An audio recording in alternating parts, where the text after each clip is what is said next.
Hello, everybody. Welcome along to the Saturday Super Stream. It's going to be a special one here today. We're going to be live now from 12:15. I think I'm about 10 seconds late. My apologies.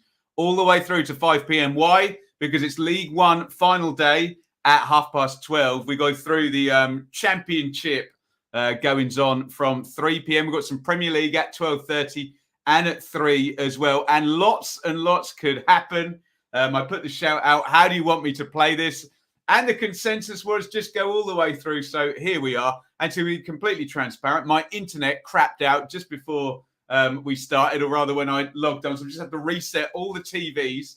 And I've been rushing around for the last 25 minutes or so. So we are here. I'm not stressed, but I'm going to get stressed during this because this League One, which we're going to focus on, particularly from 12:30, is going to be ridiculous. Hopefully, we're going to get some of our final day drama that we love. Hi to everybody in the chat. Let's just do some highs before we get into a whole ton of permutations. Cosmo, Wolves, FI, Ewan, Dave, WhiteHartDane, Annie, Leeds, Lucy, Sandra, Stephen, Mark, Peanuts, Mr. E, Nat, Colm. Welcome everybody in the chat. Hit that like button as well, see if we can draw as many people in to the absolute chaos that is about to ensue in League One. Let me just quickly touch. We'll go all the way down our permutations, although a few of them don't really matter until the 3 p.m. kickoffs. It's all about League One, promotion, playoffs, and relegation, basically, for the next 2 hours or so. Later on, Norwich will be relegated if they lose to Villa and Burnley beat Watford. In the Championship, Bournemouth could be one game from promotion, or Nottingham Forest could overtake them. 3 o'clock for that one. Luton and Sheffield United could confirm the playoffs if none of Borough, Blackburn and Millwall win. But let's get into League One right now, and just welcome if you support Wigan, Rotherham, MK, Wednesday, Sunderland, Plymouth, Wickham, Doncaster, Wimbledon, Gillingham, Fleetwood, Wimbledon. Morecambe. My heart goes out to each and every one of you. It is going to be a long 2 hours. And yes, I suspect some nerves going around here. So, look, I know a lot of you are used to SofaScore on this channel, but it doesn't have a goal difference figure. So we are going to use BBC today. We'll use some of my taxpayers' money. There we go. And we'll use the good old Beeb. So, first things first, let's talk about Wigan. Wigan are basically promoted unless they lose at Shrewsbury, Rotherham win at Gillingham, and MK win at Plymouth. Plus, we need a 7-goal swing. So, a 4-goal deficit in Wigan, Shrewsbury, and a 3-goal deficit, something like that, in MK versus Plymouth. Basically, Wigan are up, but they just need to mathematically get this one all sorted. Rotherham in second is quite simple, actually, for Rotherham on their own. So long as they match MK's result, then they're okay and they're up. If they drop points, we could get some absolute carnage. So this is the game to keep an eye on, really, in my opinion, is Rotherham, Gillingham. And the other reason you need to keep your eye on this game is look where Gillingham are. So Gillingham need to better Fleetwood's result to stay up. So it's just a massive game, Gillingham versus Rotherham. So keep your eyes on that one, okay? But simply for Rotherham, if they match MK's result, they're okay. They're up. Now, MK have got an outside chance, an extremely slim chance of catching Wigan. But as you can see, they can overtake Rotherham. They need to better their result, or, and this is not going to happen, but I need to say it, a draw for MK and a defeat by 7 for Rotherham, and that would switch it round. But the scenario MK are going to want is a win for them and a draw for Rotherham. That will do it, or a defeat would be even better in terms of MK. But MK, look down to 6th, play Plymouth. Incredible stuff. So that takes us in to the playoffs. So basically, we're going to pretty much up unless we get some ridiculous, they're going to lose 4-0 and MK are going to win 3-0. Something like that. It would take something crazy. But we saw a 6-goal swing in the Championship in the last 30 minutes of the season between Nottingham Forest and Swansea a couple of years ago, didn't we? Now, let's talk about the playoffs, because I tweeted this out. Someone is going to be the unluckiest team in League One history, in my opinion, because there's a possibility, particularly if you look at Wycombe, they could score 83 points and not get in the playoffs if they were to win this afternoon and Plymouth were to win by within 1 goal of what Wycombe won by. So keep your eyes on all of this. And look, even as far up as Sheffield Wednesday, they are not safe. Look at the goal difference, guys. Wednesday plus 25, Sunderland plus 25, Plymouth plus 25, and then Wycombe plus 23. A early goal for Wycombe absolutely takes the cat and throws it amongst the pigeons there in the playoff race. Look, it is going to be 3 teams from 4 for those last playoff places: Wednesday, Sunderland, Plymouth, Wycombe. Someone's going to be so unlucky with the points total they're going to score and not get in the playoffs. But it is what it is. It's a race. And we're going to add one more team to those, which, let's be quite frank, is either going to be MK or Rotherham, isn't it?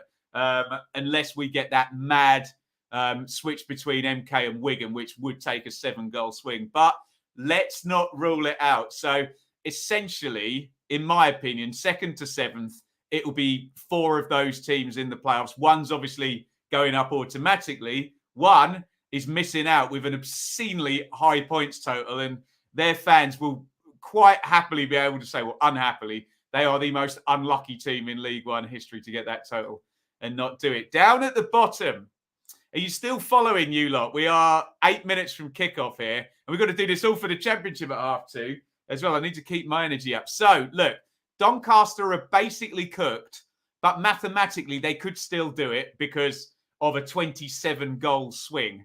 So let's assume Doncaster are relegated, but we need to say in the background, because someone will be a pedant and say, oh, well, it could stay up, Ben. So I'll give you that scenario.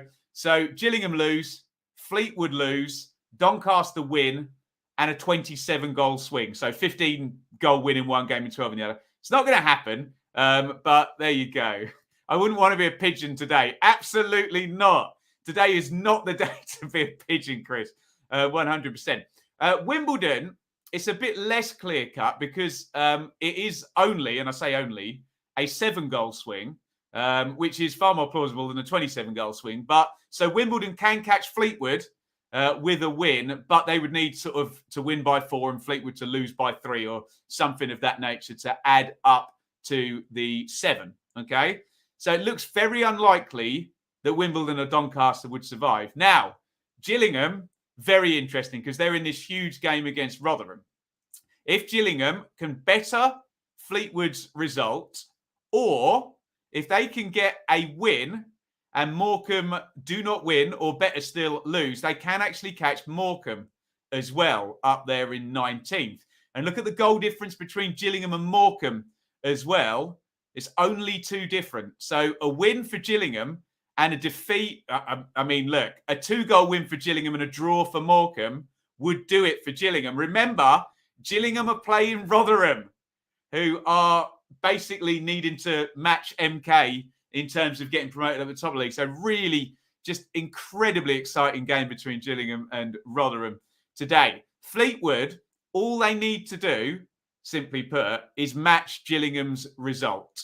So if Rotherham score after 5 minutes and look like they're away and doing it, Fleetwood will probably be fine.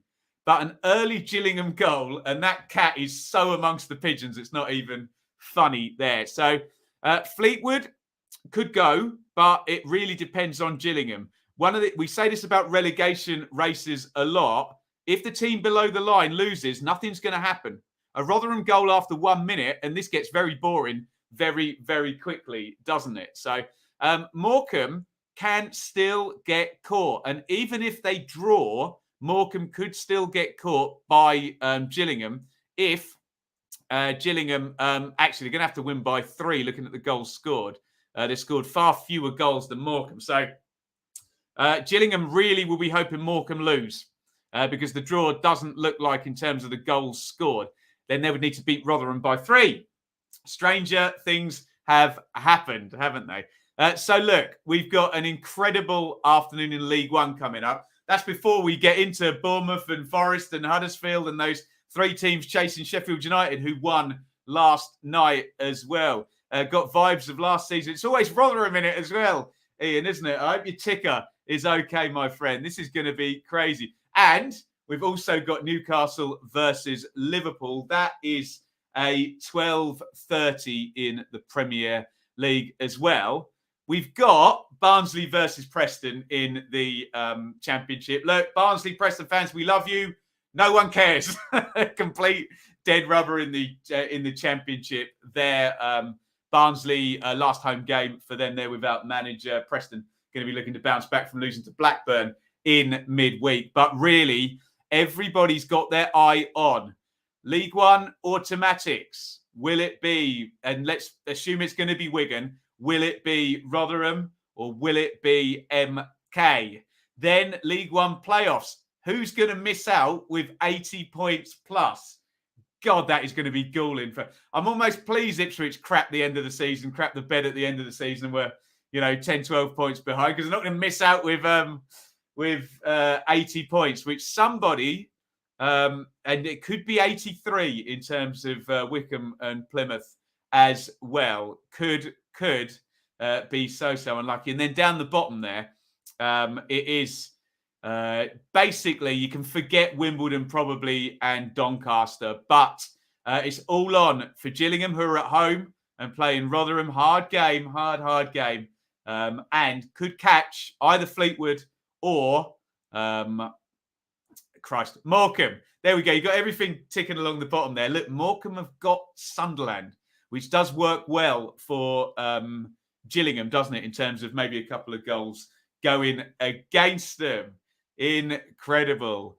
Right. Can you please use the hell in a handbasket phrase today? Made me smile as my moments there. Absolutely. Well, let me tell you, this goes to hell in a handbasket if Rotherham score after 1 minute, and everything simplifies then. Let's be honest, and we're all good friends with Iain on the channel here, but it would really shake things up if Gillingham scored early, wouldn't it? That would really make things very exciting. But look, Rotherham are a good side. They've dropped off lately, but they're still right in there, right at the death here. It is 12:28. We are 2 minutes from the start of League One complete chaos. Can I get a like spike? Anybody? Please hit the like button if you are watching right now in the Super Stream. Let's try and get as many people involved in this utter carnage over the next, well, it's going to be 4 hours we are going to be here. Please hit that like button. See if you can get us a like spike early on in the show here. We'll see how energetic my delivery has come. 5 o'clock, 47 likes. Unbelievable scenes. And we are over 50 likes. Really appreciate the support from the word go here. Thank you, everybody, for all your support. We are good to go. Iain, I'm just here for the drama. Yeah, I'm just saying, it would make things very spicy, wouldn't it? Early goal, Plymouth. Well, we will see. The live league table has got its work cut out. Yes, just to reiterate, we're going to use BBC today purely because goal difference is a factor and SofaScore does not have it. So let's hope BBC can keep up today. Let's hope I can keep up today. We will just quickly check in with our sponsors, WhatAcker. Apologies, so much permutations to talk about that we just need to quickly dive in with WhatAcker. We've got 2 Ackers to follow over at whatacker.com today. That is the League One BTTS Acker. So both teams to score, and they've gone for, in the Plymouth MK game, which I think would satiate us people who want a bit of drama today, Shrewsbury, Wigan, and Cambridge, Cheltenham. Cheltenham have been our friend on BTTS. Get involved with that. 10 quid stake will return you £56.30. So you get a little bit of a booster there if you go through the WhatAcker website. Of course, please gamble responsibly. Only bet what you can afford. BeGambleAware.org. 18 plus only. Are you ready for this, you lot? We are about to kick off. The Gillingham players just gather themselves into a huddle. An early goal for Gillingham is the one that puts the cat amongst the pigeons pretty much everywhere in terms of the top and the bottom of the division. Newcastle are about to kick off against Liverpool in the Premier League as well. That brilliant Premier League title chase is a go, go, go. We're going to check in with some team news, assuming we don't get a ludicrous early goal anywhere. Just to keep you up to speed, I've got Sky Sports main event and I've got Sky Sports Football Live on at the same time here. So I've got both the Rotherham game and the Plymouth game. Looks like Plymouth have kicked off, or MK rather, just about 10 seconds ahead of Rotherham. Marginal gains, anybody? Every little helps on a day like today, doesn't it? Quick look at those teams in the Liverpool-Newcastle game there. Liverpool, so strong. Look, Alisson, Gomez, Matip, Van Dijk, Robertson, Milner, Henderson, Keita, Diaz, Mane, Jota for Newcastle, Dubravka, Krasha, Burn Target, Willock, Shelvey, Guimaraes, Almiron, Joe Linton, St. Maximan. I'm sure there'll be people watching on BT. Keep me updated with that one. I'm afraid I'm all over League One today, you lot. So this game between Gillingham and Rotherham that we're kind of focused on here, let me give you the team news. We are off and running. I'd make it about 18 seconds ahead, although that may be my TV feeds. I don't know if anyone can smarten me up on that between the two games at the moment. Let me just bring up the team news.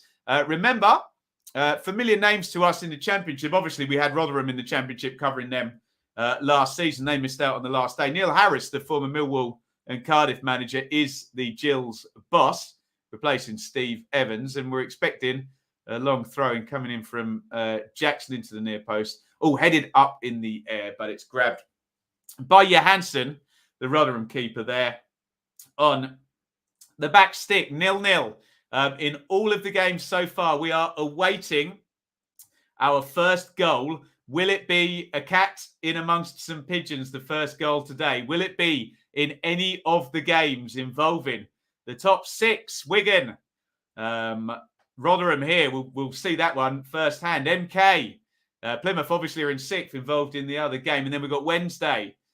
We have got Sunderland, who faced Morecambe, who are in that relegation battle as well. Wickham, who are Wickham playing? Does it say on the ticker there? I can't quite see. It's probably going to tick along in a second. I'm trying to keep up with everything as we go. They're away at Burton, Wickham. So there is a chance Wickham could overtake Plymouth. On paper, Plymouth have got the much, much harder game today. Right, here's your teams from this one then, guys. So Chapman in goal for Gills, Jackson, Masterson, Elmer, Tucker, Tutonda, Thompson, Lee, O'Keefe, Reeves, and Oliver up top. For Rotherham, Johansson in goal, Edmonds, Green, Wood, Heckway, Harding, and Osai Tutu, who was in the Championship on loan at Nottingham Forest. Oh, first chance of the game there, headed over the bar by Ben Wiles, I think, arriving from central midfield.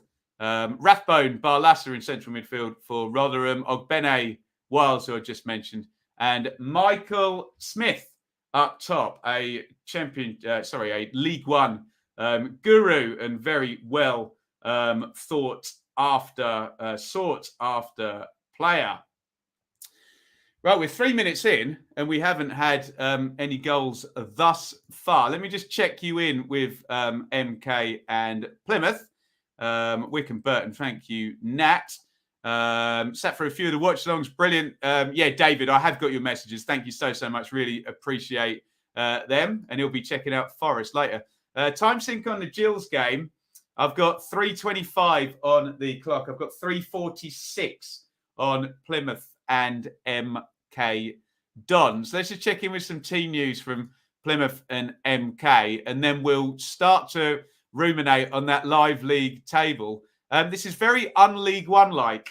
Maybe there's some nerves going around. Normally, we've had a goal by sort of 5-6 minutes into these games. We do have our first goal of the day, and it's a cat amongst the pigeons straight away because Sheffield Wednesday, who are in fourth, have gone behind at home to Pompey.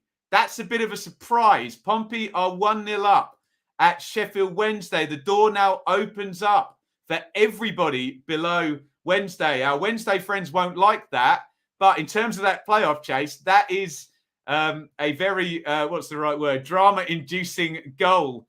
Pompey lead against Sheffield Wednesday.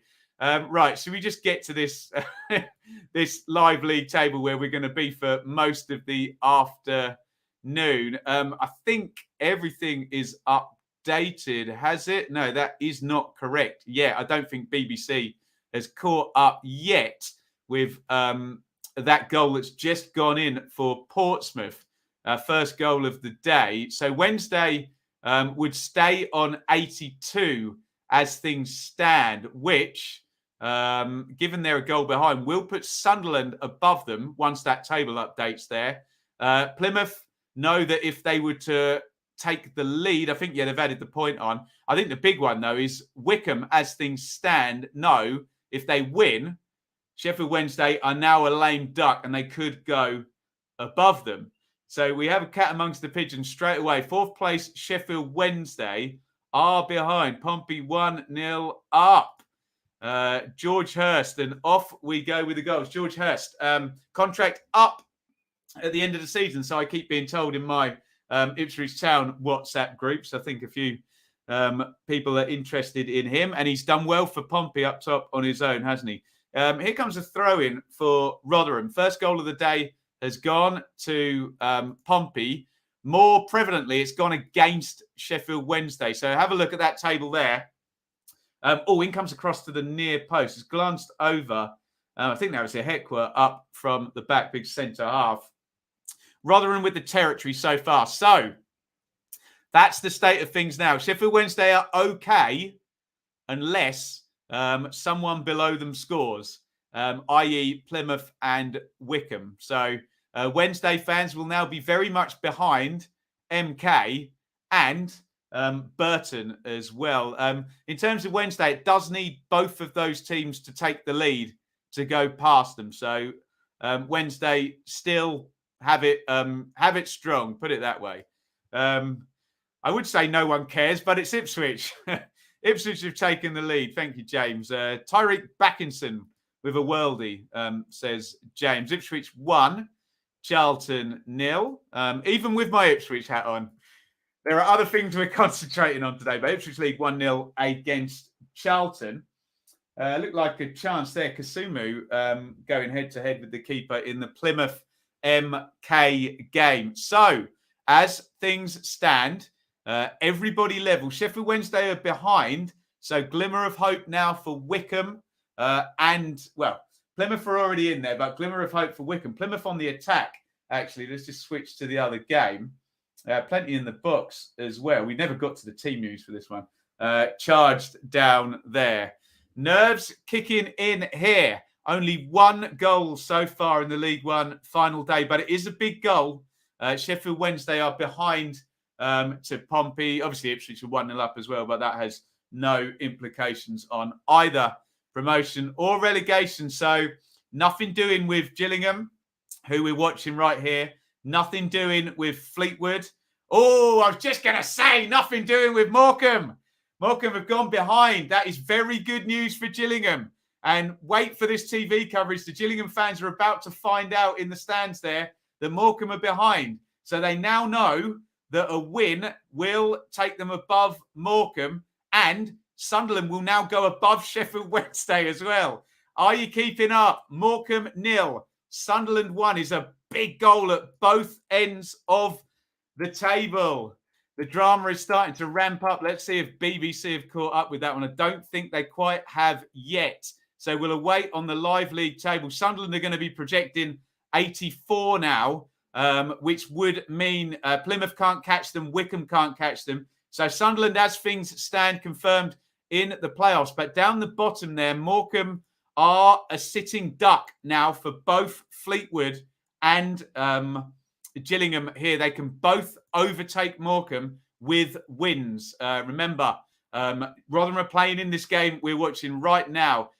Fleetwood are at Bolton, which is not easy, but the door is open now in terms of that relegation picture. Sunderland lead against Morecambe. I'm sure someone will give me the goal scorer in the chat somewhere. We will figure it out imminently. But Sunderland, who have been on a really good run under Alex Neil. I mean, anyone's needs it. In fact, we're going to see the goal on the screen right now. It's poor defending. Suckered in there. Lovely take and just slotted in right-footed there. The opening goal scored for Sunderland. Nathan Broadhead. It's not great defending by Morecambe, but two things can be true. And Broadhead just allows the defender to sucker himself in, dribbles through and bends it in with the right foot. So, good news so far for Sunderland. And Morecambe's bad news is Fleetwood's good news and Gillingham's good news, okay? In terms of the playoffs, bad news for Sheffield Wednesday. They're a goal down against Pompey. Rotherham free kick into the back post. Just shepherded out there. As things stand, Wigan will be champions. Rotherham will finish second. MK will be in the playoffs. Wycombe will miss out. But if Wycombe score, Plymouth will be missing out on 81 points as things stand.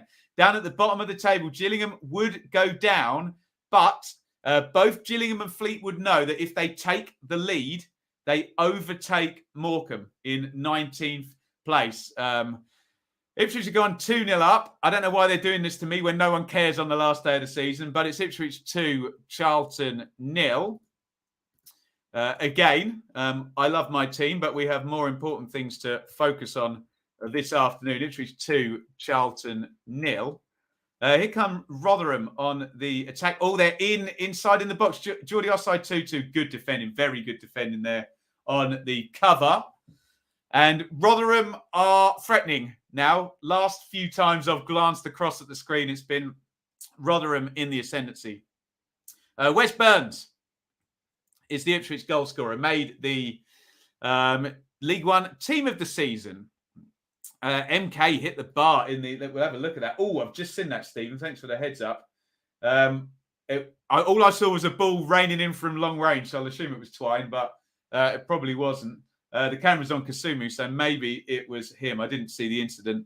Rotherham still on the attack. I'm going to get another look at that Nathan Broadhead goal. Really impressive from Broadhead. I didn't actually notice. He actually sits the keeper down as well. Gives him the eyes to go in one corner and just bends it in the other. Excellent play from Broadhead. Hurst is on fire. Hurst has really improved this season. So I hear. Big one of these poor players whose father was very, very good, George Hurst. So he's got big shoes to fill, hasn't he? Just a couple of goals in League One so far. But again, to reiterate, and I assume BBC have caught up on their live league table. So Morecambe are a sitting duck at the moment. They're behind. Look at them in 19th. Any goal for Fleetwood or Gillingham, they would go above Morecambe. So if Fleetwood were to take the lead, they would go to 44 and go above Morecambe. If Gillingham were to take the lead, they would jump from 21st to 19th, and Fleetwood would drop into that relegation zone. Up at the top of the table, it's not a good start for Sheffield Wednesday, but it's still going to take 2 games going against the Wednesday in terms of Plymouth would have to take the lead against MK and Wycombe would have to take the lead against Burton.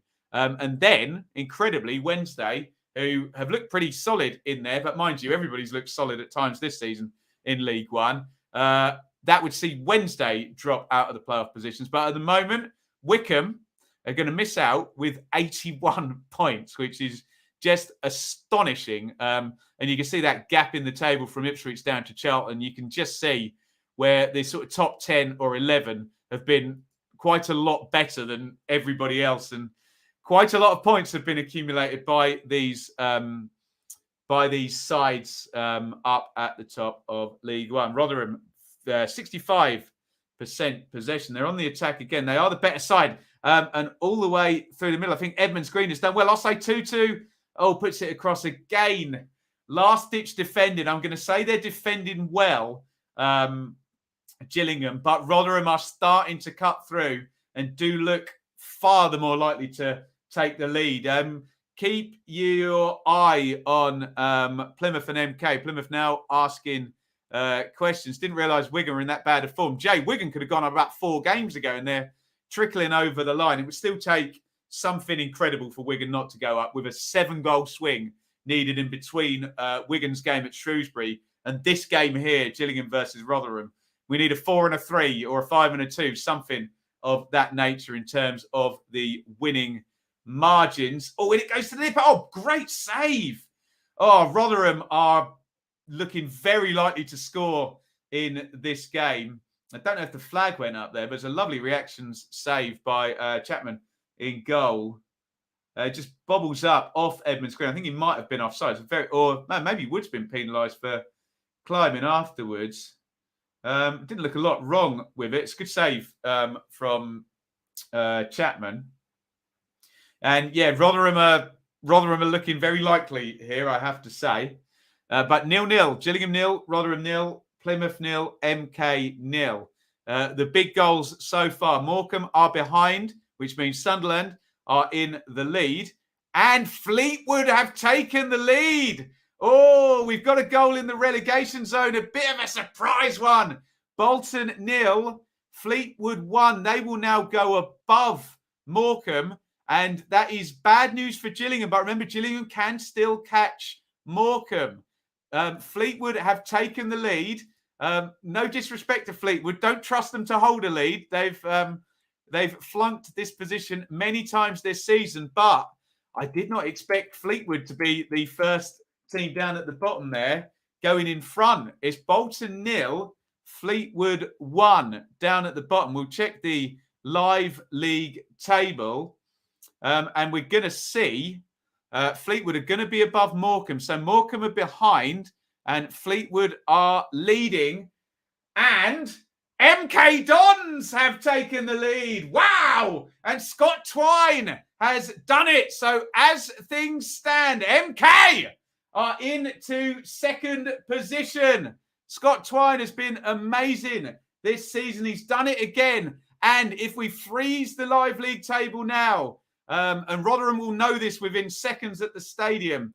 Not good tackle there in the Gillingham-Rotherham game. Scott Twine has given, I'm just going to see a replay.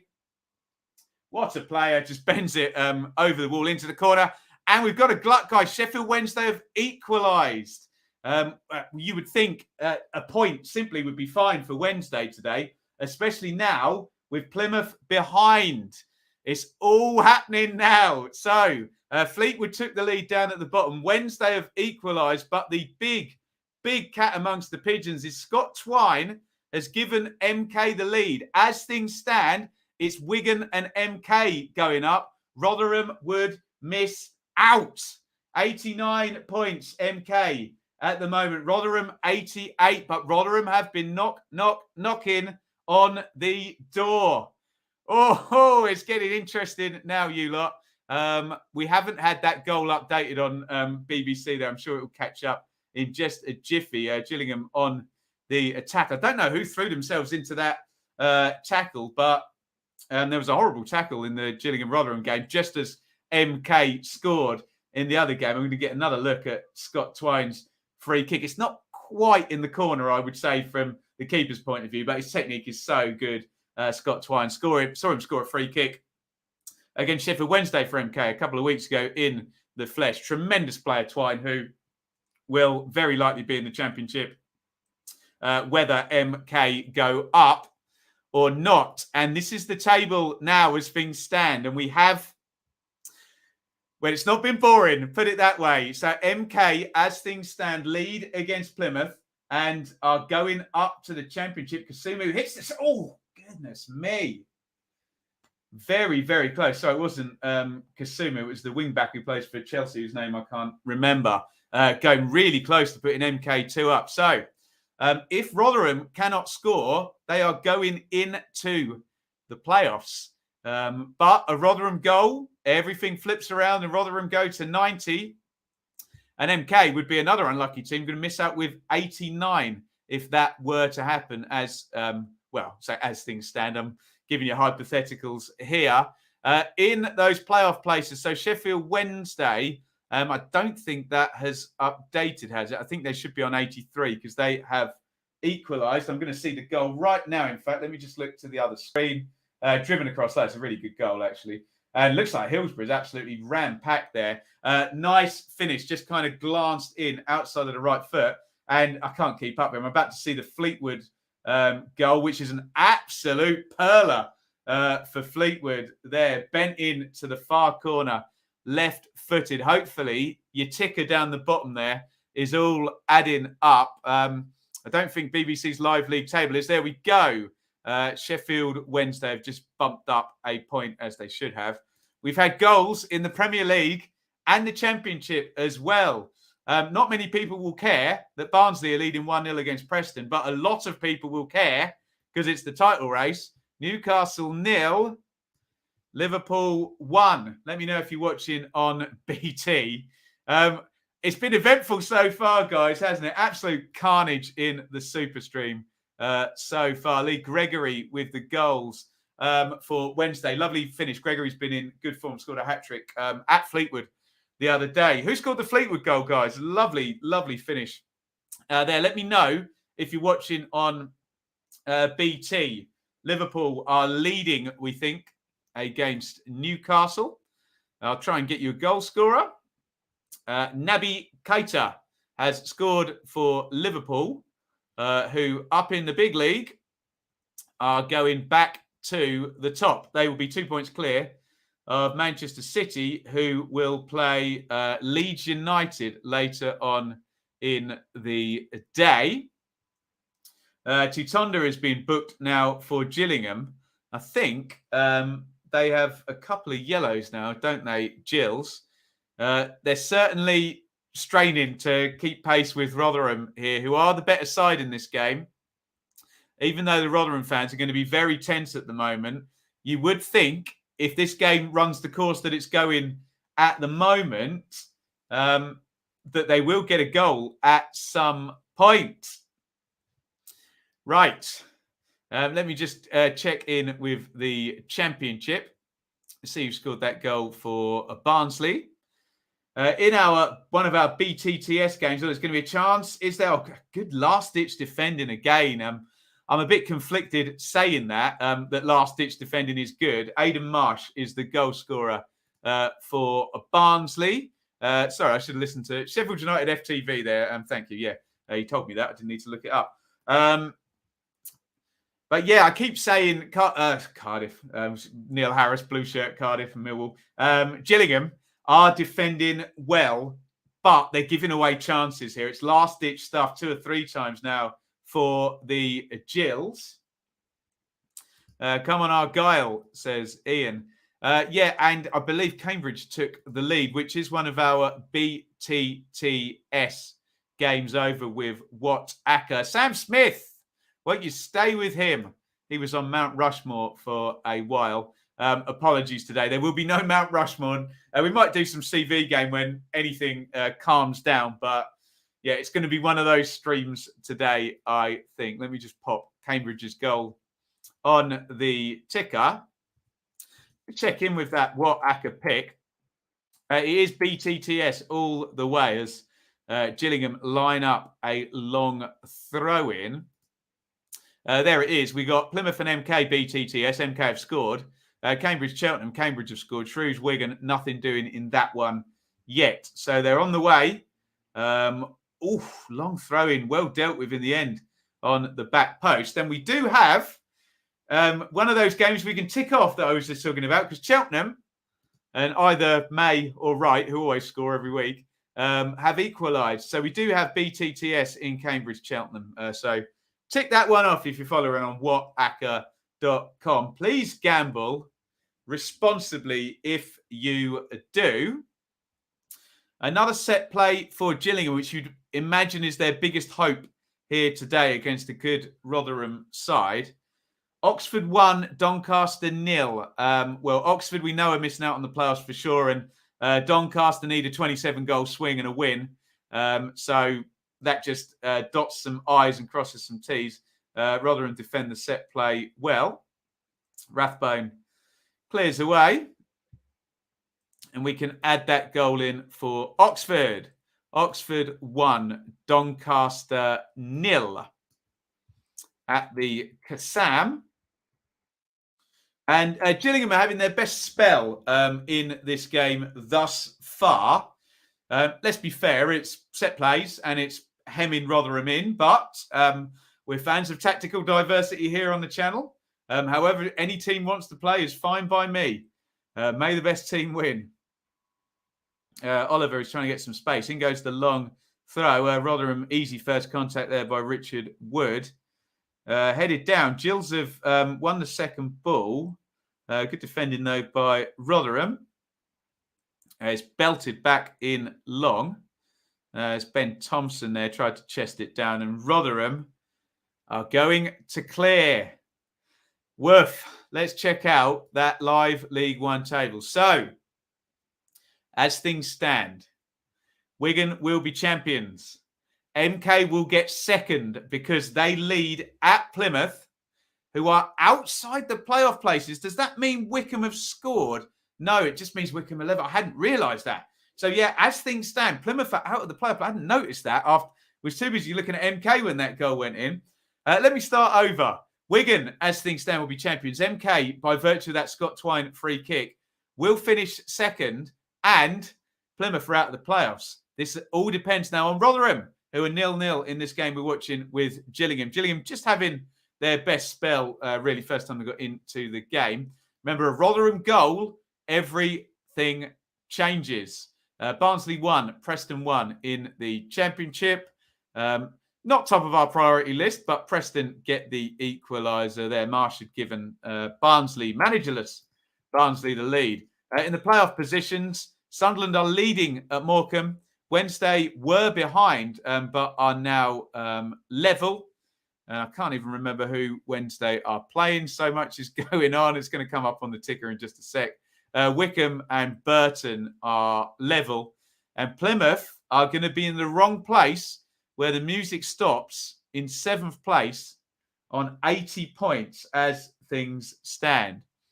I think I missed a Crew goal as well. Crew have taken the lead, already relegated Crew against already safe Lincoln City. Wednesday playing Pompey, of course, and George Hurst gave them the lead. Oh, it's a penalty shout. It's a corner. Oh, I'll say 2-2 going down in the box. Referee very determined. No penalty. Let's have a look. I don't think that's a penalty, no. Little toe end on the balls. Forgive me, it was Ogbene. I think the referee's got the right decision, but it's a corner to Rotherham. Down at the bottom, Gillingham are going down at the moment. Morecambe are right on the edges. They're losing against Sunderland. Were Gillingham to take the lead, then Morecambe would drop into the relegation zone. Fleetwood are winning at Bolton, which is a surprise. Oh, Wiles nearly takes that one. Clever corner there. Floated over to the back post and Wiles running in. Smart one, that one. GS couldn't quite get his first touch completely on point, but nice idea from Rotherham mixing up the set plays. Wow. If you're enjoying the stream so far, we're trying our best to keep up with everything. I'm sure if you're an MK Dons fan, you'd be a very, very happy person at the moment. Probably a Fleetwood fan too. Got some nervous Rotherham fans who really need to get themselves in front in this one, and that would change the complexion of everything. And they're peppering the box with crosses in here. Rotherham, here's Ogbene. Is going to bend that one in right-footed. Oh, it's opened up. I think that's Rathbone. Flicks it to the back post. Wood is on the goal line. Does he foul the keeper? Didn't look like he did, to be honest. But Chapman goes down and makes sure the ref knows that he was in a 50-50 there. Was it a foul? Let's have a look. No, to be fair, it is a foul. Yeah, Wood's just got his arm down. Disguised it very well. Experienced Richard Wood there. Right, we should go to some comments from you lot. Remember to breathe. Should we do that now? After 3, everybody. I don't think I've breathed for the last 44 minutes. Thank you. Nervous doesn't begin to describe it. Ian, we feel you. Our friend Ian, the Rotherham fan, who probably is enjoying the drama, but maybe not. Ben, taking us through to the end of the season. Perfect. Thank you so much. Jim Gregory should have scored a second for Wednesday. That would that would do it. If Wednesday take the lead, it would be quite the shocker if they then didn't make playoffs from there. Here's Casimir for MK, deflected wide of the post. MK look like they're the better side. I don't know if anyone's watching MK Plymouth, but every time I've glanced over, I know they've got the lead as well. Couple of decent chances as well, particularly down that right-hand side and that inside right position. Have a fun mental afternoon off to the CBS to wave goodbye to some guys. Hopefully not, Tom, but enjoy the CBS. Alfie Mayo, Jeff got a Rangers next season. Yep. Maybe they've earned a step up. We will see. 29-42 in Gillingham Rotherham. 30-04 in Plymouth MK. At the moment, MK are winning this one. They lead at Plymouth, but there's still a long way to go. Big set play comes in. Rotherham well equipped to deal with that. Clever foul one there on the edge of the box. Ben Wiles just gets caught out. The classic stick your brakes on and let someone smack into the back of you there. And I think Gillingham, we're going to have a shot from this set play. Calm of the snooker on the telly and chaos of the stream in my headphones. I won't shout. I'll try not to. Who's lining this free kick up then? It's a really nice position. They quite like MK Scott Twine taking this one, wouldn't they? He's already put one of those in. And a chance for Gillingham here then.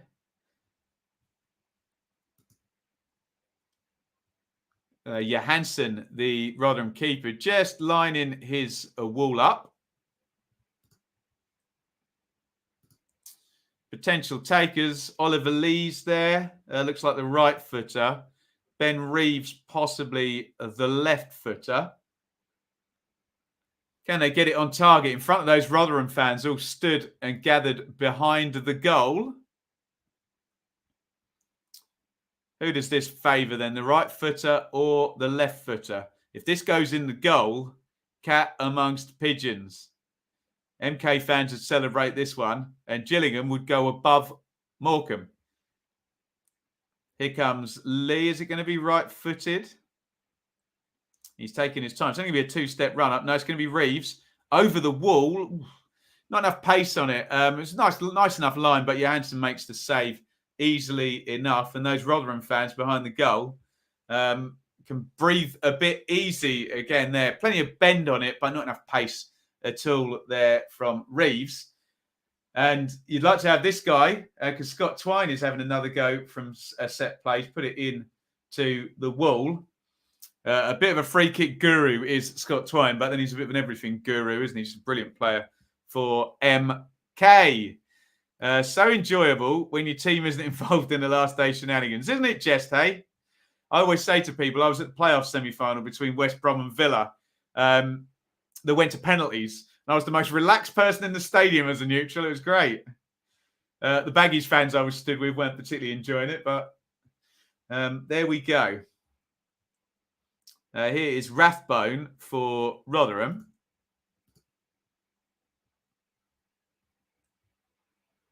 Bene. Coming up 33 minutes.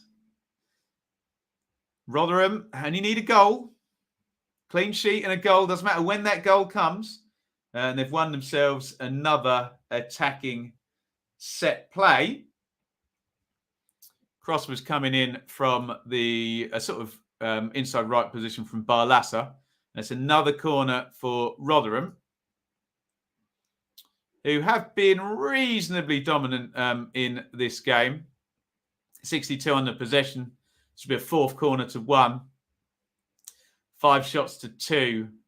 5 in the box as well. Wimbledon 0, Accrington 2. Wimbledon are going down unless they score 9 goals, basically, and Rotherham have taken the lead. All change. Rotherham are going into the championship now. Ihekwa, that away end goes mad, and Rotherham lead at Gillingham. They've got the goal. Ihekwa has done it again, and all change. Gillingham 0, Rotherham 1. Gillingham are going down. Rotherham are going up.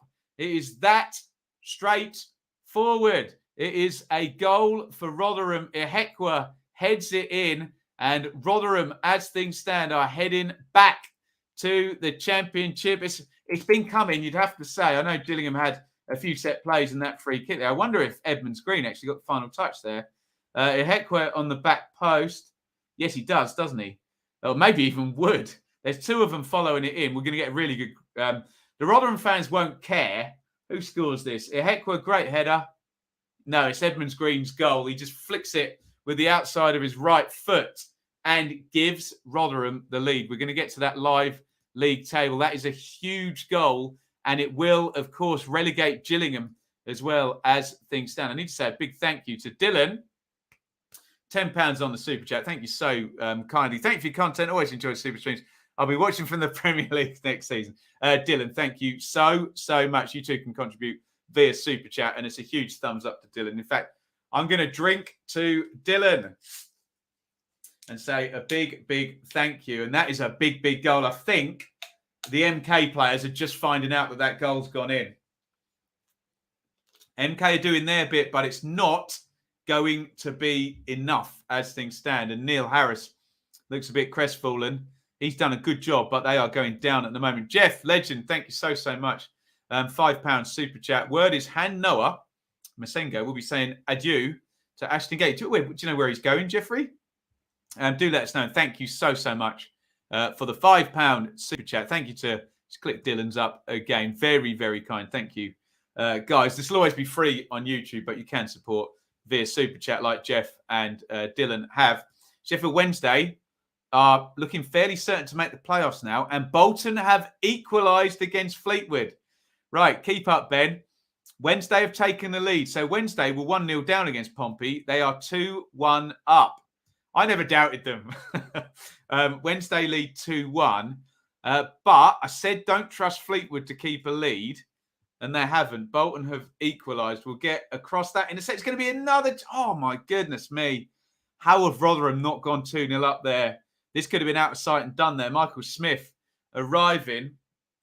I think he might have been bang on the penalty spot. We'll have a look. It's really good down the right-hand side. Cross comes in. He's got to score that, hasn't he?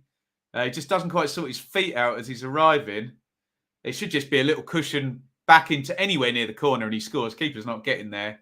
It's a big chance. Yeah, Paul Warren knows that as well. Rotherham should really have gone 2-0 up there. Big chance not taken by Michael Smith.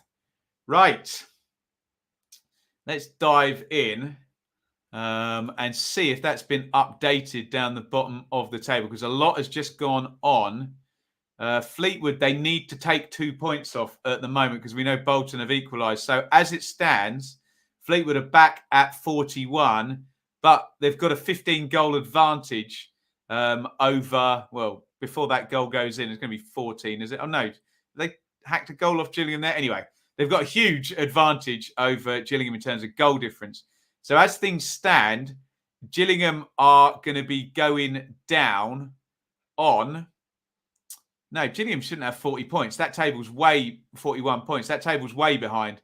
Fleetwood should have 41 and Gillingham should have 40. Should we go back to SofaScore for the live league tables, and I'll just have to do the maths? Maybe we'll do that because BBC are letting the side down a little bit with their tardy updates, let's just say.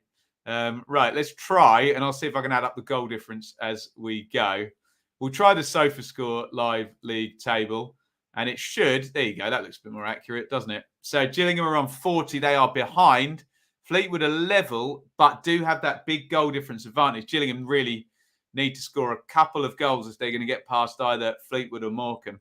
Unfortunately for them, they're playing Rotherham, who right up the top of the table. Oh, they're actually top. I hadn't realised that because Wigan are level. So Rotherham, not only are they going up, they're going to be champions as things stand. Is that right? Plus 25 for Wigan on the goal difference. Yeah, plus 36 for Rotherham. Who scored for Bolton? Charles, by the look of it.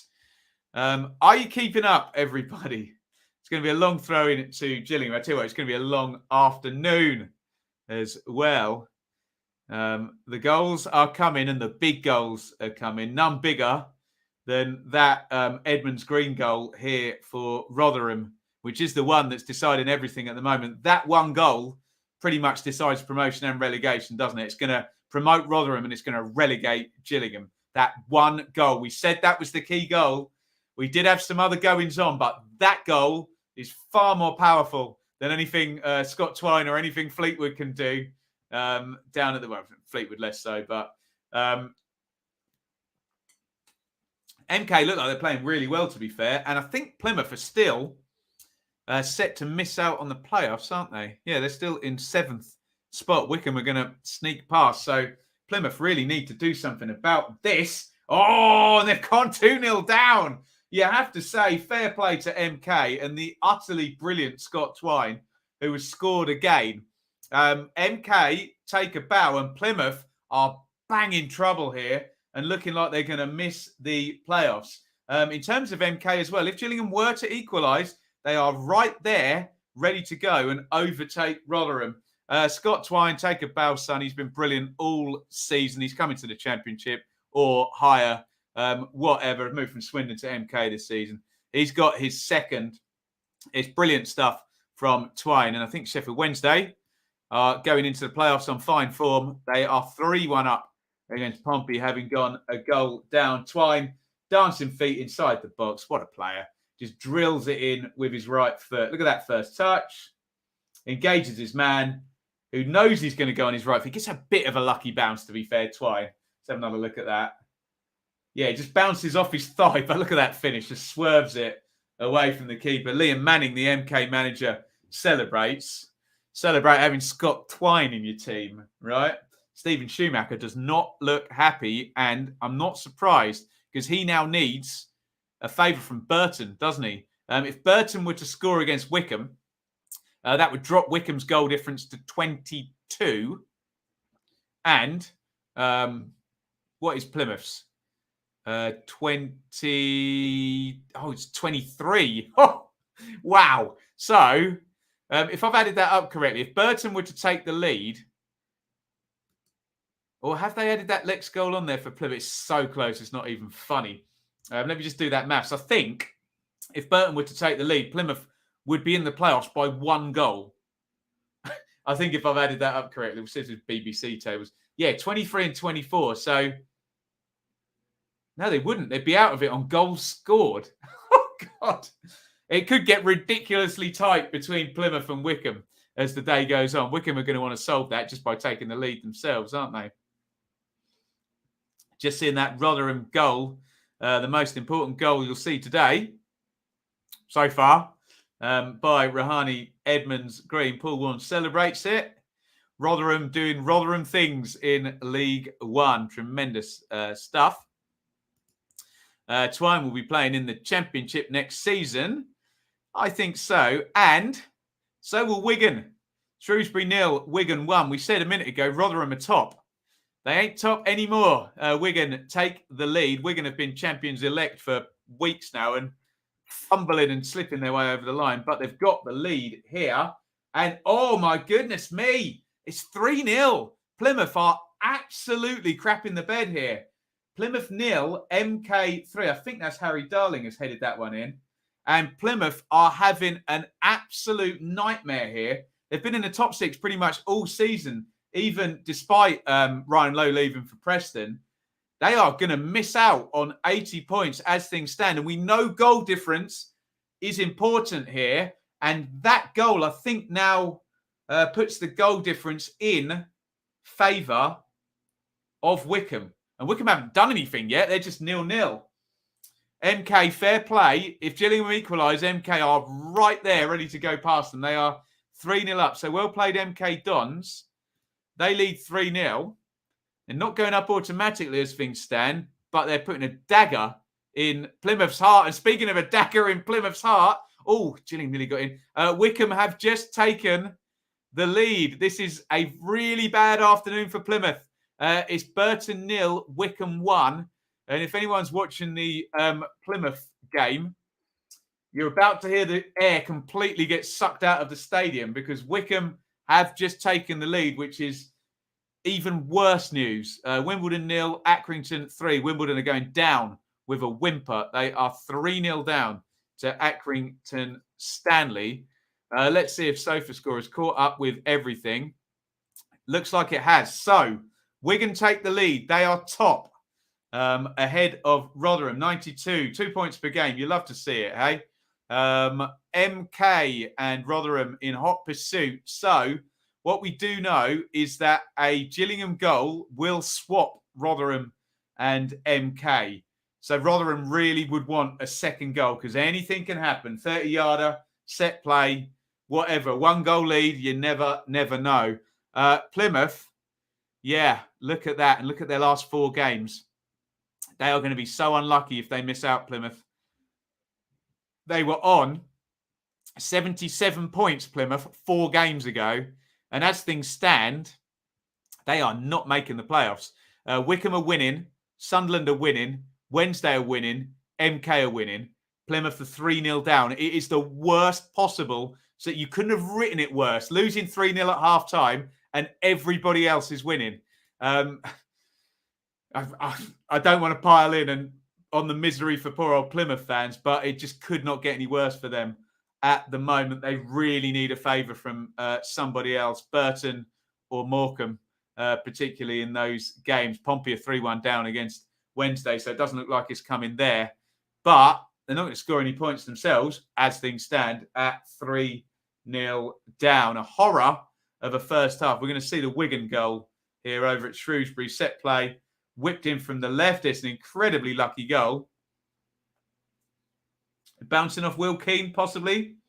The free kick sort of hits the post on the near post, bounces out, hits someone. It might have been an own goal, I think. I don't know. Let me know if you know who scored that Wigan goal. It may be a Shrewsbury player, but a little bit of good luck there for Wigan, but they are going to be champions, big picture. 92 points, 2 points per game. There's a reason some of us keep trotting out that number, isn't it? Throw in to Gillingham. We are deep into stoppage time.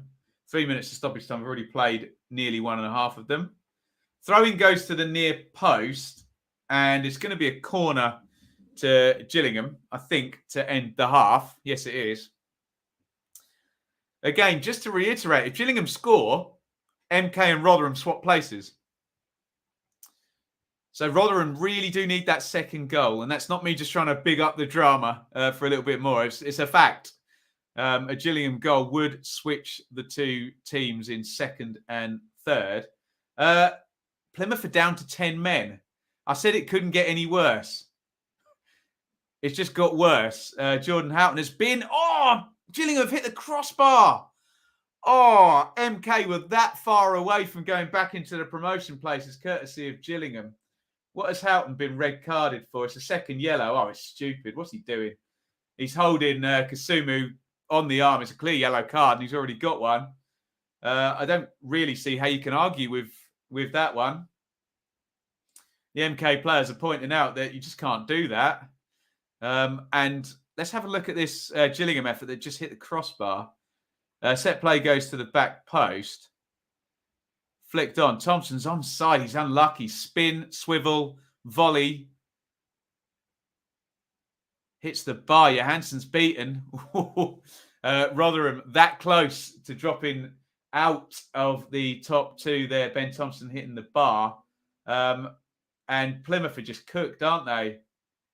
3-0 down to 10 men and going to miss out on the playoffs. Gives me no pleasure to say that because that would be interesting for the championship to have Plymouth down in the southwest on the calendar, but doesn't look like it's happening. Half time at Gillingham.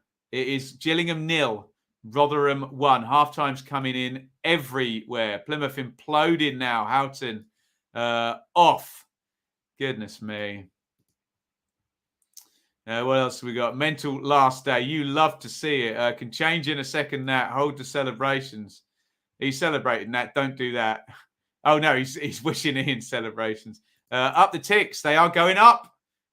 Jimbo in the chat. We're going to be champions by the looks of it. Right. Shall we talk you through all of this as it's happening? So down from the top of the table, I think, let me just double check. We got half times pretty much everywhere. Well, look, if goals pop up, but There is the table as things stand. So we're going to leading against Shrewsbury and are going to be champions. Rotherham lead against Gillingham and are going up in second. However, were Gillingham to score 1 goal, Rotherham would drop to 88 and MK would take second place. MK are 3-0 up against Plymouth and playing against 10 men as well. So never say never, but the chances of MK messing this up now are slim. Scott Twine on a hat-trick as well. Sheffield Wednesday are 3-1 up against Pompey and looking odds on for the playoffs. Sunderland lead by 1 at Morecambe. Remember, any type of Morecambe goal puts the cat amongst the pigeons. The big problem is that the chaser, Plymouth, are 3 down with 10 men. So you would imagine Wycombe and Sunderland will be feeling quite safe at the moment. Wycombe themselves are leading against Burton. So at the moment, Plymouth's completely horrific first half is sorting out the playoffs for everybody else. Plymouth have raised the white flag, basically. They're 3-0 down and they're playing with 10 men for the entire second half. And look at that slip up. It's not, again, this gives me no pleasure to see because Plymouth have been really good all season. But look, it's going to be 3 points from the last 5 games that it's going to see everybody overtake Plymouth. And I remember saying a few weeks ago about Plymouth, oh, don't worry, they're sorted. It'll be the top 3 playing for the top 2. Plymouth will be in the playoffs and then a couple of others. Looks like they're going to miss out as of this first half. Down at the bottom of the table. So, Gillingham are behind. So are Wimbledon. Wimbledon are 3-0 down. Doncaster are losing as well. Crewe are already relegated. Gillingham are behind. Fleetwood are level. So, in order for Gillingham to survive now, they basically need a favour from Bolton against Fleetwood and they need to equalise themselves, else nothing's going to happen. The long and the short of it, in the second half, Gillingham have to score.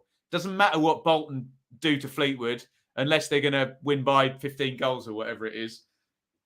Doesn't matter. Gillingham have to score themselves. They need the points total to change. Morecambe are going to survive by 2 points as things stand. The danger for Morecambe is a win for either Fleetwood or Gillingham, and neither nor Fleetwood or Gillingham are leading at the moment. In the Premier League, get your comments in, by the way. Liverpool lead against Newcastle. Liverpool winning shock. Win every week, don't they? And that's what it does to the table. Naby Keita with the goal in the first half. Liverpool leading at Newcastle. They will be 2 points clear. And the next question you're going to ask me, the answer is Leeds United away at 5:30 for Manchester City. In the Championship, I believe, and we haven't really been paying attention, we're going to focus on the Championship from about 2:30. I believe it's level between Preston and Barnsley. It's a dead rubber. Who scored the... let me just look this up. Who scored the Preston equaliser? I don't even know. Dan Johnson, Aidan Marsh with the opener. So that is how the state of play is in the Championship. Preston in 16th. They're going to have a point tacked on. They're going nowhere. Look, Bristol City is 7 points behind. Barnsley, of course, are bottom. 6 wins in 45 games for the Tykes. There we go. I think it might be an appropriate time for me to take a break for my first time of the day. Unless there's comments, let's have a look. Benjamin surely loves his cats and pigeons. Is it a drinking game today, Jay? Get yourself a nice bottle of brandy or something. Every time I say cat amongst the pigeons, take a shot. I would have loved Plymouth away Tuesday night from Norwich. I loved it. Yeah. God, from Norwich as well. I mean, it's even worse from Middlesbrough or somewhere up north, isn't it? But goodness me. What else have we got in the chat here? Jim, be amazed if Fleetwood don't concede a game. Well, yes, they do have a habit of messing up leads, don't they? Forest top 2. We'll find out. It's a possibility today, isn't it? If Bournemouth lose at Blackburn and Forest, their goal difference is level. So Bournemouth losing and Forest winning against Swansea guarantees that Forest would go into second today if those results go their way. Keep your questions and your comments coming. I'd like Fleetwood to survive just for Nappers. Nappers is a top lad. If his team's defending was as good as his YouTube channel, they'd be well safe, wouldn't they? But unfortunately, he's better at YouTube than his team are at defending, I think. Go and have a break, sir. I think I'm just going to take 2 minutes, guys, because we're going to be on for hours and hours today. So go and make yourself a cup of tea or something stronger if you support any of these teams involved, especially if you're a Plymouth fan. Absolutely horrendous afternoon so far for Plymouth. I'm going to be back in 2 minutes. Don't go anywhere. Don't go anywhere, guys. I mean, you can, but make sure you come back because the stream will be returning in a couple of minutes. If you haven't already and you're not going anywhere, hit subscribe. Ring the bell for notifications on the Benjamin Bloom channel. Like this stream. Keep your comments coming. And if you want, you can give it a share. And what better place to go and share than over on Twitter, where you can find me at Benjamin Bloom. Lots of stuff goes down that feed. And if you ever need to contact me, the DMs are open. Forgive me, it might take a couple of days to get through all of them. At Benjamin Bloom on Twitter. You can also support us over at our Teespring store, www.benjaminbloommerch.store. Don't forget the 2 M's in a row. Buy yourself a t-shirt, a mug, phone case, hoodies, all sorts of good stuff over there. Great way to represent our community over here. If you do get something, make sure you send me a picture over on Twitter, in fact, and I will get that retweeted. You can also support over on Patreon, www.patreon.com/BenjaminBloom. A direct way to support my work here monthly. Get yourself a little bit of extra content each month. And thank you to everybody on Patreon. We really could not have got through what has been happening in the world without you. Before we return, get those comments filled up. Questions, topics, etc. And enjoy the rest of the stream. Here we go.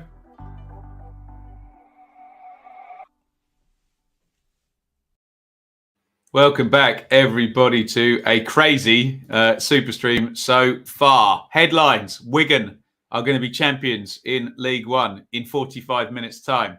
Rotherham are going to finish second. Plymouth are having an absolute horrific time. They're going to miss out on the playoffs as things stand. It is going to be in the League One playoffs. MK versus Wycombe and Sheffield Wednesday. I hadn't noticed that.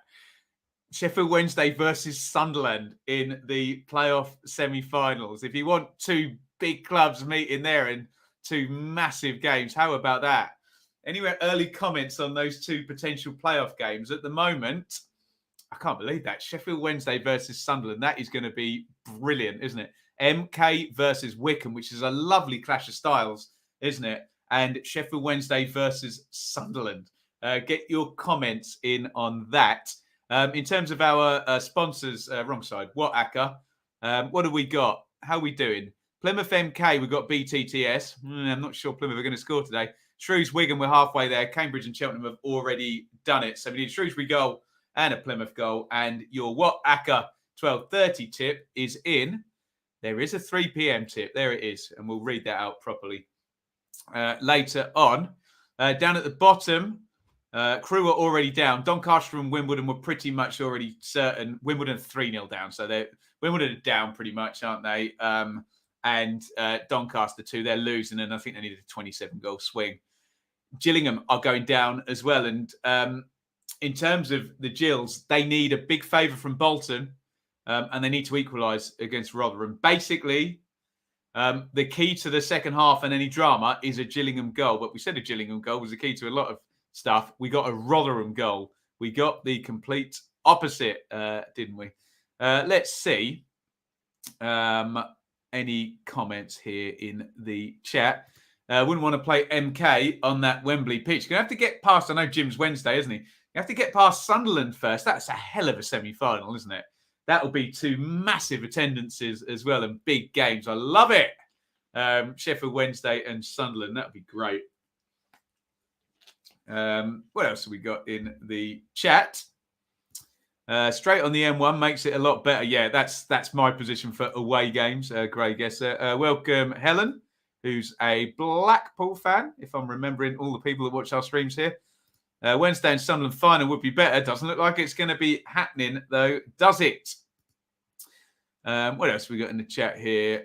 Swansea fan, if we give our star players, improve our defence, I think we'll be title contenders. Just remember, Tom, 3 teams are going to come down, and the Premier League are going to give them 45 million quid TV money. So it's tricky. Tricky. Gill's going down. Bad day for Kent football, says Chambers. He's correct. Can't disagree with that. Red Bull, afternoon. Big fan. Oh, big afternoon. Big fan. What ego I've got, hey. Big afternoon for the mighty Forest today. Wanted Wickham or MK over 2 legs. Be tough for Wednesday and Sunderland to raise themselves again after such a huge game. That is very, very true. Do you have that fit? I always notice the Bescott when I go over. Is that before Spaghetti Junction or after? You get Villa Park on one side, don't you? And Walsall on the other. Loving the drama so far. This is Mike, the Fulham fan, who's had his feet up since about March, I think. So Plymouth having a mare. God, aren't they just? Aren't they just? Flynn Downs believes so. Good old Flynn. I know him well as an Ipswich fan. Which League One team have you been most impressed with from my live viewings? League One team I've been most impressed with live. Crikey. Bolton. When they beat Ipswich 5-2, I have to say. From my live viewings, obviously they're by no means the best team in the league, are they? Sergio, off to the coast. Very nice too. Watch the highlights later. I bet he doesn't have Forest, don't we? Good old Sergio. But no, thank you.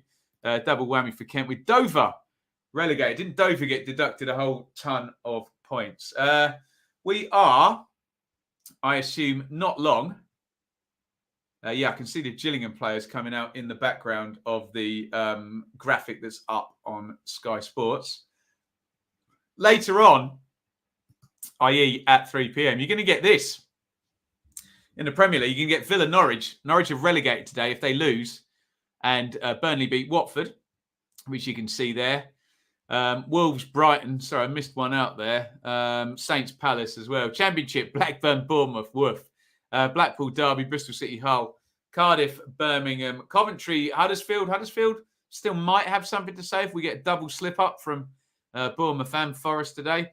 Middlesbrough, Stoke. Middlesbrough have to win after last night and Sheffield United winning. So do Millwall against Peterborough. Forest, Swans. Keep your eye on that one. Reading versus West Brom. Yeah, so basically Sheffield United put the pressure in a big, big way on everybody last night with that win over QPR. Now means, Middlesbrough pretty, I think they've got a point more, haven't they?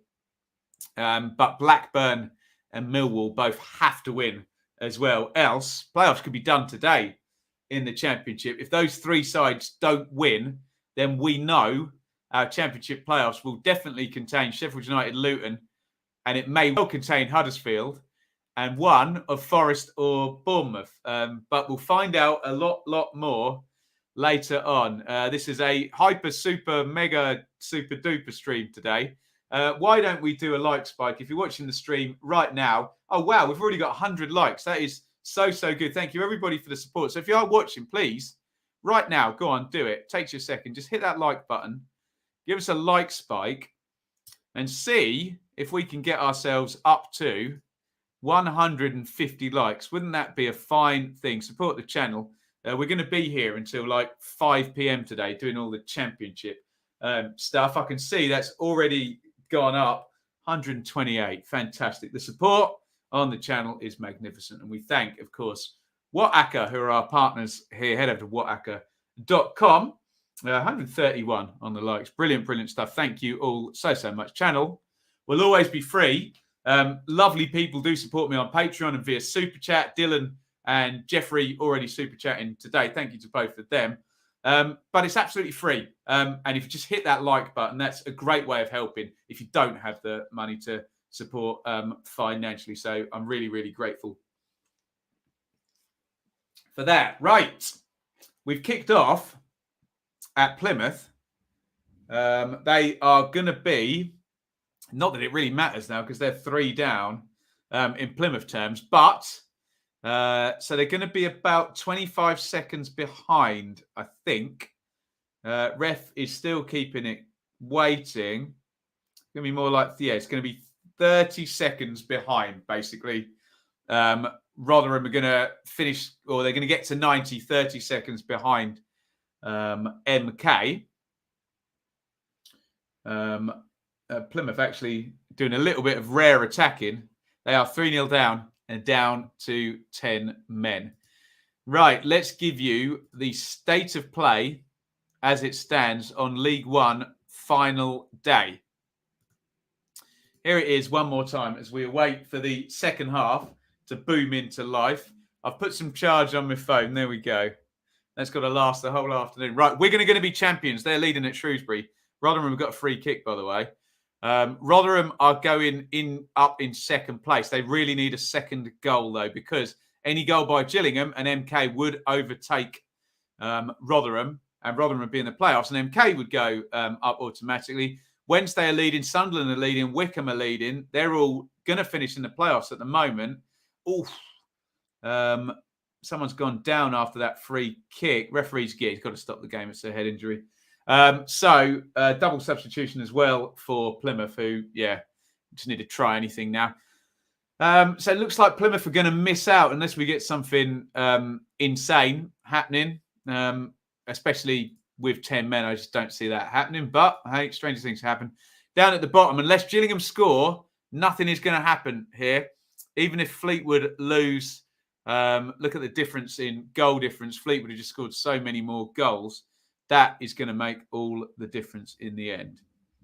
Why are Ipswich winning 3-0 today when it doesn't matter in the slightest? Ipswich 3, Charlton 0. What brave, wonderful, brilliant footballers they are at Ipswich, hey? They are 3-0 up. Why couldn't you have done that for the last 5 games, Ipswich, hey? They're 3-0 up against Charlton. Let's have a look at some comments. Welcome, Sam. I'm very well. My head's a bit fried with all of these permutations and stuff today. What else have we got? Lenny, Wimbledon 3-0 down. I'll leave the partisan stuff out. Lenny's words, not mine. Cambridge 2, Cheltenham 1. Cambridge take the lead there against Cheltenham Town. We had that one on our BTTS. It's already delivered. We're still waiting, though, for a Shrewsbury goal. To help us out in that regard. We need a Plymouth goal as well, actually, but looking unlikely today. Happy 80th birthday, Dave, to your mum tomorrow. Apparently to Wigan, is it really? Is this real news or fake news? Will we see a goal going for Wigan any second? Swansea have a good history of ruining Forest promotions ambitions. How many times have they done it? I know they've done it once. It was not fake news. Wigan are 2-0 up. You're on the ball, Jimbo. Well done, Wigan. And well done, Wigan. They're going to be champions. They are 2-0 up against Shrewsbury. So Wigan are heading for the magic 2 points per game. 92 points. Hello. Bolton 2. Fleetwood 1. It is there for Gillingham now. A Gillingham equaliser. They will survive. A Gillingham equaliser is the ultimate cat amongst the pigeons goal here now. It would promote MK and it would relegate Fleetwood. Fleetwood are behind. They cannot hold on to a lead for love nor money. Well played, Wigan, though. We should be saying they're going to be champions. They are 2-0 up at Shrewsbury. Well played, Wigan. An excellent season from Liam Richardson. Wigan are returning to the championship. Gillingham. Oh, chance there. Big block. No handball shout there. Thompson into the box. Gillingham putting a bit of pressure on. Out it goes for a throw-in.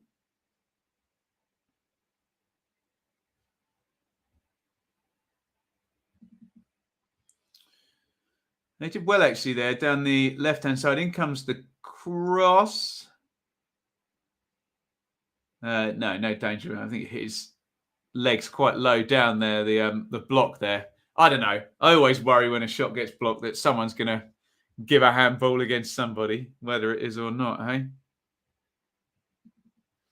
hey? Reasonable spell, though, for Gillingham at the moment. Give me comments. Come in.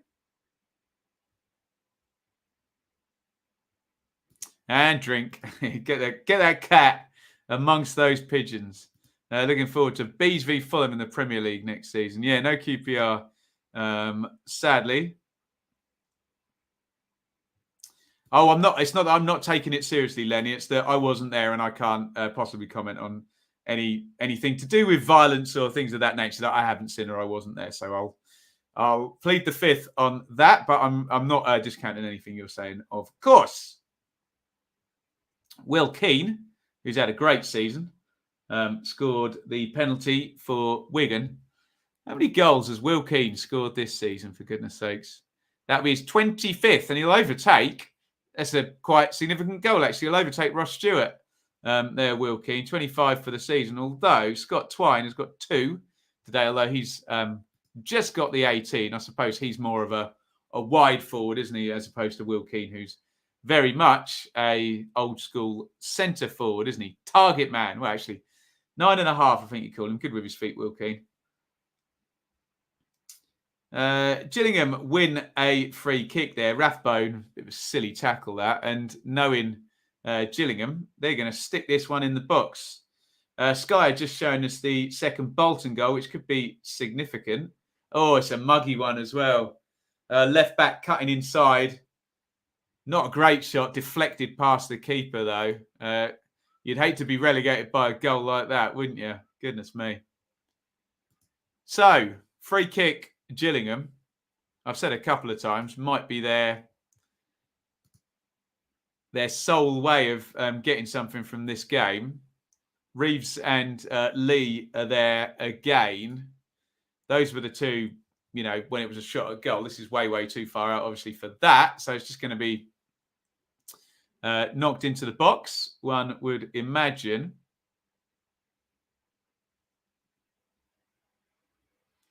Both players signal. I don't quite know what that means. In comes the free kick from Reeves. Not a good one, actually. Easily cleared by Rotherham. Is he going to get another go? It's Thompson. Thompson crosses. It's a lovely cross by Ben Thompson. Really well defended by Edmonds Green. Edmonds Green headed that out, thought about staying down and trying to buy a bit of time, and he realised he wasn't on the pitch. So the game wouldn't stop. So he quickly jumped back up. Very good defending by the on loan Huddersfield man. There you go, Lenny. Thank you. Very kind of you to say. My tenacity this season. You love to see it. In comes the corner for Gillingham. Good punch by Yo Hansen. Wimbledon 1, Stanley 3. Wimbledon have themselves a goal back.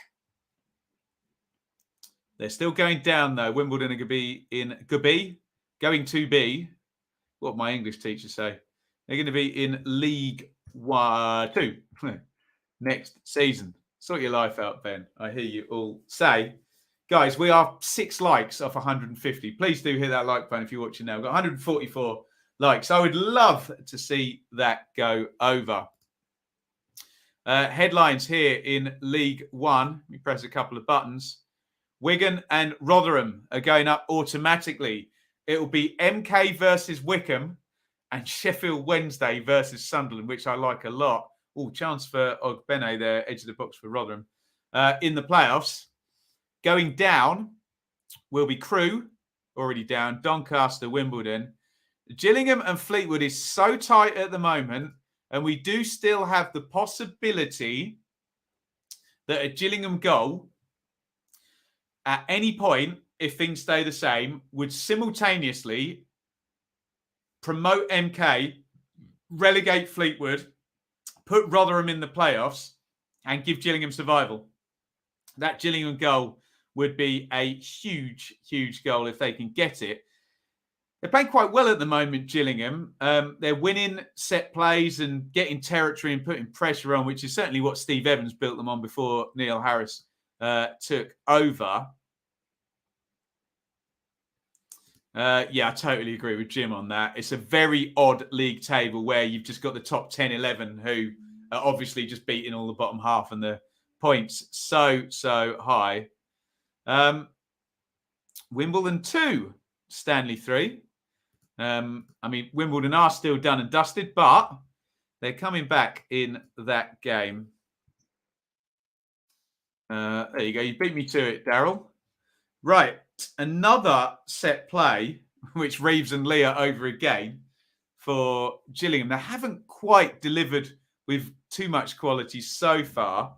Let's see if they can here. Reeves, left foot. Better. Oh, chance on the back post. The mega goal. The ultra goal was closer than we've had for a while there. The mega goal that swaps 4 separate teams in the table that Gillingham didn't score there. Best delivery they've put in there.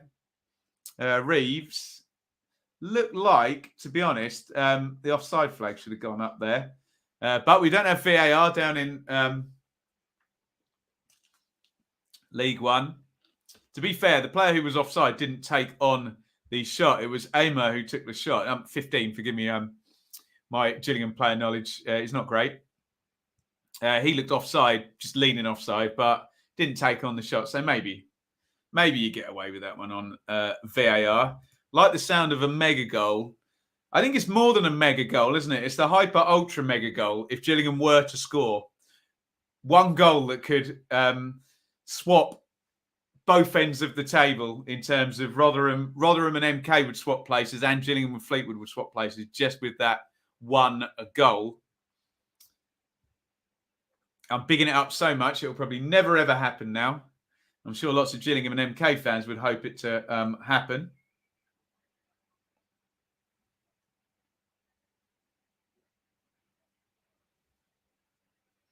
Rotherham throw. So we are 56-30 at Gillingham and 57-7 at Plymouth. About a 30-second gap. Cross comes in from the right, deflected. Oh, chance near post. Great save by Chapman again. Oh, so close, Rotherham, to sealing it, really. Was it Smith on the near post? Cross got deflected. It wasn't. Who's that arriving? Wiles? It's another good save there. On the balance of chances, Rotherham should have this one buried, should they? There was that big chance for Smith at the end of the first half as well. Chapman makes a good save there. He's good with his reactions. In comes the corner for Rotherham, and he does well again, the keeper there. Under some pressure, just paws the ball away. It's still in play. Ogbene. And yeah, Rotherham just keeping the ball here, and it's kind of understandable. They don't need to do anything that they haven't already done here. They really love a second goal, but at the moment they're winning the game and they're going up. So they don't need to exert themselves, or rather overexert themselves.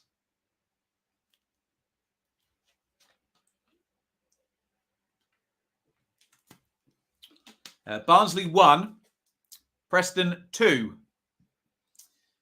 That is rather in keeping with Barnsley's appalling season this year.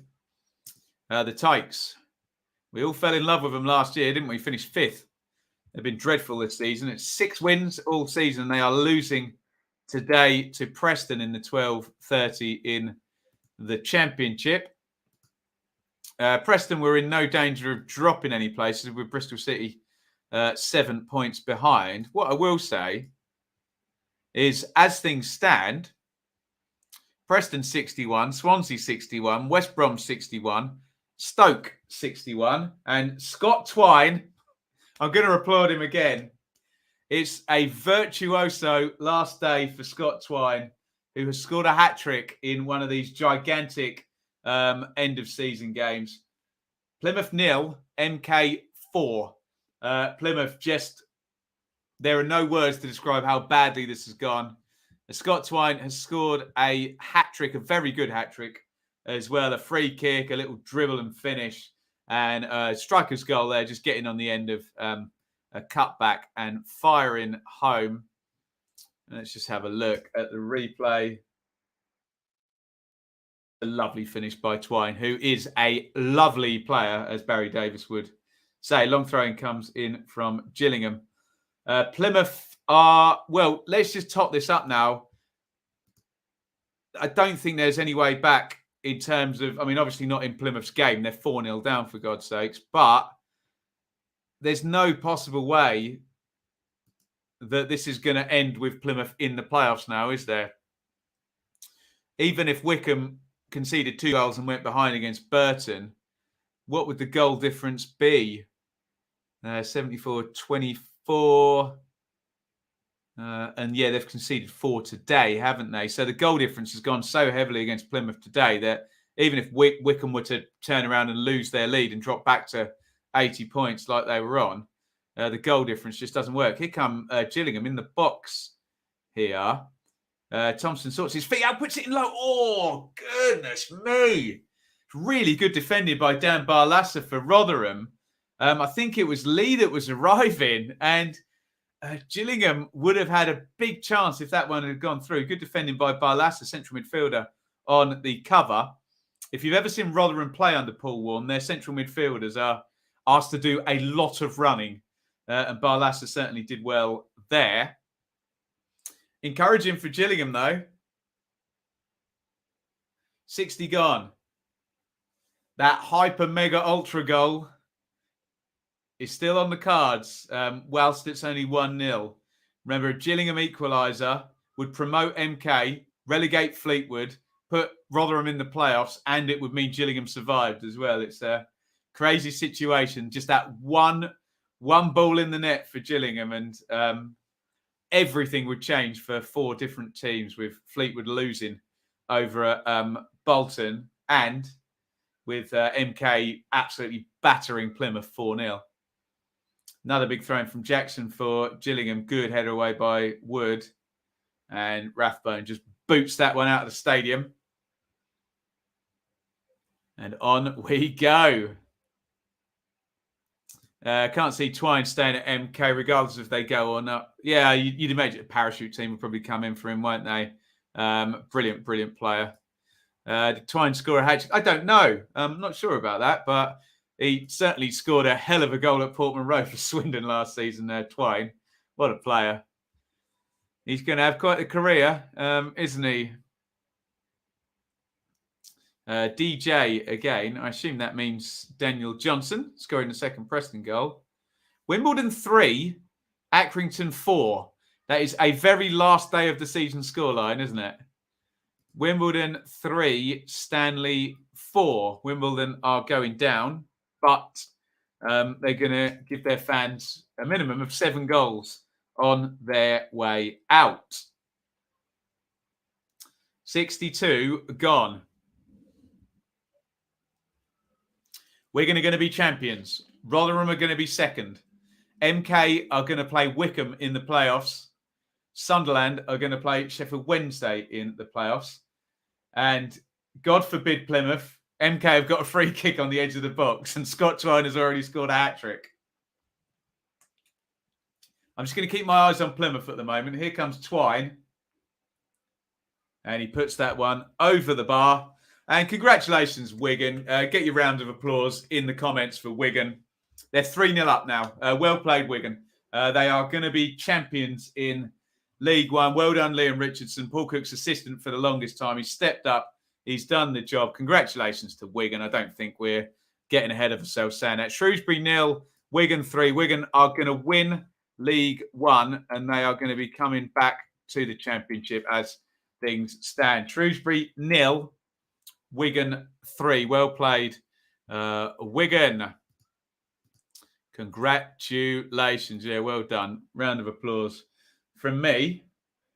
Oh, Neil Warnock in the crowd at Plymouth. He won't be happy with this one. He's an ex-Plymouth. Well, he's managed everybody, hasn't he? Yeah, well played. Wigan, who we're going to have back in the Championship next season with Liam Richardson and Callum Lang and Will Keane. They've been very, very good this season, Wigan, and they're going to be champions. Great turnaround over the past 2 years. Yeah, complete club decimated by that administration 2 years ago, wasn't it? And they've done so well this season. Wigan, 92 points. Pretty much confirmed now. They're 3-0 up. Wiles hits the shot. Good save. Chapman, the Gillingham keeper, has been excellent today. Was he at Blackburn, Chapman? I'm trying to think. Wiles, really decent shot there. Gets it out of his feet. Right-footed. Hits it really hard. It's comfortable for Chapman, but it's a really firm shot, so we've got to get 2 good hands behind it. And that he does. Oxford 1, Doncaster 1. It's a dead rubber. Doncaster are going down and Oxford are missing the playoffs, but Donny have equalised at Oxford. And it's a Rotherham corner. They really would love a second goal. Oh, Richard Wood there on the near post. It's the year 2045 and Richard Wood is still arriving at the back post for Rotherham from every set played. Aged 75. Good defending, actually, from Amer. Just nodded that out on the near post. Gillingham just haven't forced a big chance in this game. Surely if it stays 1-0, they will get one because they'll just have to pile men forward. They're going down if they don't. But that doesn't happen yet, I don't think. We're only at 65, and I'm sure Neil Harris will just have to go for it for the last 15 minutes.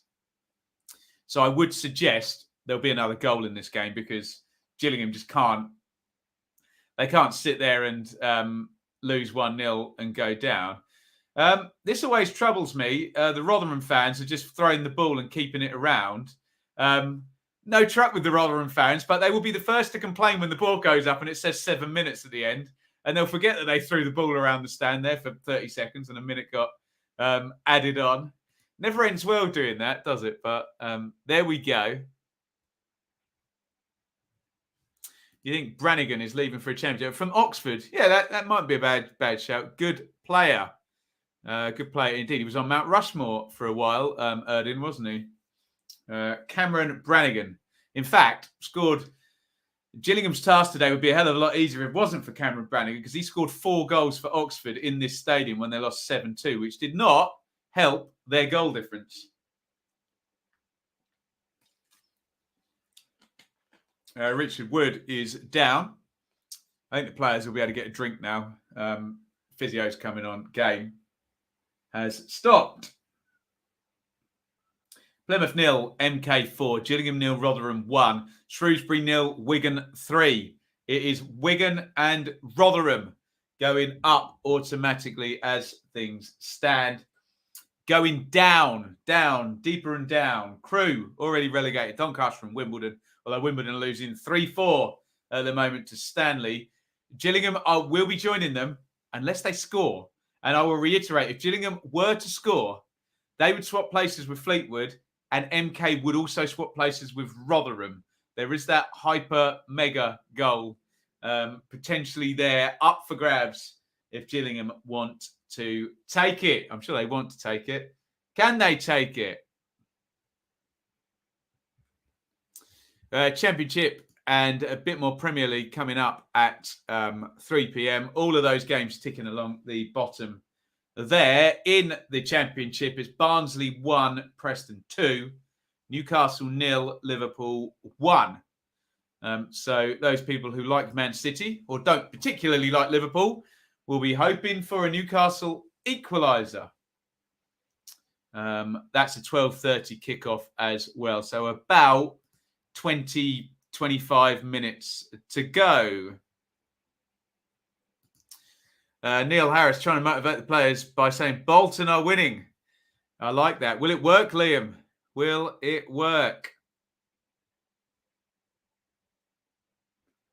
It's a fact. Neil Harris must be aware of the hyper mega goal if anyone can score it for Gillingham. That throws about 15 cats amongst 1,000 pigeons, doesn't it? Thoughts on Blades? Yeah, we'll do that in the review show, Scott. But could be decisive for Blades last night. There's a chance they could be guaranteed playoffs today if Blackburn, Millwall, and Middlesbrough all don't win today. So many permutations going around my head. Then Sheffield United and Luton will be guaranteed playoffs today, and neither of them kick a ball today. Sheffield United have already played. Luton play on Monday night at Fulham. I mean, I'll be quite frank about it. The chances of Millwall, given the goal difference, catching either of those two, really, it's all about Middlesbrough. Middlesbrough play Stoke today. If Middlesbrough don't beat Stoke, for me, even if Blackburn were to beat Bournemouth, hard task, that sounds like playoffs done. Throw in to Rotherham, who are just weathering the storm from a bit earlier. Gillingham, surely there's got to come a point where Neil Harris just says, go, get forward, forget the tactics, just everybody attack and try and score. They have to at some point while it stays 1-0. If Blackburn win both their final games 1-0 and Sheffield United lose 1-0, they have exactly the same records. Would it go to the head-to-head, Sam? I'm trying to think what the scores were when those two played each other. No ideas. I think we have Tony Mowbray and Paul Heckingbottom doing that thing they used to do on Gladiators with the giant cotton buds to decide who goes into the playoffs, yeah? Free kick, Rotherham.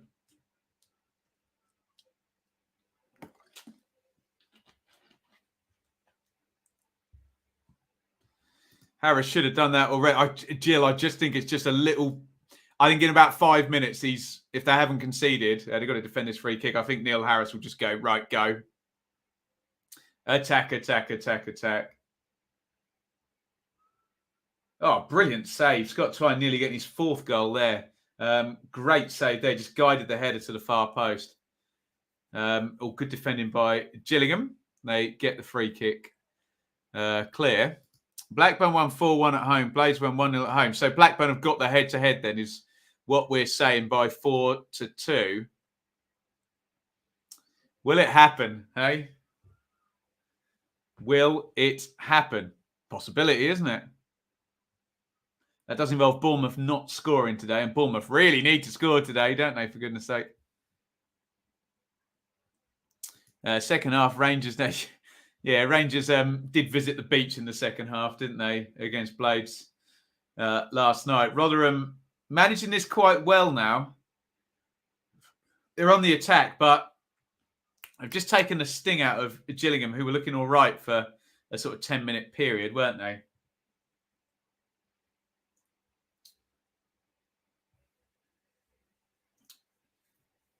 MK still putting the pressure on Plymouth, who are looking certainties to miss out on the playoffs now with 80 points, which just sucks to be a Plymouth fan today, doesn't it? Crikey. Going to have won none of their last 5 games and drop out of the playoffs despite scoring 80 points. Ludicrous.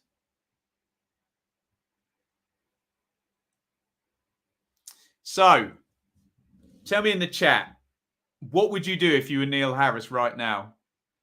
How late do you leave it before sticking your centre-half up front, kicking everything long and just trying to force a goal by not being big or clever, but by just attacking and being completely brave?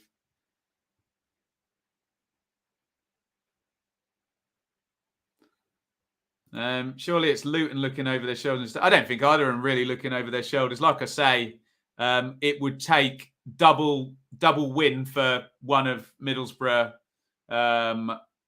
Blackburn and Millwall, and double defeat for Luton and one defeat for Sheffield United. The odds are very, very much in their favour. So I don't really think it's a Luton or Sheffield United issue. Oh, interesting. Okay. Burton 1, Wycombe 1. So that now narrows the gap between Plymouth and Wycombe to 1 point. Okay. Let's bung that goal up. Burton have just equalised against Wycombe. So the slightest glimmer for Plymouth with about 16 minutes to go. The goal difference is, so the gap will now be 1 point. And the goal difference, unfortunately for Plymouth, is 21-23. So were Burton to score again and go 2-1 up, it would be 1 goal in it and tied on points. It would be 22-21. And then word would probably get to Plymouth that if they just scored a goal, they would be in the playoffs.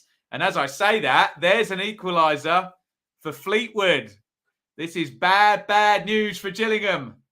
Fleetwood have equalised at Bolton. Again, I will always comment on a Fleetwood goal by saying, look, they often concede after they score, but they do score a lot. And it's now 2-2.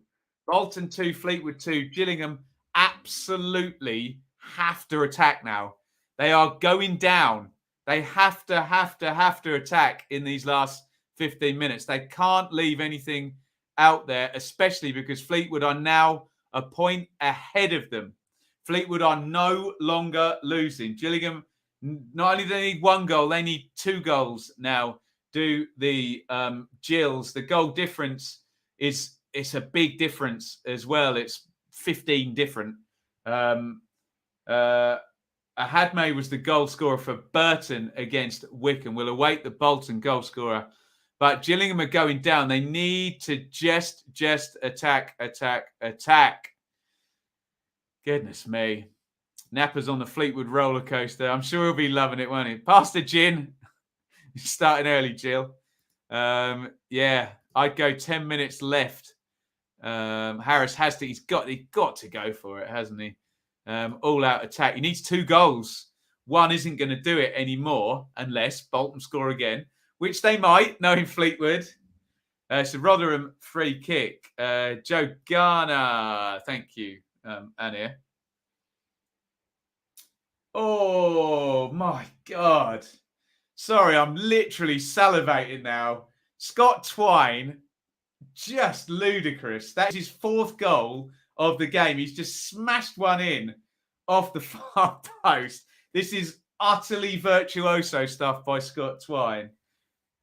Incredible performance by Twine, who's scored 4 now. I think so. As Darling steps out, doesn't even take a touch, just larrups it in off the far post. What a player. Twine has 4, and it's a really good 4 as well. It's a free, I can't even remember all of them. A free kick, a dribble and a smash in off the far post. A nice finish, and another one from outside the box. He's going off now, Scott Twine. Standing ovation from me, I have to say. What a performance. Get him on Mount Rushmore. Scott Twine has scored 4 goals for MK, and it's 5-0. And Plymouth, well, there's another one off on the goal difference there. We were doing all the maths, but yeah, standing ovation for Twine. Just sensational. Preston have gone 3-1 up at Barnsley. Back to matters in hand. Gillingham have to score. But it's not an ultra hyper mega goal anymore, because a Gillingham goal is now of more use to MK Dons than it is to Gillingham. If Gillingham score, MK Dons will go second, but Gillingham will not survive because Fleetwood are level. They'll go down on goal difference if they score. Gillingham need to score 2 goals in the last 12 minutes of this game. MK and Scott Twine have decimated Plymouth. Surely, name me a better final day performance than Scott Twine today. Just sensational. Twine, wow. Wigan are going up. Yes, they are. Congratulations, Wigan. 92 points incoming for Wigan now. 3 up at Shrewsbury.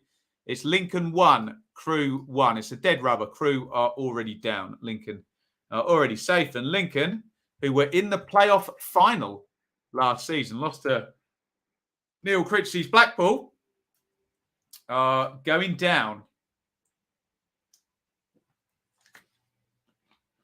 Michael Smith is going off for Rotherham. Very good player, Michael Smith. On comes Georgie Kelly, who you can probably tell by my intonation there, I don't know a lot about. Smith going off does negate some of Rotherham's goal threat. His shirt's all torn to bits where he's been wrestling with the defenders. Wearing his war wound like a crown. Levon wears his war wound like a crown. What a tune. Elton John. Here come Gillingham, who need to score twice or they're going down. Long-range shot blocked out. Rotherham still look comfortable. Gillingham have got to... At the moment, they've got Rotherham all in their own half. They've just got to keep them hemmed in. Doesn't matter how direct it is. They need bodies forward. They need shots on goal. They need balls into the box. Forget clever football. It just needs to be effective now, doesn't it, for Gillingham? They need to make a big chance and score it quickly. And then they need to do it again. So Gillingham need 2 to survive. Only 1 goal, though, would do for Rotherham. If Gillingham equalise, MK will go up automatically and Rotherham will be in the playoffs against Wickham. That would be a slugfest, wouldn't it? Paul Warne scratches his head. He's pretending he's calm, Paul Warne. I bet he's not, though. There'll be yet another promotion for Warne and Rotherham out of League One. They are the Dons of League One. 80 minutes and 59 seconds at Gillingham. I would tell you it's 81-35 at Plymouth, but that's all done. All eyes on this one here. And can Gillingham equalise and change those positions? Or can Rotherham get a second and confirm promotion? They have a corner. Tutonda concedes it. And Bolton 3, Fleetwood 2. Scrap everything I've just said. Now Gillingham only need 1 goal. That is a big goal for Gillingham. Now Bolton are 3-2 up and Fleetwood just cannot. Can't they score 2 goals and not win in so many games? It's not even funny for those Fleetwood fans. So all change again. Rotherham corner. Oh, free header. Goodness me. It was a hecker as well. You'd want it to fall to him. Now, do the Gillingham players know? Do they know Bolton have taken the lead? If Gillingham score, they survive. Not only that, MK would swap places with Rotherham. It's all on in the last 8 minutes here. It's still up for grabs. Where's my it's up for grabs button now? Where is it? Let me press it. Here we go. Thomas, it's up for grabs now! It's so up for grabs now, isn't it? So I reiterate, everything now hinges on this game we're watching and whether Gillingham can equalise or not. Rotherham are going to want to keep it clean and take the win and take promotion. A Gillingham goal makes them safe and also would automatically promote MK Dons. But here come Rotherham in the box, cross to the back post, huge chance. Wiles, good save again. Kelly on the spin. Oh, blocked out. It's going to be back with Wiles. Matcat crosses to the back post. Oh, God. Rotherham genuinely could have scored 3 or 4 goals in this game. They only have 1, and Gillingham's keeper, Chapman, has played well. Barnstorming stuff in the Super Stream. We got another 2.5 hours of this nonsense to come, you lot. We're going till 5 o'clock and doing all the championship stuff as well. Oh, God. Chapman has played so well for Gillingham in goal, hasn't he? Great attack by Rotherham. I think it's also 2-2 crosses in. Good effort by Wiles. Catches that really nicely on the volley.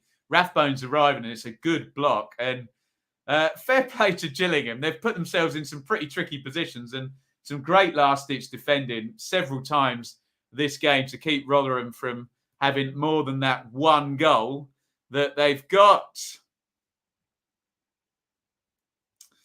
Keep your comments coming. It's still on an edge. We are 6 minutes from the end of the League One season, and one goal could still change automatic promotion and relegation. I'm about to see this Bolton goal. Fleetwood give the ball away. What on earth? That is the most bizarre goal I've ever seen. It's like a tackle from about 35 yards. Goodness me. Get your thoughts in on that bolt. It's literally a slide tackle and it just balloons from miles over the keeper's head. Absolutely incredible moment. Imagine being relegated by that goal. I thought the second goal Fleetwood conceded was bad enough, being a big deflection. That one was just ridiculous. Goodness me.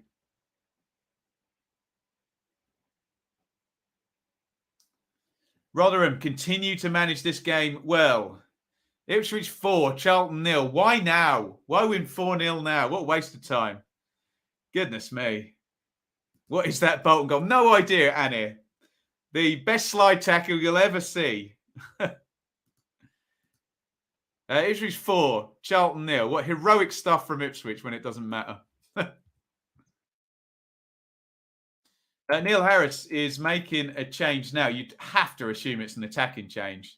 Have they left it too late? Oh, it's in! Rotherham have scored! Or have they? It's offside. Richard Wood sticks the ball. He's holding his head. I'm going to calm down. The offside flag has been raised. Everybody calm down. I'll stop screaming. Look at the veins in my neck popping out. It's too exciting, this.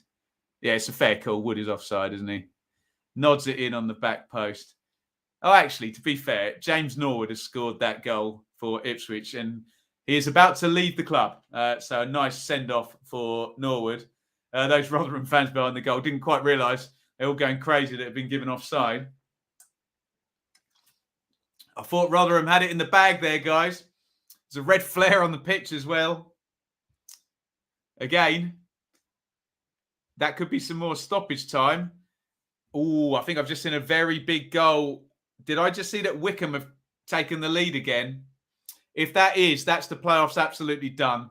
There's nothing left now. Not even 2 quick Plymouth goals and another one for Burton.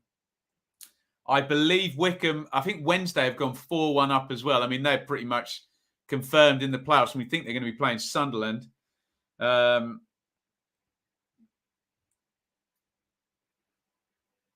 I think Wickham took the lead there. Let me just double check over on SofaScore, which pretty much means playoffs are all done, but we've still got stuff to play for. Rotherham really still need that second goal. And a Gillingham equaliser can still affect both relegation and promotion with 3 minutes of the season left. That's how down to the wire this is going.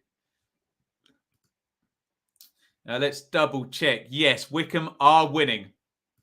Here is your live league table with 2 minutes to go. We're going to be champions. Well played.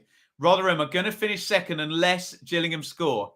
If Gillingham score, MK and Rotherham will swap places in the last 2 minutes of the season. In the playoffs, it's going to be MK, Wickham, and Wednesday, Sunderland. I'm going all in. I think that's confirmed unless we get that Gillingham goal. Rotherham running the ball into the corner already with 87 minutes gone. If they concede a goal, they will regret that decision. You're damned if you do and you're damned if you don't when you're trying to see this type of game out. At the bottom, Fleetwood are behind against Bolton 3-2, and they led in that game as well. Topsy-turvy. So all this means Crewe down, Wimbledon down, Doncaster down. Gillingham and Fleetwood would swap places, and I've been saying this for the last hour or so, if Gillingham score. Gillingham aren't showing any signs. Rotherham finishing the game. Well, it's a chance, and they've done it now. Rotherham are promoted. It's Kelly, I think, has smacked it in the corner. It's over. It's done. Gillingham 0, Rotherham 2. And Rotherham are going back into the championship. Gillingham are going down. They have broken away. They've managed the game well. Massive pitch invasion from the Rotherham fans. It is going to be relegation for Gillingham. Rotherham are going up. A late goal, 88 minutes in. It's Gillingham 0, Rotherham 2. It is all done, guys. It's been fun, but Rotherham are going up. Paul Warne is shouting to his fans, get off the pitch. Don't want to cause any trouble there and ruin anything possibly that their team has achieved. But Rotherham are going up. It's 2-0. We'll go to your comments in just a second. They're just dispersing the fans off the pitch. Rotherham are 2-0 up. It was a quick old turnaround, sort of counter-attack goal, basically. The ball played into the channel. I think, is that Ogbene on that side? Just steals it. The ball is knocked into Georgie Kelly, who bends it in with his right foot and basically takes this whole thing and goes, we are done. Rotherham are going up. Gillingham are going down. Fleetwood are staying up. MK are in the playoffs. We are done here in League One with that late goal. And I have to say, look at those limbs in the Rotherham end there. That looks absolutely brilliant on Sky Sports. Have got that in slow motion. It's a great moment for Rotherham. It's Gillingham 0, Rotherham 2. Wigan are going to be champions. Rotherham are going up in second place. Liam Manning, I can see on the other screen, has just heard about the goal. It's going to be Wickham and MK in the plus. We've got 8 minutes stoppage time, by the way. And it's going to be Sunderland and Sheffield Wednesday. And I don't think anything can really change now in these last minutes. Georgie Kelly won't care. He's got a yellow card, presumably, for taking his shirt off. Rotherham are going up. Lincoln 2, Crew 1. Don't think anybody cares. It's a dead rubber down there. I think Crew led in that game as well. Already relegated. Well played, Rotherham. Yeah, well played, Iain. I think over the season we deserve it. Yeah, well done, Rotherham. They are going up. Rotherham goal all over now. Signed still. Oh, they nearly go 3-0 up there. Rotherham. Oh, what a final day in League One. Always is, isn't it? Always is. Let's get that league table up. It's pretty much all as is now. I don't think anything is going to change. Let me just check goal differences, whether any late goal. No. I think we're certain now, even on our playoff positions as well, this is how it's going to be finishing. Wigan are champions. Well played. Newcastle 0, Liverpool 1. Speaking of champions or potential champions, Liverpool keeping the heat on Manchester City in the Premier League. Rotherham are going to finish second. MK are going to play Wickham in the playoffs. Poor old Plymouth. They've lost 5-0 tonight. Scott Twine has destroyed them for MK, and they are missing the playoffs. Sheffield Wednesday are going to play Sunderland in the playoffs. A huge matchup between two League One sleeping giants there. Unbelievable. The chat is telling me that Bolton have gone 4-2 up, but it doesn't matter. Fleetwood are staying up. Fleetwood will stay up because Gillingham are 2-0 down here. We think it's 4-2 now for Fleetwood. They probably heard about that second Rotherham goal and thought, who cares? We're done now. Throw the towel in. Bolton 4, Fleetwood 2. Paul Warne is just making a couple of subs to take a sting out of this one, but we're all done.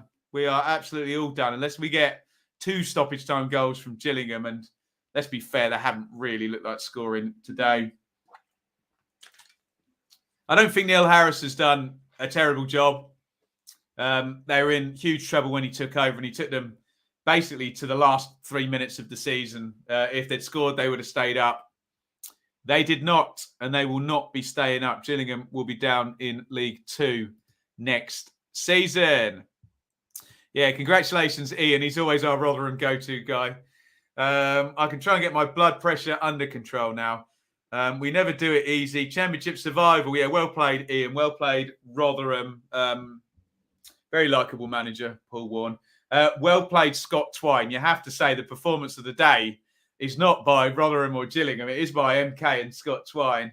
But not enough. That big slip up from MK toward the end of the season means they're going to miss out by 1 point. There is the great Dean Lewington and the soon-to-be great Scott Twine. There, MK are going to play Wickham in the playoffs, and I will tell you now, I live 20 minutes from Stadium MK. I'll head down there. I'm paying to watch Scott Twine, I tell you. Take my money. What a player that guy is. Wednesday 4, Pompey 1. They are going to be in the playoffs against Sunderland. What a matchup that is. Wednesday v Sunderland. It is both sides hammered each other in their home fixtures. Will Twine stay with MK next season, though? He's going to be very sought after, Scott. I totally agree with you there. Rotherham just holding it in the corner. Yeah, Ogbene's heading back over there. Blow the whistle, ref. In the words of famous WWF commentator Jim Ross, will someone stop the damn match? This is all done, isn't it? Rotherham are in control. Gillingham are going down. Rotherham are going up. MK are going into the playoffs. Fleetwood are staying up. Incredible. What a pair of sets. It's going to be great, those two semis. I agree with you totally, Sam. In terms of the size of the interest, they'll be in Sheffield Wednesday, Sunderland. That's going to be a fantastic game, that one, isn't it? And I love the tactical matchup of Gareth Ainsworth versus Liam Manning. That's going to be brilliant as well. Fantastic stuff. Glad to see Fleetwood stay up. They are going to be staying up. And the ever-popular Nappers, our good friend, pleased for him as well. They are going to be another year in League One. Gillingham force a corner here. We are 95 minutes into a game that we suspect will last 98 minutes. MK Wednesday playoff final. Congratulations, Iain. Yeah. Well done to Iain and the Rotherham fans. They are back in the Championship next year. So are Wigan. But that was pretty much all sorted. O'Keefe is losing his head a little bit. Frustration there pouring out. He needs to be really, really careful here. He's going to get himself red carded if he's not. He's lost the plot, the Gillingham number 4 here. Keep your eyes on that. Foul committed in the box. And Rotherham are now officially 90 seconds from being promoted. I suppose give a shout out for Rotherham. 15th in League One, their highest ever league position. You can't say better than a personal best, can you? No, well played, Cheltenham. Scott Twine is all smiles. His team have missed automatic, but he's been incredible today. 4 goals for Scott Twine. Paul Warne is again telling his own supporters to get off the pitch. He's not impressed with the Rotherham fans, Warney. They're going to invade the pitch the second this final whistle goes, the Rotherham fans. And the Gillingham stewards, and doesn't look like they're going to do anything about it. Let's hope everyone can stay safe. They are 40 seconds from promotion. Rotherham.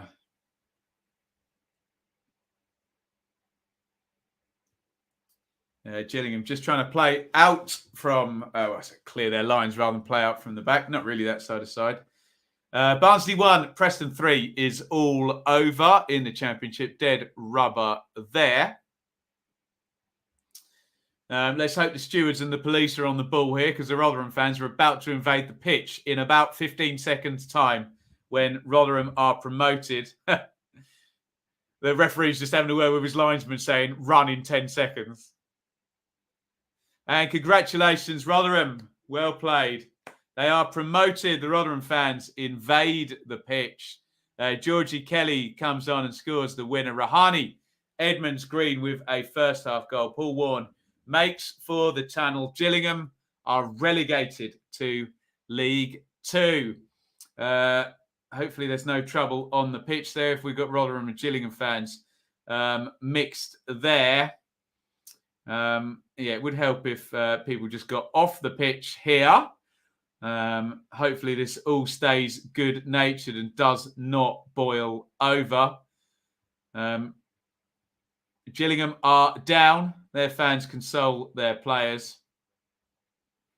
And let's check in with our final League One table. It's all over. Wigan, our champions, well played. Rotherham into second place. They win on the last day of the season, land on 90 points. MK will play Wycombe in the playoffs. They did all they could there today, MK. They won 5-0. And look at that. The entire top six all won. And Plymouth were in the wrong place at the wrong time to face Scott Twine, and they were the only team to lose. Well, they started the day in the top six, but they've missed out on the playoffs. Horribly unlucky, Plymouth. Sheffield Wednesday will play Sunderland in a huge playoff game, which is probably going to draw massive attendances in both stadiums as well. I look forward to hopefully getting to one or other of those games as well. Shout out to Wednesday and Sunderland fans for tickets immediately.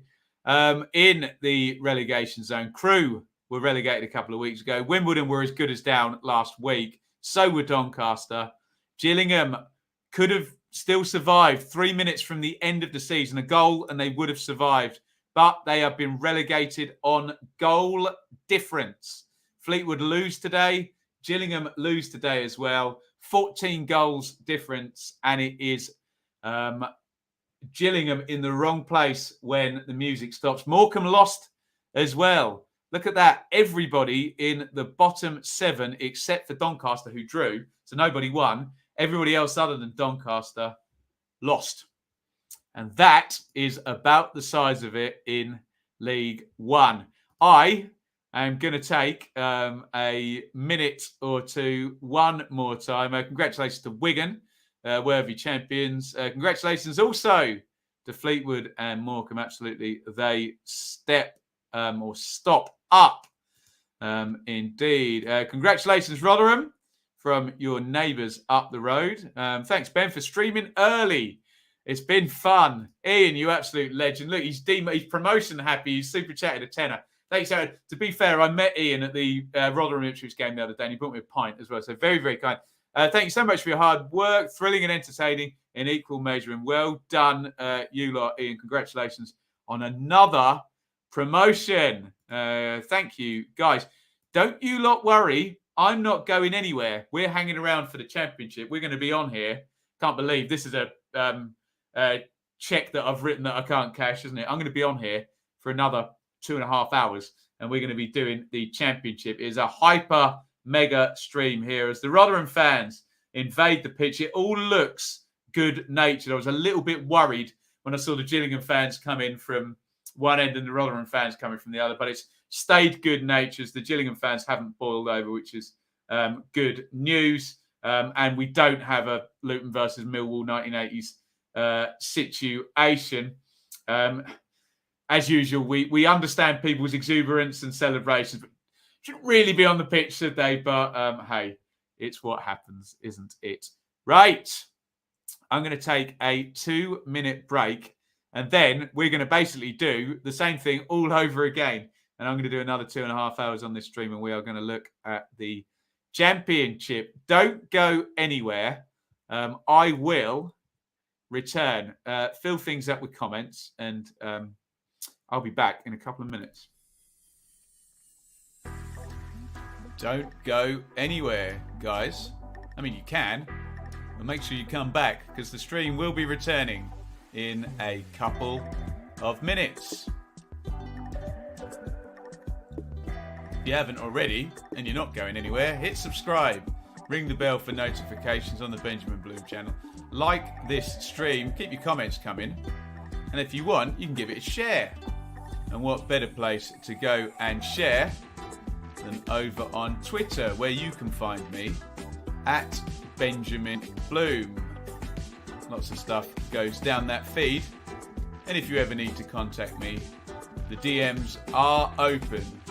Forgive me, it might take a couple of days to get through all of them. At Benjamin Bloom on Twitter. You can also support us over at our Teespring store, www.benjaminbloommerch.store. Don't forget the 2 M's in a row. Buy yourself a t-shirt, a mug, phone case, hoodies, all sorts of good stuff over there. Great way to represent our community over here.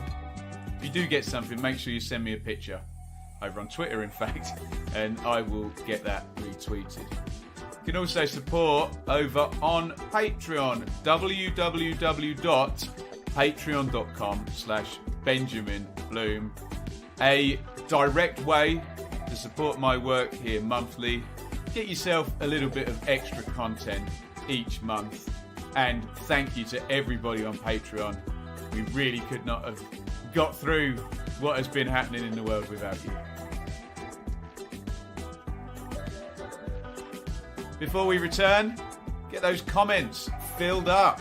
Questions, topics, etc. And enjoy the rest of the stream. Here we go.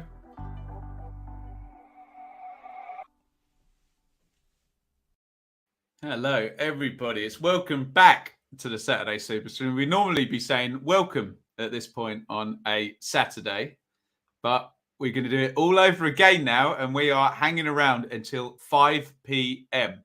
So it's going to be a chilled 25 minutes, and then the Championship is going to take over. We've got bits and bobs in the Premier League. It's congratulations to Wigan and Rotherham, who return in first and second place, and Godspeed and good luck to MK, who'll play Wickham in the playoffs, and Sheffield Wednesday and Sunderland. One of those four will be in the Championship by the end of May. We're going to be focused on the Championship in just a second. As per usual, let's give a big thank you to Wrong Hand, as ever. Our sponsors, WhatAcker. We've got another ACCA for you to follow here. This is the 3 p.m. win ACCA and the WhatAcker boys over at WhatAcker.com. You can still get on this, get a little bit of a boost from Bet365 there.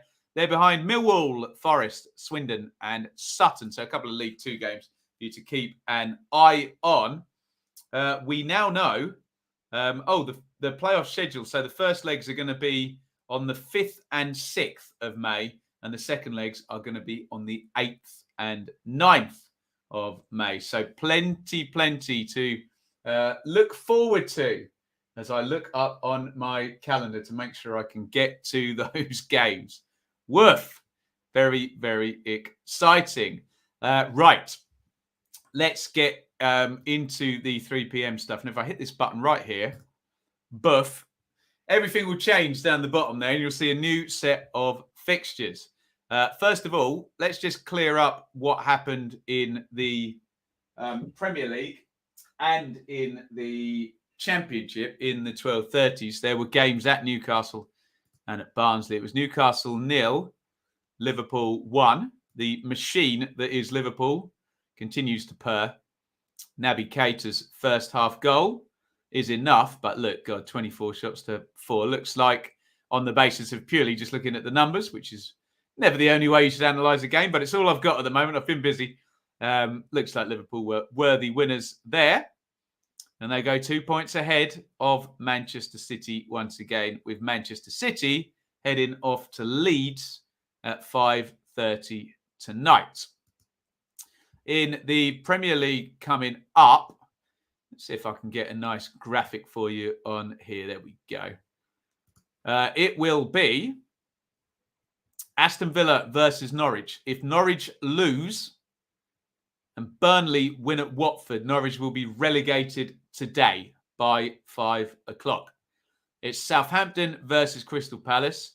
I already mentioned Watford versus Burnley. Obviously, that result, Burnley winning, if that were to happen, would do a lot in terms of Watford's future as well. They would be, I believe, so let me just do a quick double check, right on the edge of relegation. If that were the case, what would the gap be? 12 points. Yeah, so then we're into goal difference territory. So Burnley could really do for both Norwich and Watford, who they're playing.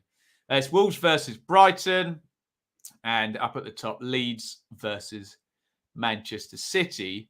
In the Championship earlier on, it was Barnsley 1, Preston 3. Dan Johnson with 2. Emil Rees with the other. And a 3-1 win for Preston. Scroll that right up so you can see Barnsley at the bottom. Barnsley now definitely can't catch Peterborough in their last game. If Darby were to win today, then Barnsley will definitely finish bottom. But you're all going in the same direction if you're in that bottom 3. Preston on to 61 points, so they could end up as high as 12th if things go well for them this afternoon and next week. Loads of teams all gathered together there. They're not going to finish below 16th. That's their minimum, with Bristol City 9 points behind. So, in the Championship this afternoon, let me get that nice screen up again. We have a huge game. Blackburn versus Bournemouth. I'll do all my permutations in a minute, okay? It's Blackpool versus Derby. Bristol City versus Hull.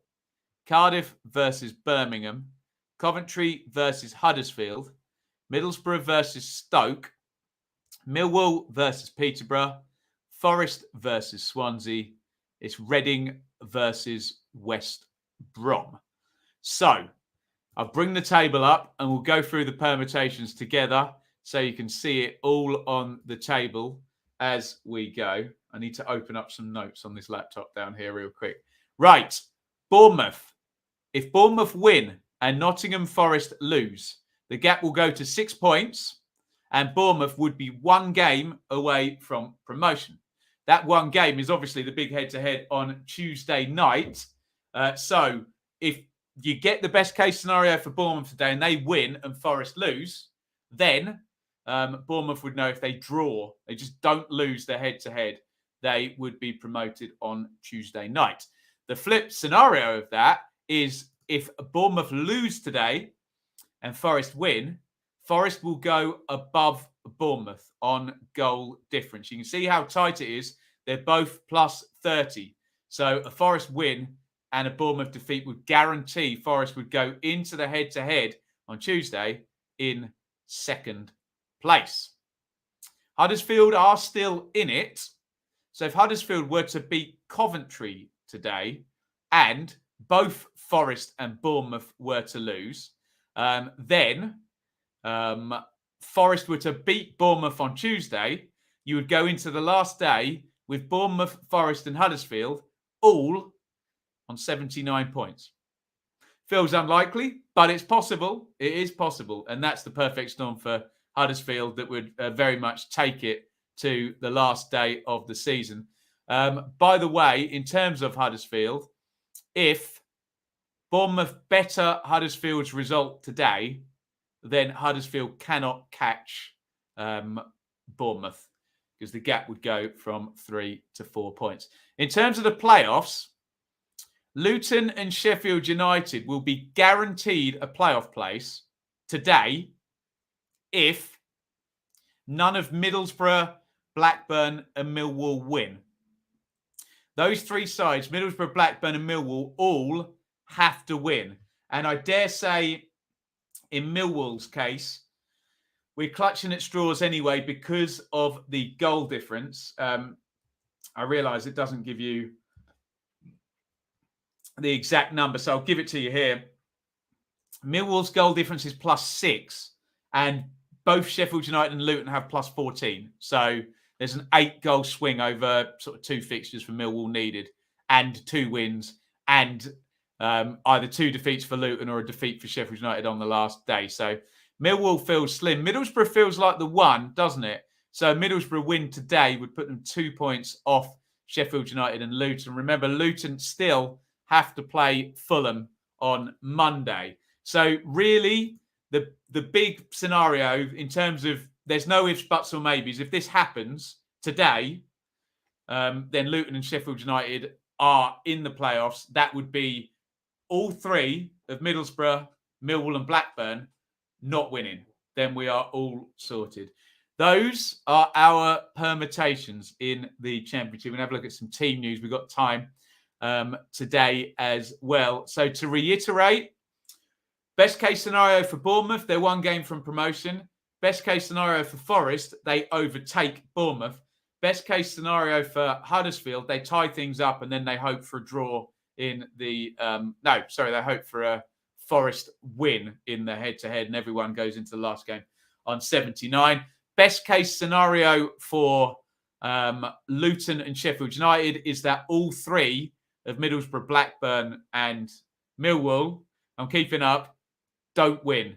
Although remember, with Millwall, it's an 8-goal swing that's needed. With Blackburn and Middlesbrough, it's only 3 and 4 goals, which is achievable. That's achievable in minutes. If one side goes 2 down on the last day and one side goes 2 up, there's your 4 goals, just like that. That's about the size of it. The best case scenario for the Chasers is that they will win today. Middlesbrough, especially, they've got the extra point, haven't they? But then they need a favour from Fulham twice, because Fulham play Luton on Monday and they play Sheffield United on the final day. So all of those Chasers are going to be well behind Fulham now for the last 2 games. Fulham are basically champions, but we're just doing silly goal difference stuff. It's going to take Bournemouth a 30-goal swing and winning all 3 games and Fulham losing both of theirs to switch it over, which doesn't really, to me, feel like it's going to happen. Right. Shall we get some comments here in the chat? Milner performed an amazing tackle in the game before the goal. I will take a look. Haven't quite seen yet. Best League One season ever for excitement. Certainly been the highest tide up in the playoffs in League One. A few months ago, I thought Darren Moore had us heading for about 12th. So this is a bonus. Everton playing MK next year, possibly. We will see. Always loved Stoke, says Lee. Blackburn fans must be annoyed at how badly they've dropped off. You would likely think so. Should we do a like spike? Yeah, if we've got Championship fans in now. Let's do it. How are we doing? 176 likes. Please, you lot, hit the like button if you're watching the stream right now.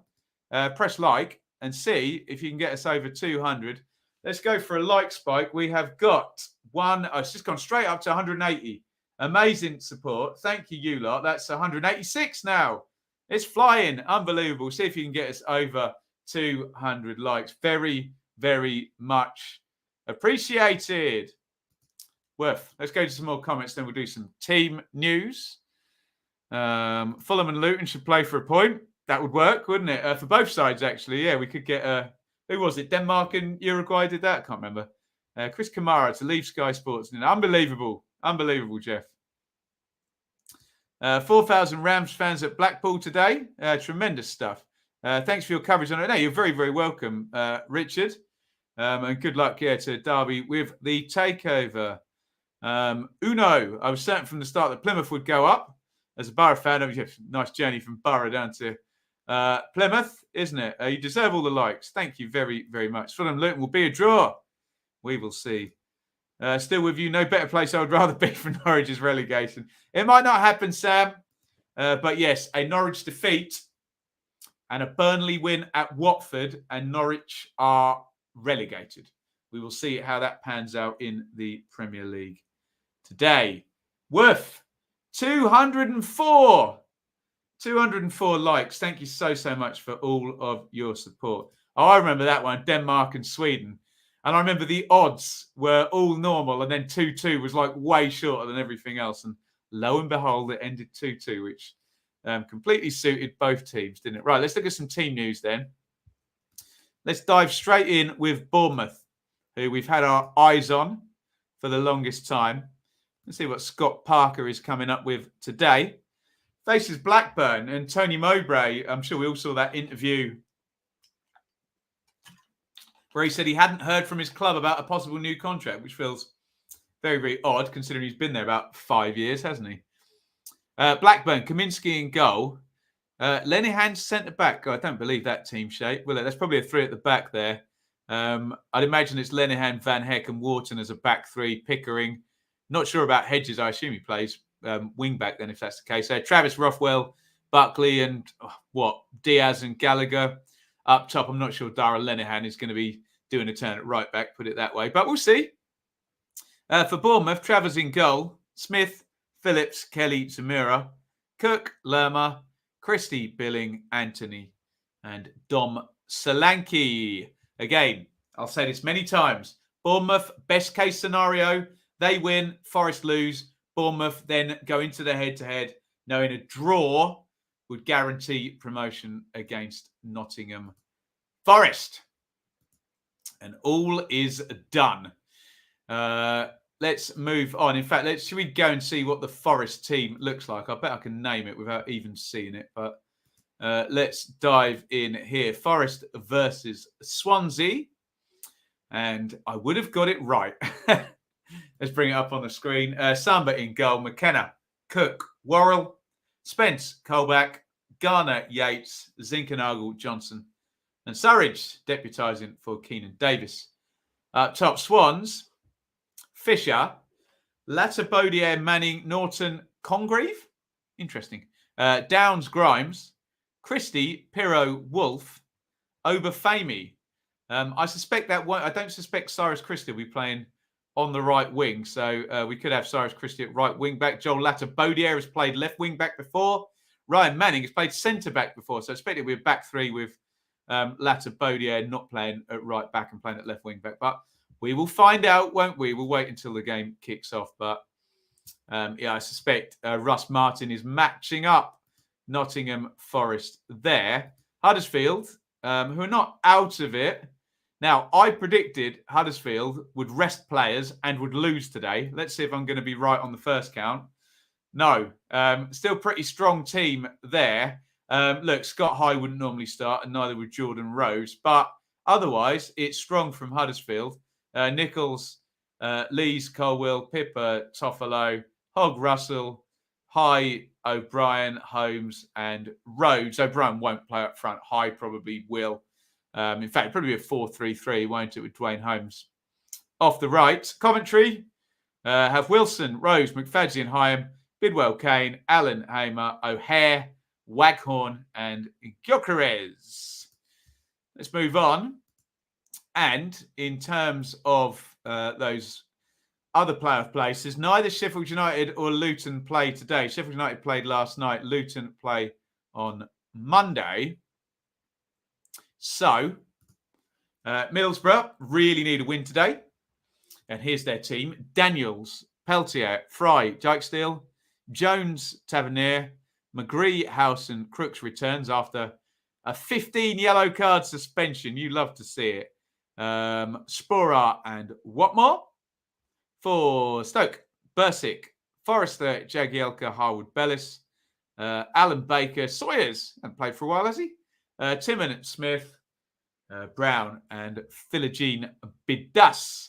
Middlesbrough have to win, basically. Again, to reiterate, Sheffield United and Luton will be confirmed in the playoffs if Middlesbrough, Blackburn, and Millwall, if none of the three of them win, then the playoffs are done before we get to the last day of the season next weekend.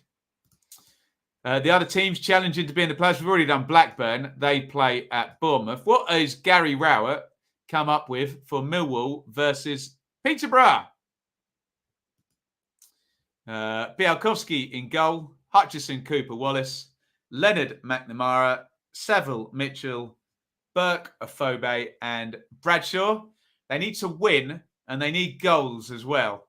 Do Millwall. They're still in it, but they need to start the goal difference swing again. Cornell in goal for Posh. Knight, Edwards, Kent, Ward, Burrows, Fuchs, Taylor, Smodic, Clark, Harris, and Jack Marriott in for them. We won't play first goal today, being all of the League One games have gone, which always makes first goal lots more interesting, doesn't it? Let's continue doing some team news and then we'll get into the...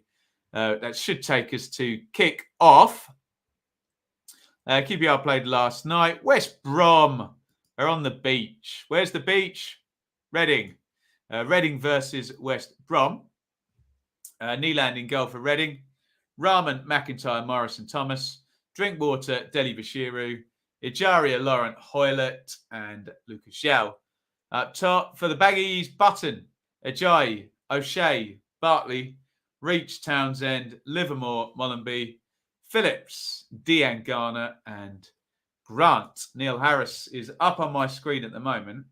I'm going to change the channel. Let's get over to good old Jeff and Soccer Saturday, so we can keep up with all the comings and goings there. We thought Jeff would be very close to his last week, but he is going to be continuing on Soccer Saturday next season. We did the West Brom team, didn't we? Let's move on. Preston have already played. It's Blackpool versus Derby. Not a lot to play for, although I think we said if Derby win, then they're guaranteed not to finish bottom, and Barnsley will. Maxwell in goal for Poole.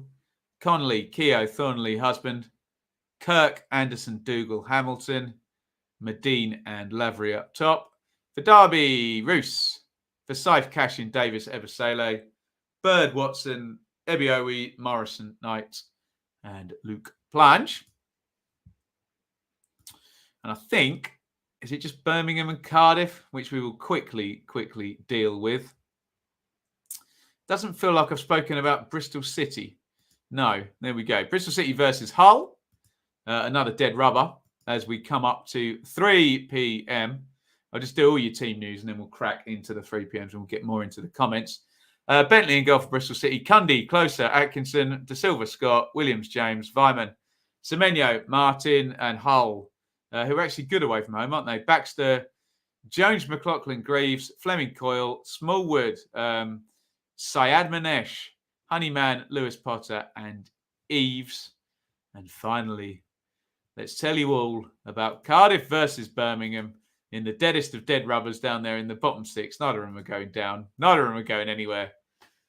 Apart from to the beach today. Phillips in goal for Cardiff. McGuinness, Nelson, Denham, NG Drama, Doyle, Wintle, King, Harris, Hugel. For Birmingham, Etheridge, Gordon Roberts, Friend, Bella, Collin, Sunyich, Gardner, Bakuna, Hernandez, and Lyle Taylor. There is Dean Smith, who is the Norwich City manager and used to be the Aston Villa manager. And he is back today at Villa Park, knowing that were Norwich to lose today and Burnley to win, Dean Smith and Norwich will be relegated today. If you weren't in the stream earlier, congratulations, Wigan and Rotherham. They are up. Commiserations. Crewe were already down. Doncaster and Wimbledon were pretty much down. And Gillingham joined them. Damning words from Neil Harris. What did he say, Anir? Let me know what he said. Will you be covering the championship? That's what we're doing right now, Benzie plays. We are staying here. Soccer Saturday or Super Stream. There you go, Stephen. You know the deal. You know the deal. Right. What time is it? 2:58. Let's just have one more look at the WhatAcker picks for the 3 p.m. Winacker. The guys over at whatacker.com are behind Millwall, Forest, Swindon, and Sutton. So 4 home teams, £10 stake. You get a little bit of a booster.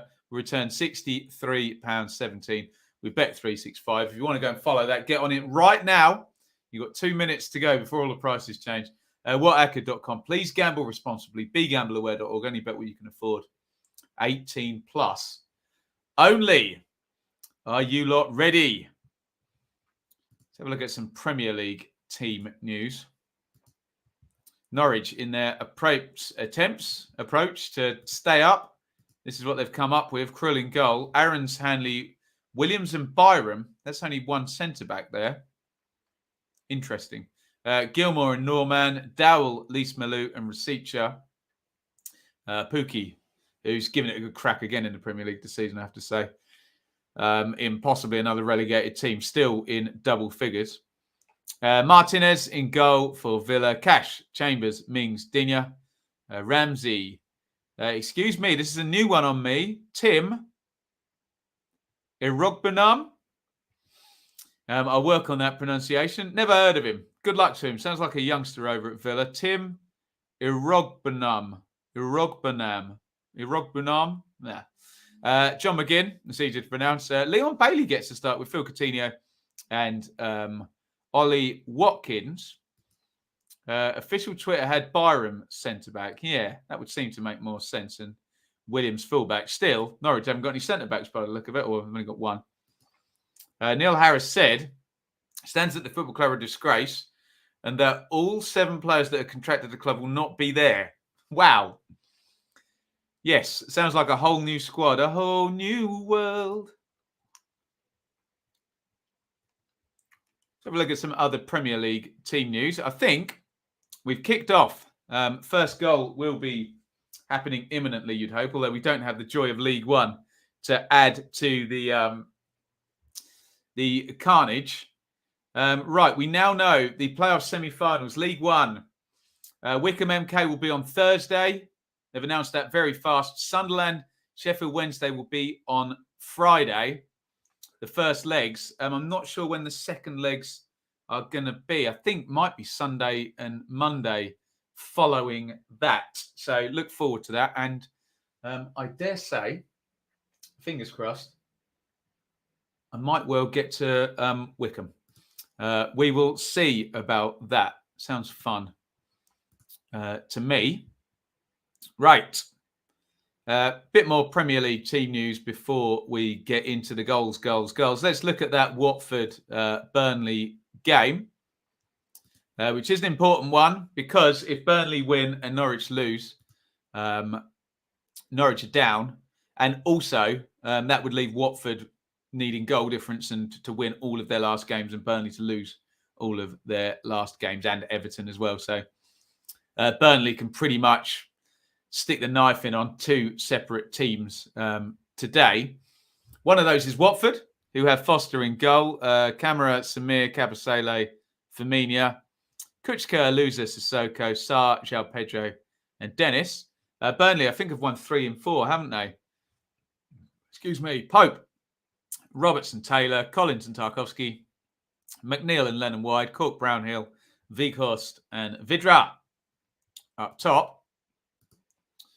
Very quickly does it. And I promise we'll just stay with the comments as the goals hopefully start to fly in the Premier League and the Championship. Let's do Southampton Crystal Palace, which feels a bit beachy, doesn't it? Especially since Palace got knocked out of the FA Cup at the semi-final stage. Forster, Perot, Salusu, Bednarek, Walker-Peters, Redmond, Ward-Prowse, Romeo, Taylor, Long, and Adams for Saints. Palace, Gaita, Klein, Anderson, Gray, Ward, Gallagher, MacArthur, Schlupp, Eze, Mateta, and Jordan Ayew. Fair play to Burnley. Looked awful when we beat them 2-0, but controversially changed the manager and seems to have worked. Yeah, that decision was universally panned, wasn't it?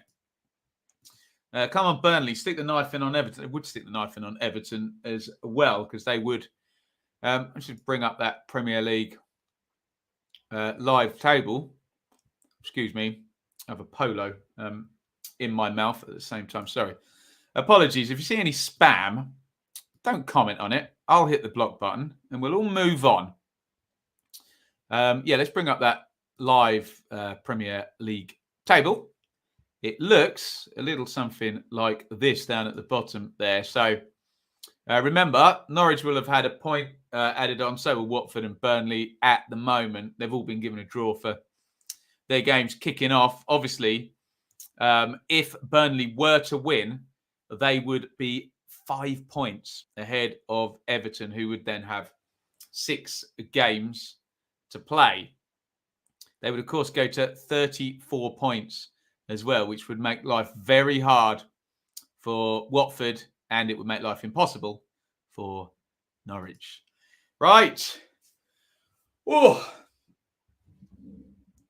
it's a hard old slog, this long old stream. We are 2 hours, 49 minutes in. We are waiting for our first goal in the 3 p.m s. It's already a big congratulations to Wigan and Rotherham. And it'll be MK versus Wycombe in the playoffs and Sunderland versus Sheffield Wednesday. We should be expecting goals any minute, we hope, in the 3 p.m s that look a little something like that. Villa, Norwich, Southampton, Palace, Watford, Burnley, Wolves and Brighton in the Championship. In the Premier League at 5:30, sorry, I should have said in the Premier League then, in the 3 p.m s, I meant. At 5:30, it's Leeds, Man City. Remember, Liverpool are 2 ahead again, but if Man City win, they will go back 1 ahead. Let's have a look at the Championship. At 12:30, it was Barnsley 1, Preston 3. And we are kicked off and sort of 4 or 5 minutes into all of the 3 p.m. games. It's Blackburn, Bournemouth, Blackpool, Derby, Bristol City, Hull, Cardiff, Birmingham, Coventry, Huddersfield, Borough, Stoke, Millwall, Posh, Forest, Swans, Reading, West Brom. Again, permutations for today. Norwich are down if they lose at Villa and Burnley win. Watford are virtually down if Burnley beat them as well. It's then, goal difference and winning all of their games. It would be 1 more point, or Watford just not winning their next game would then officially sort of put Watford down. In the Championship, best case scenario for Bournemouth is they win and Forest lose. They would then be 1 game from promotion and could just draw the head-to-head on Tuesday night. Best case scenario for Forest, they win and Bournemouth lose. They are guaranteed to be in 2nd place going into the head-to-head. Best case scenario for Huddersfield is basically they both lose today. Then Forest win on Tuesday. A Huddersfield win today would then mean everyone's on 79 points going in to the last day of the season. All 3 of them, and then Huddersfield are very much in the conversation as well, but they need a double slip up. In terms of the playoffs, it's all about teams not winning, basically. If Middlesbrough, Millwall and Blackburn, all 3 of them do not win, then, and we have a goal in the Championship, don't worry, it's not in any of the big games. If none of those 3 sides win, then both Luton and Sheffield United are guaranteed playoffs. Neither of them play today. Sheffield United won last night, key win at QPR. Luton play Fulham on Monday night, and Luton will hope they get the favours today, and it's all done by the time we get to Monday. And there is nothing to risk, although lots of people are telling me nailed on draw in that one. They might shake hands and agree on 2-2, let Mitrovic score a couple of goals and take the record, and away we all go. Everybody's happy. Fulham are champions. Mitro gets the record. Luton are in the playoffs. Jobs are good 'un, allegedly. Conspiracy theory. Might not need to do that at all. Not saying they would. Bristol City 1, Hull 0 is our first goal of the day. And we have a cat amongst the pigeons in the Premier League. And that cat has come at Watford. Where it's Watford 1, Burnley 0. Maybe Norwich aren't going down today. Maybe Watford aren't nearly as good as done today because they lead. It's Watford 1, Burnley 0. Paul Merson is describing the goal on Gillette at the moment. Andy Weimann is brilliant and has scored yet again for Bristol City. What a season for Weimann. Let me just bring up this won't be updated, but if I bring you up the top scorers there, take a look on the right-hand side of the screen. Weimann now moves on to 21. Bear in mind the players above him. Mitrovic plays for the first place team. Solanke plays for the second place team. And Ben Brereton Diaz plays for a top 8 team. So Weimann has done so well. Obviously, Pirro's done very well. Also, James Tarkowski, own goal to give Watford the lead against Burnley. That's a bit of a cat amongst the pigeons, isn't it? Guys, please don't comment on the spammer. The spammer wants you to comment. Don't comment. We have this in primary schools, don't we? Where when someone's screaming and shouting for attention, we ignore them Don't we? That's what we'll do. Please hope it's done today. Guess who? I assume you mean Andy Vyman, who's brilliant, isn't he? Do I think Ipswich are looking promising for next season? Well, yeah, but I always do, don't I? Fair play for doing this mega stream. You love to see it, hey? We are 2 hours, 54 minutes in. And the scary thing for me is that there's only 9 minutes gone in the 3 p.m. Don't worry. Was anybody with me for the playoff day last year where I did 3 watch-alongs, didn't I? And it was like 8 hours of streaming across the day. It was madness. Absolute madness. Southampton 1, Palace 0. Do we mention that one? Oriel Romeo. I think we need to go to the live Premier League table and see what's going down there, because we got that goal for Watford and one for Southampton as well. Let's dive in on the Premier League and see how that is shaking out with those couple of early goals. Good news for Norwich and Watford down at the bottom there, with Watford taking the lead. So, as things stand, Watford are going to go to 25 points. It's good news for Everton as well, actually, if Burnley are behind. Everton don't play just yet. I think at Chelsea, have they, tomorrow? Could be wrong. Burnley, obviously, are going to stick on 31, but there is a long, long way to go. That goal went in on 8 minutes. Tarkowski with their own goal for Burnley.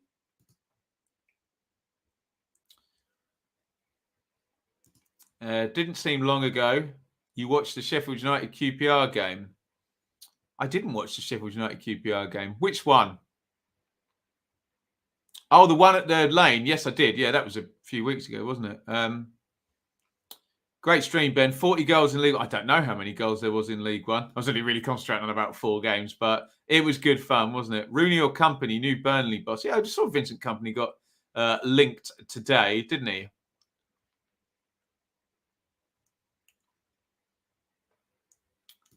France 7, England 21 in the women's 6. Is this rugby? Women's rugby. There we go.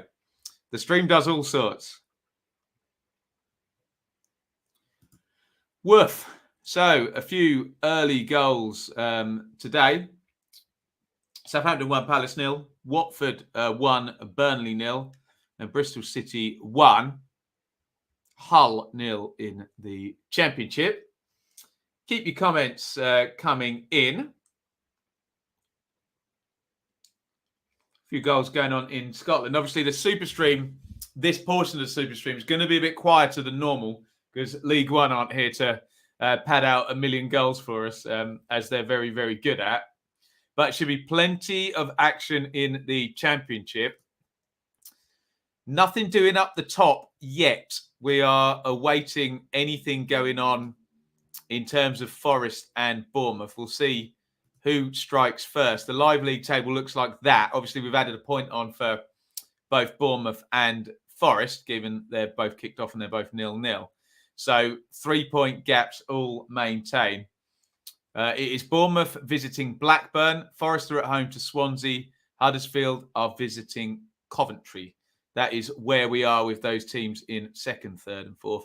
And once again, if it stays like that, and none of Middlesbrough, Blackburn and Millwall in 7, 8 and 9 win, then Luton and Sheffield United will, of course, be guaranteed playoffs before we even get to the final round. Imagine that, a final round of complete dead rubbers if, of course, Bournemouth and Forest and Huddersfield can sort things out amongst themselves before next week end. Coventry just missed almost a guaranteed goal. No such thing, is there, George? Brilliant save from Nichols to keep it 0-0. Forest catching Bournemouth would be the most epic Championship thing ever. I think the most epic Championship thing ever would be Forest catching Bournemouth in the last minute of the last game. That'd be the one, wouldn't it? On goal difference or something ludicrous like that. But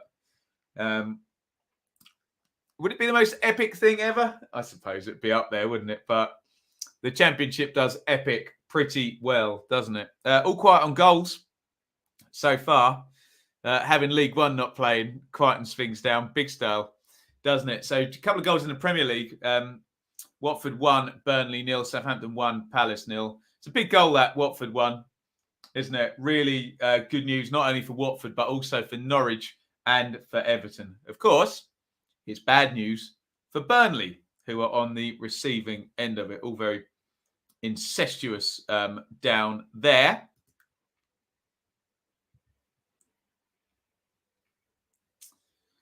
Afternoon, Claire. Most epic thing would be Huddersfield in automatic. Well, that would come out of nowhere, wouldn't it? According to BBC Sport, Swansea have had 74% possession. Yes, Swansea love a nice high possession, don't they?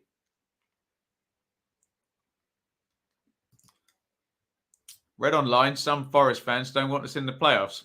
Sounds a bit of a spurious link, Lee. Online, and some fans. Put a bit more meat on the bone for me. R.I.P. Has Mino Raiola died? I know there were some strange rumours the other day. Sad news, of course, if he has. Will there be a stream on Tuesday?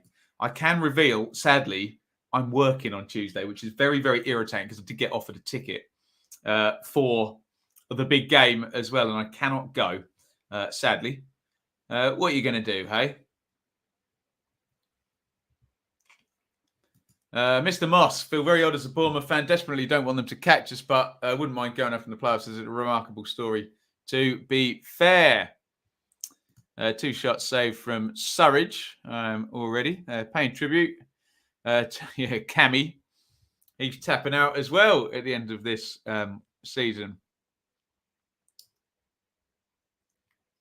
Keep your comments coming. Quiet in the Championship. Just that one goal so far. Andy Weimann scoring for Bristol City against Hull. The big action, of course, is in terms of the playoff chasers. The teams on the edge. Middlesbrough play Stoke. Middlesbrough play Stoke. Millwall play Peterborough. Blackburn are involved in the top 2 as well because they play Bournemouth. If none of those sides win, then Luton and Sheffield United are guaranteed today to be in the playoffs, which they'll want. They don't want it to go to the last day.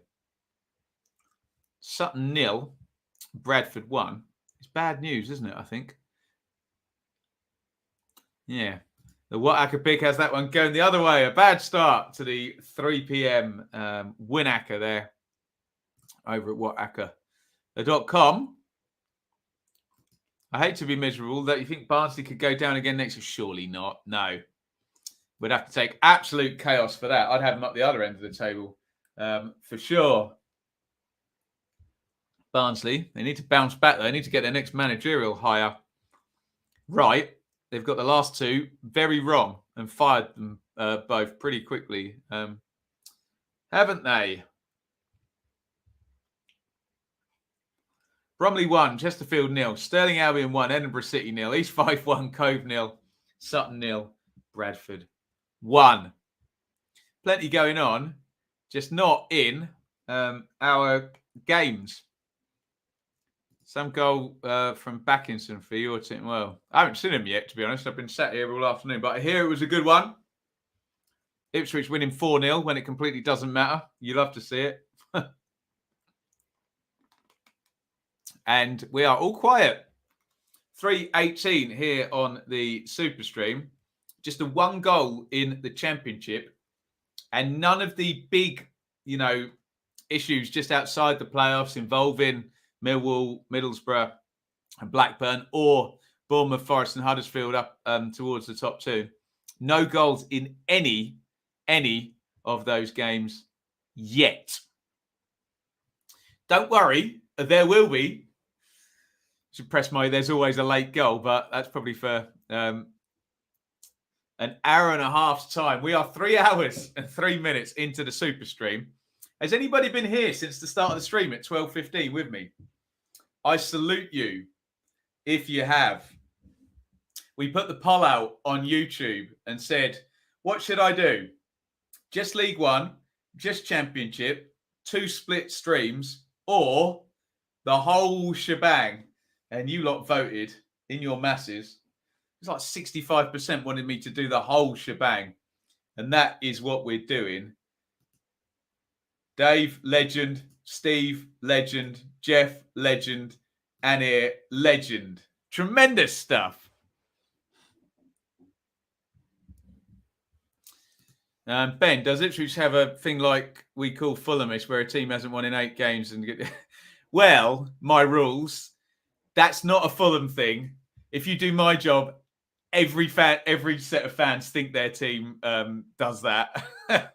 So yes, we have a long come Ipswich or Fulhamish or whichever way. Every club thinks that applies to their team.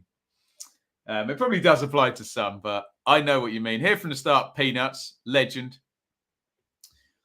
Same again next week. Absolutely not. What is the... Look, I'll probably just do... To be honest, I'll be completely transparent with you. I've got a gig next Saturday, so I'll do 12:30 to... I'll do 12 till 2:30, and then I'll go off and work another job. Because I love work. It's great, isn't it, hey? I was 10 minutes late. That absolutely counts, Jay. Well played. Good work. Nearly an own goal against Coventry. Crossed into the box, head up, looped over the keeper. Swansea starting to create some good chances. Forest refusing to press Fisher in goal. Devon gets a Darby next season. Which one's that then? Who's got promoted from League Two? I can't think. There we go. Part-timer. Right. Now we have an interesting goal. It is Middlesbrough 1, Stoke 0. So that is good news for Middlesbrough, and that is not what Sheffield United or Luton fans would have wanted. So that will, as a content creator, that will take us to the final day if things stay the same. Of course, Luton can sort things out for themselves on Monday night, but if Middlesbrough win today, they will be 2 points behind. Oh, hello, here we go.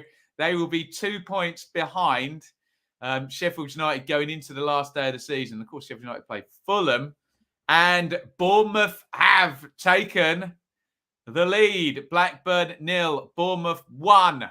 First blood to the Cherries up at the top in the automatic chase. Is a big goal. Bournemouth needed it. They have the lead. It is Blackburn 0, Bournemouth 1. It was Matt Crooks who scored for Middlesbrough, and Dom Solanke, who's been outstanding this season, has scored his 29th goal of the season. Take a bow, Dom Solanke. 2 games to go, and he's 1 off 30. That is outstanding from Dom Solanke. Obviously, Mitrovic and Tony, since Glenn Murray did it, the only players to get 30 in the Championship since Glenn Murray in 2013. Those would be the last 3. Cardiff 0, Birmingham 1 as well. We have a glut, a bit of a dead rubber there, but Birmingham have the lead, and Nottingham Forest have responded. No sooner did Bournemouth take the lead than Forest. Oh no, disallowed. Everybody calm down. I got a notification on my phone saying Forest had taken the lead. And then it got scrubbed off very, very quickly. So fake news. Birmingham have definitely taken the lead, though. Jeremy Bella has scored at Cardiff. Right. Let's see what the table looks like right now after that lovely little glut of goals. So first things first, most pertinently, Bournemouth lead. So as things stand, if today was to play out like this and Forest draw and Bournemouth win, that 5-point gap would mean that Bournemouth could draw the head-to-head on Tuesday and would be promoted. It would mean that Forest would have to go to Bournemouth and win, which would then close the gap back up to 2 points.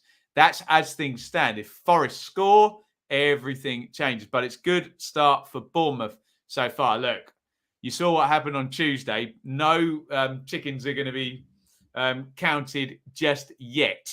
Huddersfield are level, but look at 7th place Middlesbrough. They lead, which would take it to the last day, definitely, in terms of Sheffield United. Luton, with a win, could sort things out on Monday. Just in terms of the goal difference, Luton plus 14. Boroughs will now be, plus 11. So a draw, not quite enough for Luton going into the last day. So, yes, we will find out. No penalty, goal given. There's some... what's going on at Forest? There's lots going on at Forest. Apparently, Forest penalty, Krissy red card, score that penalty. Has it happened? We are about to find out. Yes, Forest have taken the lead. Keep your eye on that table, and there you go. It changes. Middlesbrough have gone 2-0 up. So we are going to go to the last day of the season with Middlesbrough and Sheffield United if this stays the same. So we've got a second Borough goal. It's literally all just kicked off in the space of a minute. Forest and Bournemouth are both winning, which for the neutral is absolutely fine because it means that head-to-head game has got absolutely shed loads riding on it. The gap will stay at 3 points. What Forest fans will hope now is can Blackburn equalise, and that gap will close up to 1 point going into the big head-to-head. Sorry, I'm trying to update the ticker and talk at the same time. I've already been on 3 hours and 10 minutes, so... Woof, we are go, go, go. So Cyrus Christie has been red carded for Swansea. And this is where I have to say, and we said this the other night, didn't we? You have to look at goal difference as well. How has Cyrus Christie managed to get red carded and score an own goal? What is going on? What is going on here? We'll find out what's actually happened. Anyone know what's going on? Christie red card rescinded, goal given, and Christie yellow card. If that's true, yeah, lots of people are saying no red card. The goal has been confirmed. I've got no idea what's going on at Forest. Christie is yellow carded, so we are hearing. Christie was on loan at Forest last season, wasn't he? And he's on loan from Fulham at Swansea and scored against Bournemouth. So he's having a lovely old say in the Championship title race, aren't they? Right. Let's have another look at that table. I think we're fairly well sorted with what's going on. So, Swansea are not down to 10 men. So forget what I said about goal difference. I always think if you're playing against 10 forever, you can stick some on the goal difference. As things stand, the goal difference for both is still plus 31. It was plus 30 at the start of the day, and they're both 1-0 up. So, Huddersfield are level at Coventry. Middlesbrough are taking it to the last day as things stand. They're 2-0 up. The goal difference for Middlesbrough. I think Blackburn have just equalised. On my screen, it's just said Bournemouth have dropped to an equaliser. Have Blackburn equalised? We will find out. That would put the gap down to 1 point. We'll keep an eye on this. That might be a SofaScore glitch. I haven't seen anything else. It says Blackburn and Bournemouth are drawing. So we will find out whether anything has become of that. I'm sure the chat will tell me in a second. SofaScore is saying something, which I don't... No, take that back. It's now given Bournemouth a win there. So don't worry about that. Fake news, SofaScore. But look, Middlesbrough and Sheffield United is going to the last day, and the goal difference is plus 12 and plus 14 at the moment. So Middlesbrough plus 12, Sheffield United plus 14. It's very, very tight, though. Look, 57-45, 59-45. So remember, Sheffield United have Fulham on the last day of the season as well. Right, I'm now hearing that Swansea have equalised. I don't know what's going on at Forest. There's lots of goals and reports flying about here. Might be a penalty to Burnley as well. It's gone to VAR. Swansea have equalised against Forest, which is bad news for Swansea. For Forest, help me. And very good news for Bournemouth. It's Forest 1. Swansea 1. We know Swansea have got a goal in them, don't we? That goal is confirmed. So Michael Obafemi has scored. So things are looking good for Bournemouth now. We will go back to that position that we were in, where the gap is 5 points. If that is the case, once again, Nottingham Forest would have to win at Bournemouth on Tuesday, or Bournemouth are promoted. Wow. Oh, Middlesbrough have gone 3-0 up against Stoke. Goal difference, goal difference, goal difference, everyone. This is mental how tight this is going to get between Middlesbrough and Sheffield United now in 7th and 6th. My phone is telling me that Middlesbrough are 3-0 up. They've just gone to Steve Howie on Gillette. It says 2-0. I'm assuming he's about to tell us about a third Middlesbrough goal. And as I'm understanding it, the goal difference is going to be plus 13 to Middlesbrough and plus 14 to Sheffield United, which would mean any kind of draw for Sheffield United on the last day, plus a win for Middlesbrough by 1 goal, could potentially have them. Let's say they won 2. Oh no, can they finish on a 3-2 and a 1-1 on the last day, and they'd be on exactly the same records. Worth. Can you imagine it? Middlesbrough are 3-0. No, disallowed. So it's only 2-0. Take that back again. More fake news infiltrating the stream. And my point stands, though. It's still very, very tight between 7th and 6th there. And Middlesbrough looking very strong today. They're definitely 2 up. And we think they may have recently or not either gone close or had a goal disallowed. Worth. So, as things stand, Bournemouth are winning and Forest are drawing, which means the gap is 5 points, which is very good news for Bournemouth. In terms of that Burnley penalty, I'm not hearing anything. Anything in the chat here on that Burnley penalty? Not seeing anything. Oh, Blackpool missed a penalty as well into the bargain. No penalty at Burnley. And we haven't had a third goal at Borough. Even though I think a lot of our phones went off telling us we did have a third goal at Borough. Goodness me. Wow, 3,000 fans at Oakwell. What, in the away end or just in total, Matt? Am I being mean there?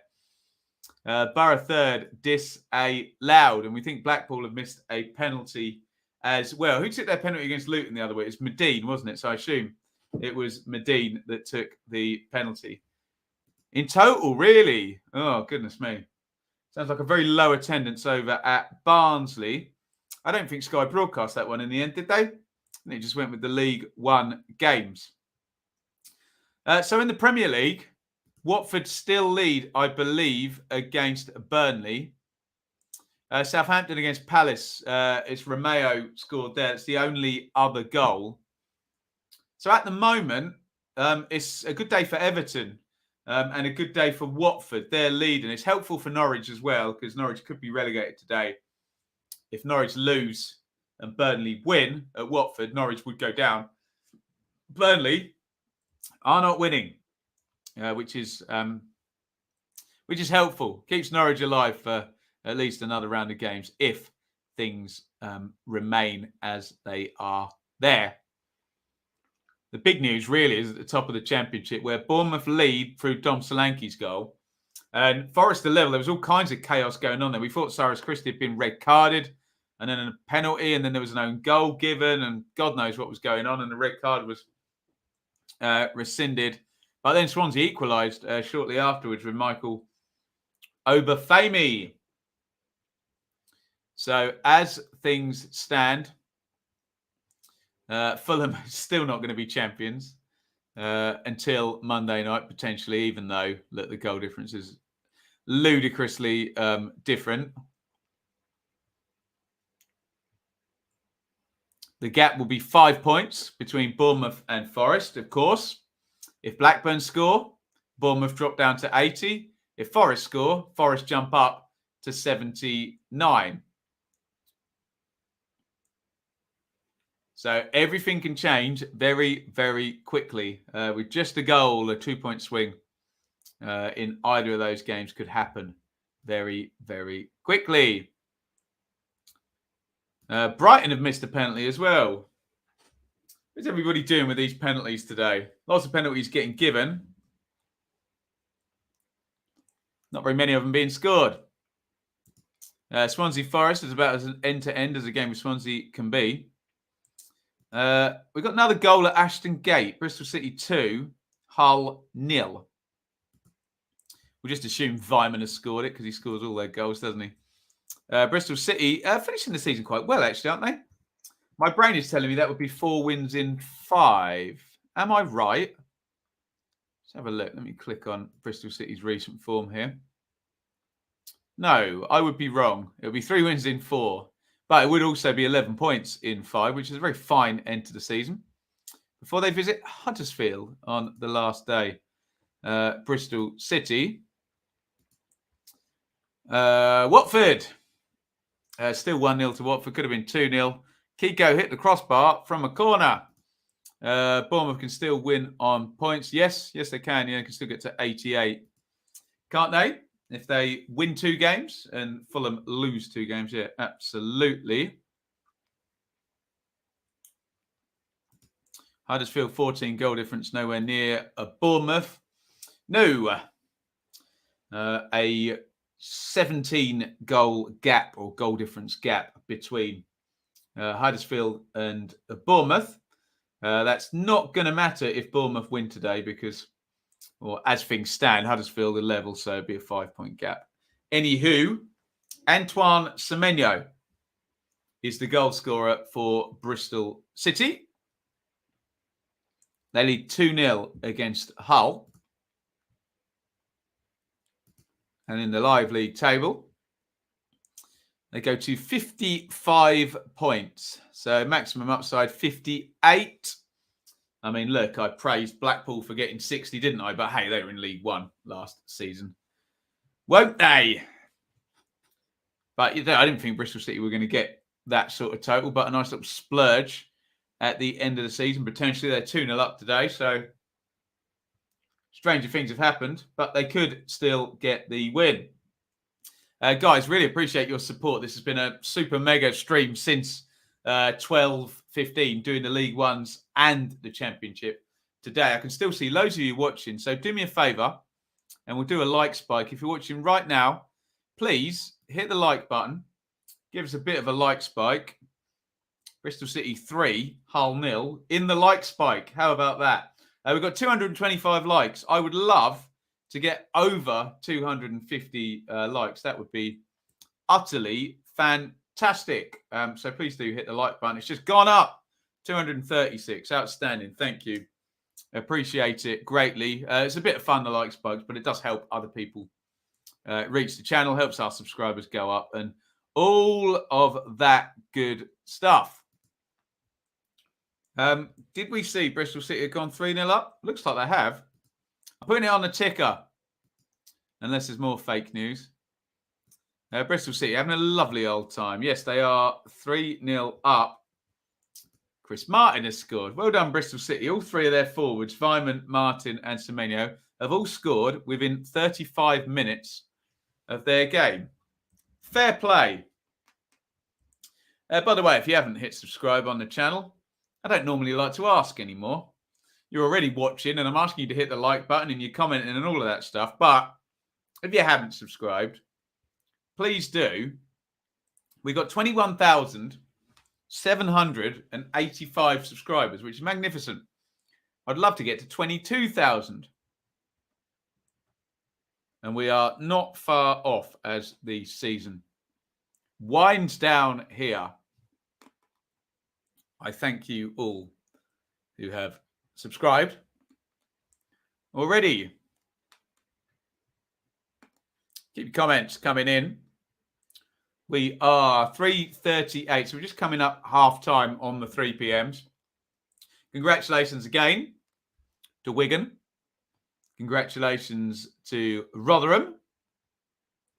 Promoted today from League One. They'll be in the Championship next season. Congratulations to Fleetwood and Morecambe, who survived. Gillingham were relegated along with Wimbledon, Doncaster and Crewe in the playoffs. In League One, Wycombe will play MK Dons. Sunderland will play Sheffield Wednesday.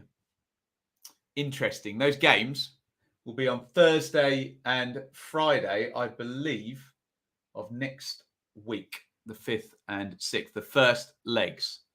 I'm sure that will all be confirmed.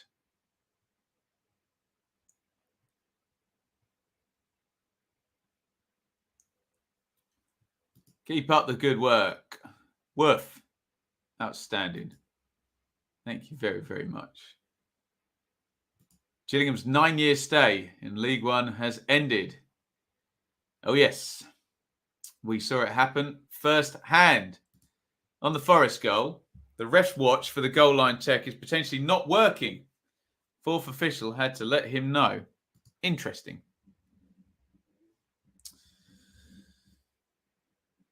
Football fans get very upset when the technology doesn't work. Or worse still, it works and it gives them a decision they don't like, hey? I'm sure more will come out in the wash there. Well, my phone is not telling me. But Sky Sports are telling me that Aston Villa have the lead against Norwich. I believe it is Aston Villa 1, Norwich 0. Norwich could be relegated today from the Premier League, but that would require a Burnley win along with a Norwich defeat. However, Burnley are losing. James Tarkowski scored an own goal in 8 minutes there.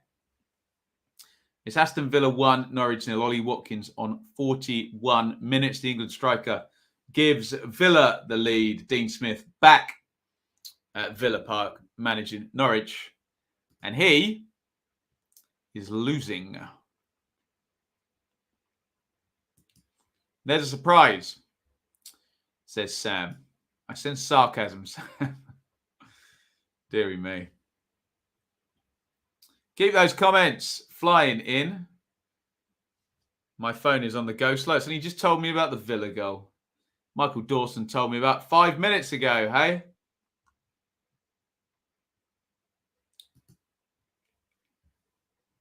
In the Championship, Bournemouth are leading at Blackburn. Dom Solanke with goal number 29 of the season. Forest were leading and are now level. So the gap would grow to 5 points. In the Premier League, we have now goals in all the games. That Villa goal has just been added to by a Brighton goal. Wolves 0, Brighton 1. I believe there was a long VAR check going on there. Alexis McAllister has scored from the spot. Wolves 0, Brighton 1. So this is a rarity for us. Normally, we get loads of goals in the Championship, but we got goals in all of our Premier League games. 1, 2, 3, 4 of them for Villa, Saints, Watford and Brighton. In the Championship, we've only got goals in 3 games by the look of it. Could be wrong about that. Oh no, Birmingham scored as well, didn't they? My point stands. Plenty of 0-0s still in the Championship. And of course, League One, all done and dusted earlier in the day. With Wigan first and Rotherham second. Forest hit the post. Woof. Swansea goalkeeper like Inspector Gadget. 2 point-blank saves. Go Gadget. Arm, leg, whichever way around. Fisher, the former MK goalkeeper that worked with Russ Martin there, now over at Swansea. 3:43 here on the Super Stream. We are coming up half time. As you can see in the corner there. Do you get the clock in the corner on YouTube or is it down there somewhere? We have been on 3 hours and 28 minutes, but we're nearly there. 2 games worth of stream to do with the League One games all kicking off at 12:15 and the Championship all at 3 p.m. or rather all bar one at 3 p.m. in terms of today's game. So we are going all the way through. Come back to Mark McAdam. Sounds like it's been an eventful first half over there at Forest. and Forest led 1-0. Obafemi then equalised to make it 1-1. Half times are going to be dropping in imminently. State of play. As things stand, goals in all the Premier League games, which is a rarity, isn't it? Villa 1, Norwich 0. Saints 1, Palace 0. Watford 1, Burnley 0. Wolves 0. Brighton 1. Leeds, Man City at 5:30. That, as you can see at the top there, after Liverpool's win up at Newcastle earlier today. Speaking of earlier today, Barnsley 1, Preston 3. Big scoreline in the Championship there. Look, Blackburn 0, Bournemouth 1. The Cherries lead through Dom Solanke's 29th of the season. Blackpool 0, Derby 0. Looks like Huddersfield have just taken the lead. Coventry 0, Huddersfield 1. Interesting. Could they still be on the conversation after the head-to-head? Huddersfield, we will see how today's results pan out. Let me just change that on the ticker. But we have a goal for Huddersfield, who's just been so good this season, haven't they? Huddersfield, so consistent. Coventry 0, Huddersfield 1 has just happened. We'll find out the score in just a sec. Bristol City 3, Hull 0. All of their front three have scored. Weimann, Martin and Semenyo. Harry Toffolo, the left-back, has scored for Huddersfield, put them 1-0 up. Coventry 0, Birmingham 1, Bella. Sorry, Cardiff 0, Birmingham 1, Bella. It's been a long day. Coventry 0, Huddersfield 1, which has just literally happened. Toffolo on 45. Borough 2, Stoke 0. Crooks got the opener. And I can't for the life of me remember who got the second goal. Millwall 0, Posh 0. Forest 1, Swansea 1. Reading 0, West Brom 0. That is the state of play in the Championship. Let's check out that live league table as we come up half time in many, many of our games. So, Fulham don't play until Monday. Bournemouth, as things stand, are 3 points ahead of Huddersfield, who have gone back third with that Harry Toffolo goal. Of course, there is the small matter of the head-to-head between Bournemouth and Forest on Tuesday. But as things stand, it's a 5-point gap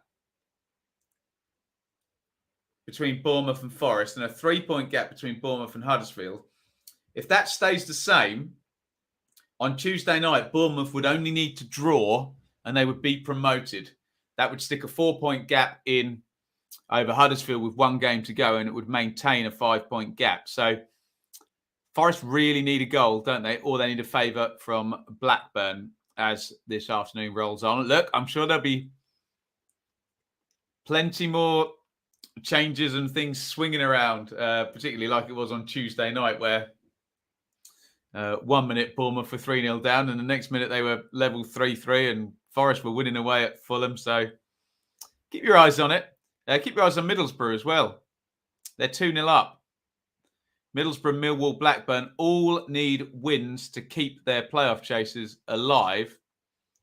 Blackburn are losing, so their season ends today as things stand. No playoffs possible after today for Blackburn if that stays the same. Neither for Millwall. If they do not beat Peterborough, they'll be 5 points behind with a game to go, which would be an impossible deficit for one game. Only Middlesbrough would then be able to catch Sheffield United. Last day of the season, Sheffield United host Fulham. Middlesbrough go to Preston. Could be interesting. Will that be the only thing we have to play for on the last day of the season? Who knows? Lots of water to cross under. Lots of bridges between now and then. John, great win for Town today, back from Portman Road. Beautiful. Surridge should have had a hat-trick this half. Anyone know where I can find a witch to curse both Bournemouth and Forest? That's a difficult, isn't it? You know, they're going to score some points on Tuesday. is. But Huddersfield into third place at the moment.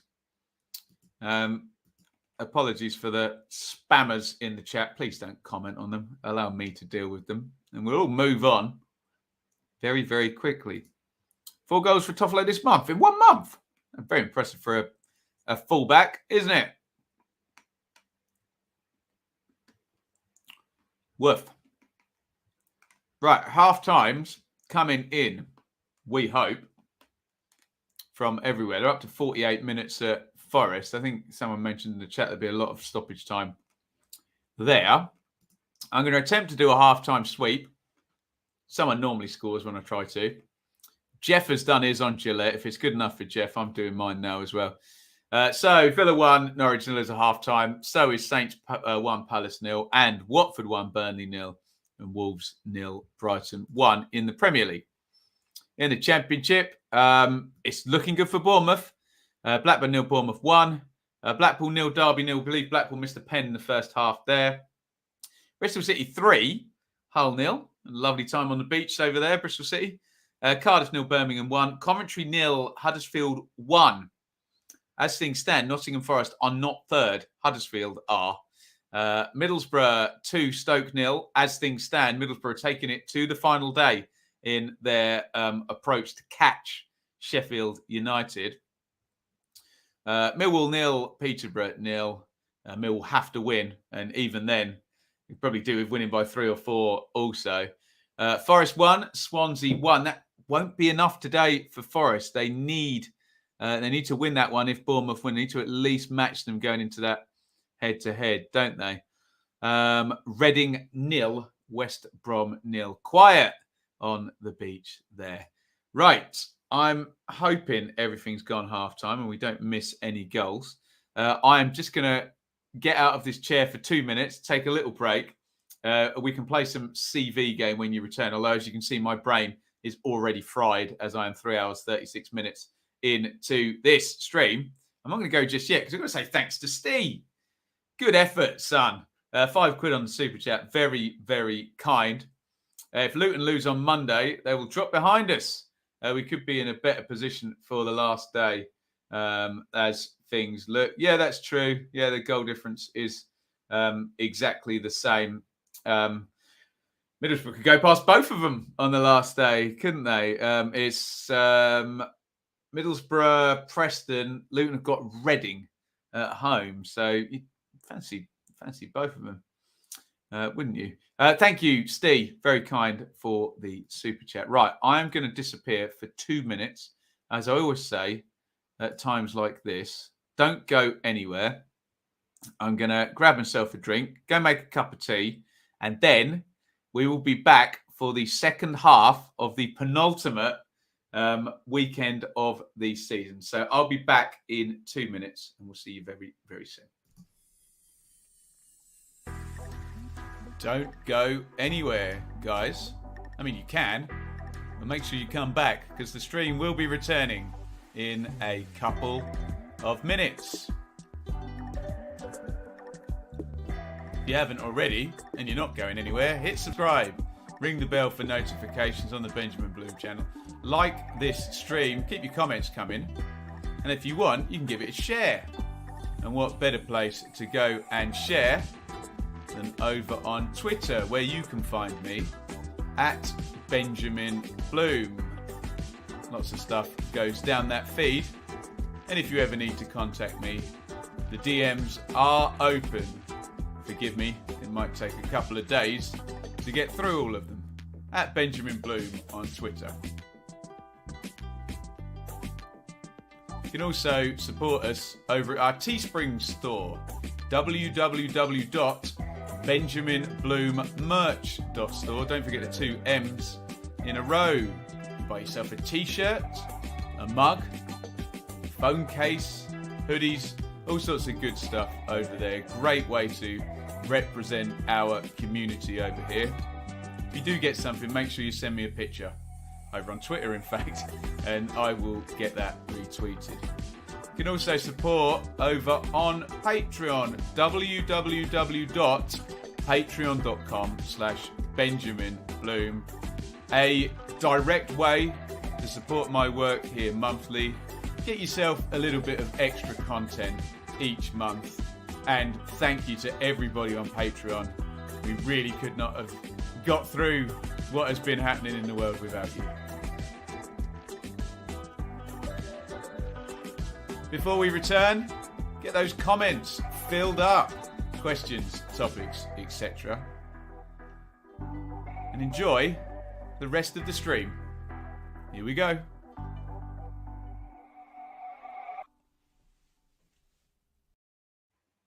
Hello, everybody. Welcome back. It is not even the Saturday Super Stream, the Saturday Hyper Mega Ultra Ridiculous Stream. We are 3 hours and 40 minutes in, but don't worry. It's only one half to go now. We did League One earlier. Congratulations to Wigan and Rotherham, who took the top 2 places. Wycombe MK in the playoff semi-finals, and Sunderland Sheffield Wednesday confirmed. Plymouth miss out. Gillingham relegated. Well done to Morecambe and Fleetwood, who survived. In the Championship, it is half time now. It's looking good for Bournemouth. They are winning. Forest are level. Huddersfield are winning as well. In terms of the playoff chase, it's looking good for Middlesbrough. They are 2 up against Stoke, and they're going to take it to the last day of the season. Woof. In the Premier League, there was a possibility of Norwich going down today, but that looks less likely now because that needed a Burnley win. However, Norwich are doing their bit. They're losing to Aston Villa, but Burnley are a goal down against Watford. It needed a Burnley win and a Norwich defeat. So Norwich look safe for another week as things stand. Worth. Got myself a big drink of squash. And we've got another half to go through. Let's have a look here in the chat. What are we saying here? First, half-time at Forest, pretty breathless. Forest on top, shooting boots aren't. Let's have a look, actually. Let's have a look at the numbers in that game. See what everything is saying there. Yeah, it does look like Forest are on top in terms of... But one of those classic Ross Martin Swansea games from earlier in the season. Look, 11 shots to 7, 7 to 3 on target, 68% possession in Swansea's favour. Everything else in Nottingham Forest's favour there. But, and I disagree heavily when people say the only stat that matters is goals for and against. It's not. It's the most important one. But it's not the only stat that matters. But it's the most important one, and it is 1-1. At the moment, Surridge missed a couple of sitters, could have had a hat trick as well. Normal story for Norwich. We'll always lose when the investment isn't there. Yeah, I know what you mean, Grey Guesser. I think Norwich fans have been told about models and self-funding and sustaining and all of this stuff, which basically means in the Premier League, unless they're absolutely perfect and perform at 95% capacity, they'll just get relegated, which is, not the best model, if that's the words that are going to be used. You either have to accept that for what it is, or you have to gamble. And they don't tend to gamble, do they? Nobody below 5th has scored more goals than Bristol City this season. If only our defence were better. Yeah, I know. You can kind of say that, can't you? But obviously, maybe if your defence was better, that would mean your attack was less good because the balance isn't quite right, is it? You can probably take a little bit off the attack and make the defence look a bit better as well. The ideal is score loads and concede not very many, but easier said than done, isn't it? Kieran, glad we signed Bakuna permanently. Pass was amazing. If we can get Handers and a perm, build a team around those two. Good, Kieran. Good positivity. I don't get many positive Birmingham fans on here, so... what else have we got here? Keogh was offered Blackpool pen, but turned it out. Is he leaving or something, Matt? I know nothing about this. Nothing. What else have we got here? Bakuna at his best was way too good for the Championship. Problem is, rarely at his best. Yes, we've had that said about many, many teams, haven't we? Sudarshan. Sorry if I'm butchering your name. If Forest and Luton make it to the Premier League, it would be the greatest win of English football. Be fun, wouldn't it? Lias. So excited for Monday. Northern Premier League playoff final. Excellent. Chance for Scarborough Athletic to get back to the National League, where the original club... I remember Scarborough. Lovely stuff. What else have we got here? Play nicely in the chat, please, guys. Be nice to each other. Hard to be positive. Taylor, Hernandez, and McKenna in January saved us. I suppose. Yeah, without them, it would have been. It's not been great, has it, Kieran? But without them, it would have been worse. Alex, Bournemouth fan, as it stands, need 2 points next 2 games. Come on, Swansea. I don't think that's true, is it, Alex? I think you only need 1, don't you? As it stands. Let me double check that. Might even be better than you think it is. So, yeah, as it stands, no, Bournemouth would only need 1 point. Yeah, that is correct. So they're 3 points ahead. They've got a game in hand. If they were to draw against Forest, Forest would only be able to get 81 on the last day. Bournemouth would have 83. Huddersfield would be, 1 point, Alex, as things stand. 1 point. 1 point. Be nice, Stephen. No need to be mean to people in the chat. I'm sure we can all get on nicely if we support different football teams. And yeah, facts can be delivered in a polite way, can't they, without necessarily telling anybody to shut up your crap. Not necessary. Let's be nice. YouTube is rife with nonsense like that. I think we can do better, can't we? I need to press a button or my TV will be switched off in 5 minutes. How about that? It's been on so long. It shows why I didn't pass my maths. We got Forest, still a big game, but you'll only need to draw, and that puts all the pressure on Forest. Hey, that might work for Forest, knowing that they just have to go there and win. I thought for the longest time that game would end up with Forest needing to win. Imagine Peter Drury commentary on the Luton first match. Peter Drury. There we go. Guess the player. Are we doing it? Sunderland, Ipswich, Plymouth, Barnsley, Villa, Swansea, Blades. Conor Hourihane. Peanuts. I'm in there. As it stands, Huddersfield's automatic hopes are gone. Come on, Blackburn. Are they? Yeah, it could still go to the last day. Yeah, you could do with a Blackburn goal to help. Yeah, it doesn't cost anything to be nice, does it, Stephen? Hey, we always put some good comments in here. Don't get wound up in the chat. Hey, we'll be friendly to each other, can't we? Remember Chelsea playing at the McCain Stadium in the. This is Scarborough, isn't it? Tremendous stuff. Middlesbrough are going to beat us in the playoffs, aren't they? Middlesbrough. You must be talking about Forest then or Bournemouth, whichever way around. Be good for us. Better against teams that want to play. Yeah, maybe so. Everton, City, Villa, QPR, Richard Dunn, I think. Is it Richard Dunn? I think I've got it.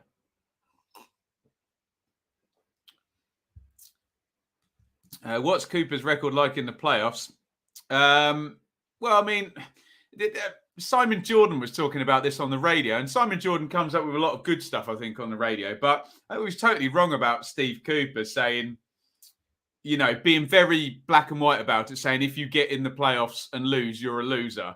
Which is, if you understand the way the championship works, which he does, it's not really fair, is it? Like, for example, if a parachute team gets in the playoffs and plays, I don't know, Blackpool or Luton or someone who's come up from League One, and that League One team loses against them, they're hardly, they're hardly massive failures in my eyes. It's just, I think you always need to factor in the financial implications.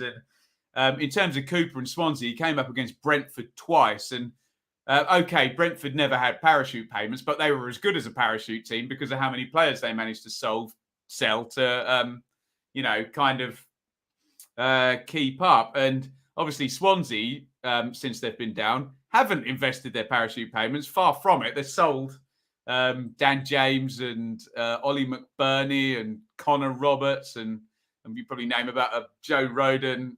So I thought, okay, Cooper lost in 2 playoffs, but Brentford were an absolute nuisance. And also the year Simon Jordan was talking about, he would have had to have beaten Fulham in the final.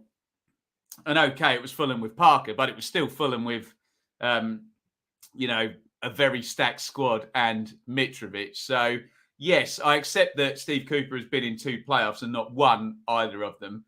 But I don't think he was favourite to win either of them. And I think, particularly the second one, he did really well. Did really well to get him in there in the first one, if you look at how they did it on the last day of the season. So, yeah, could be a very interesting playoff surge. Here's an easy one. That's got to be Andy Booth, hasn't it? Did he only ever go on loan? It was on loan to Spurs, was it? Goodness me. Forest always blow it in the playoffs. Feels different under Super Cooper. That's a nasty trap to be in when it feels different, doesn't it? Good luck. Love the playoffs. You're going to see a lot of people in the media say that the playoffs are a lottery. They're not. They're absolutely not. It's normally the teams that finish higher or the ones with the most money that win in the playoffs. Put it that way. So you'd always rather be finishing 3rd place and be the better side. I don't believe a lot of the myths that were promulgated throughout the 90s when the playoffs were quite a lot more random. But yes, I think I'll do all the stats. I think we're 1 6th place team in the last 15 years or something has won in the playoffs. I'm trying to think back. Certainly none in the last 10 years. 3rd, 4th, 3rd, 5th. Huddersfield were 5th. 4th, 3rd, 4th, 5th, 3rd. Yeah, so no 6th place teams in the last 10 years have won it. So, yeah. Doesn't sound like the sort of lottery I want to play. But there you go. The living legend, Andy Booth. Worth.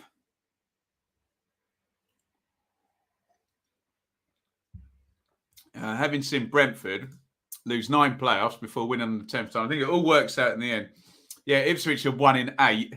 I think Preston are even worse. Actually, aren't Sheffield United really, really bad as well in playoffs? There's a few teams. Derby are 1 in 8 as well. They're just as bad, aren't they? I wish I had playoff odds when I play the lottery. Yeah, well, exactly.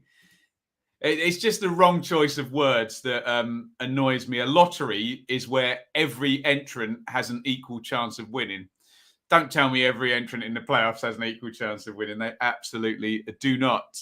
Robert, thank you so much.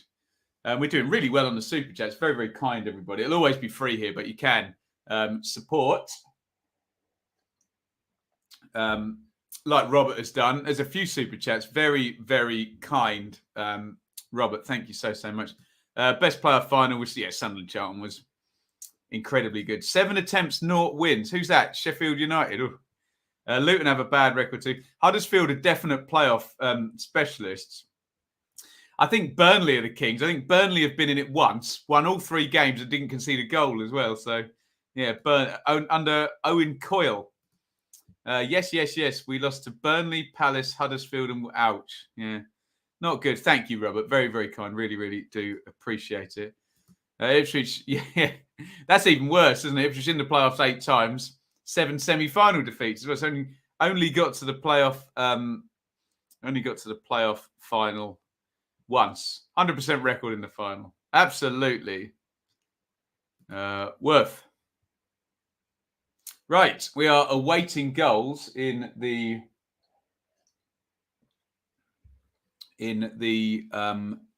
second half of these games. Let me know which teams have got the worst playoff records.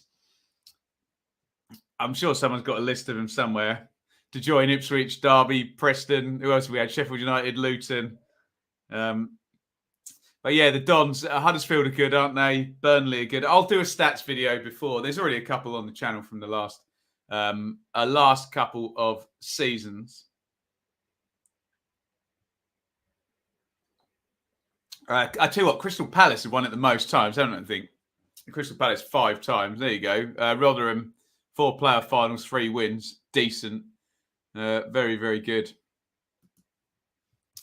Right, let's do a quick sweep as we finally get into the second halves here. It's 9 minutes past 4 on the Super Stream. Here are your scores. They're all ticking along the bottom. Villa 1, Norwich 0. Norwich would be going down today. I'm going to stop right there because we've got an important goal in the Championship. Millwall have taken the lead. Millwall 1, Peterborough 0.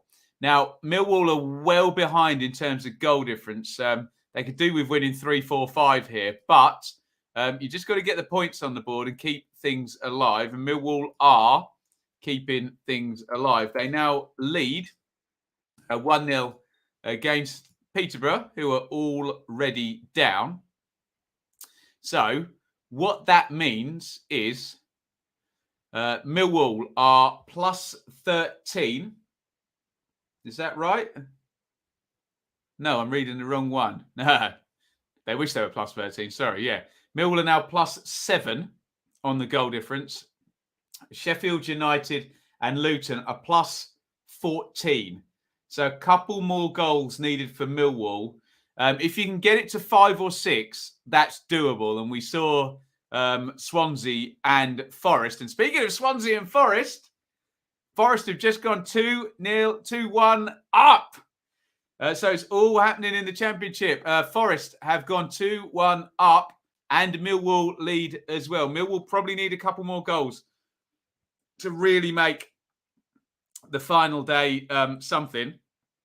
They are away at Bournemouth, by the way, on the final day. So it's Forest 2, Swansea 1, which will drop that gap all the way back down to 2 points again. It was 5 points a minute ago. Sam Surridge, you guys in the chat were saying he should have had some goals in the first half. He's got one now. He's filling Keenan Davis's boots up front for Forest. Davis got injured against Luton. I was there. I was at the game. And we haven't seen him since. Surridge doing a good turn, actually, up front. Scored at Peterborough, didn't he? Led the line pretty well against Fulham without scoring. And he has scored today. So it's Forest 2, Swansea 1. And Forest go back into third place. It's so good, this. Look at that. So the gap is 3 points and the goal difference plus 31 for both teams. Remember, when that gap was 5 points, that meant that Nottingham Forest would have had to have won at Bournemouth to take it to the final day. However, now they know if they win at Bournemouth on Tuesday, if things stay the same, they will go past Bournemouth into second place. Head-to-head is going to be sensational. Let's just talk a little bit more about Millwall, though. Just in terms of goal swings and whatnot. Just talking about Forest and Swansea. A 5 or a 6 goal swing is doable. One team losing by 3, one team, losing by 2 or winning by 2, whichever way around you want to look at it. At the moment, so Millwall, Luton have still got to play. If they get a point against Fulham, that's irrelevant. Millwall can't catch them anyway. But if Luton were to lose against Fulham, and what Millwall will hope is they win 3-0 today, for example, and their goal difference goes to +9, and Luton lose 3-0, for example, to Fulham, and then all of a sudden it's a 3 gap rather than what is it at the moment? It's a 7 gap. What I'm saying is it's good news for Millwall that they've scored. They probably need to score 2 or 3 more goals, especially given that next week it is Bournemouth away, isn't it, for Millwall? For Millwall, the best case scenario is that Bournemouth get it all done before next weekend and they've got nothing to play for. But that doesn't look like happening. Bristol City 4, Hull 0. Bristol City, this must be their biggest win of the season incoming here. They are 4-0 up. All 3 of their forwards have already scored today. It's going very, very swimmingly. Excellent. What else have we got in the chat here? Surridge has been deadly in front of goal, has he? He scored a few. 6 goals. There we go. Millwall are well run, excuse me. But they always seem to just let that cutting edge for playoffs. Yeah, I mean, let's be completely frank. For what they spend to be anywhere close is very, very, very good indeed. But yeah, 2 8th place finishes since they've been up. What else have we got in the chat? Stephen, darling, Stephen. In order to be involved in a football conversation, you need to be a little bit less emotional. When someone says, if somebody loses, yeah, doesn't mean they think they're going to lose. I've just got to lay out all the examples. Please, please, please be more thick-skinned, Stephen. You put so many good comments in. I'm just laying out the lay of the land. If this happens, don't take it so personally. It's okay. It's going to be a really hard time if you take everything so personally. Forest 3, Swansea 1. They are doing it and they are moving the goal difference here. Forest 3, Swansea 1. 2 quick goals for Forest. And that puts the pressure on Bournemouth now. A Blackburn goal would really, really, really ramp things up even more. Surridge has done it again. There you go. Whoever just said he's been deadly in front of goal. Woof. He has done it again. 3-1. Forest fans are all going for it. In the chat. 3-1 to Forest. Right. Let's give you a goal difference update again. So it is now, and God, BBC's so far behind. So they were both on plus 30 at the start of the day. And now Forest has gone up 2 and Bournemouth has gone up 1. So it's plus 32 Forest, plus 31 to Bournemouth. So we are that much on a knife edge now in terms of Forest and Bournemouth. I make it plus 32. Look how tight that is. If Forest were to now concede 1 goal, be exactly the same, 470 against 39 in terms of the goal difference. Sensational. Unbelievable stuff. So 3 points is the gap, but the goal difference is in Forest's favour. I said a long time ago, I think they're going to have to go to Bournemouth and win. And it still looks like that way with the gap being 3 points with both sides winning at the moment. There it is, 82 and 79. Huddersfield are trying to keep up there. They're winning themselves against Coventry, aren't they? And in terms of that playoff race, Middlesbrough 2-0 up against Stoke. And that will take it to the final day against Sheffield United. And if, Stephen in the chat, if, and this is a possibility, don't take it personally, if Luton were to lose against Fulham, who have got more points than any other team in the Championship this season, it would take it to the final day with Luton. And that, my friends, is just a matter of fact. It is what it is. That's the deal. May the 3rd is going to be game of the century. You love to see it. Some Fulham fans want Bournemouth to win. Are you speaking for yourself here, Andrew? So I have the chance to be champions by getting a result on Monday, but I'm happy and not too stressed and win it today. So come on a Blackburn. Forest are a different beast in the second half. Surridge finally delivering on the promise we all thought he had, Ben. Yeah, well, he was good on loan at Swansea from Bournemouth back in the day, wasn't he, when Cooper first had him? Tuesday is surely massive. If, Stephen, we always say if, darling, it's only you that takes it personally whenever we say if. That's my job, to lay out the permutations. How you choose to react is completely up to you, and I have no control over that. I wish I did, but I don't. It's all a bit of fun, isn't it? Andrew J is speaking for himself. I want Blackburn to equalise. Well, there you go. Exactly. We got an equaliser in the Premier League. Southampton 1, Crystal Palace 1. I think that makes too much difference to anything. I think Villa had a goal disallowed, but then Forest went and scored, and we got a bit sidetracked there. Sam Surridge with a quick brace, 2 goals there. What are the odds on Palace's goal being scored by an ex-championship guru? We'll find out imminently. Eberechi Eze is the Palace goal scorer. I was kind of hoping it would be that way indeed. Right, here is how we stand today. It is 4:20, so we're coming up about 30 minutes now to the end of these games.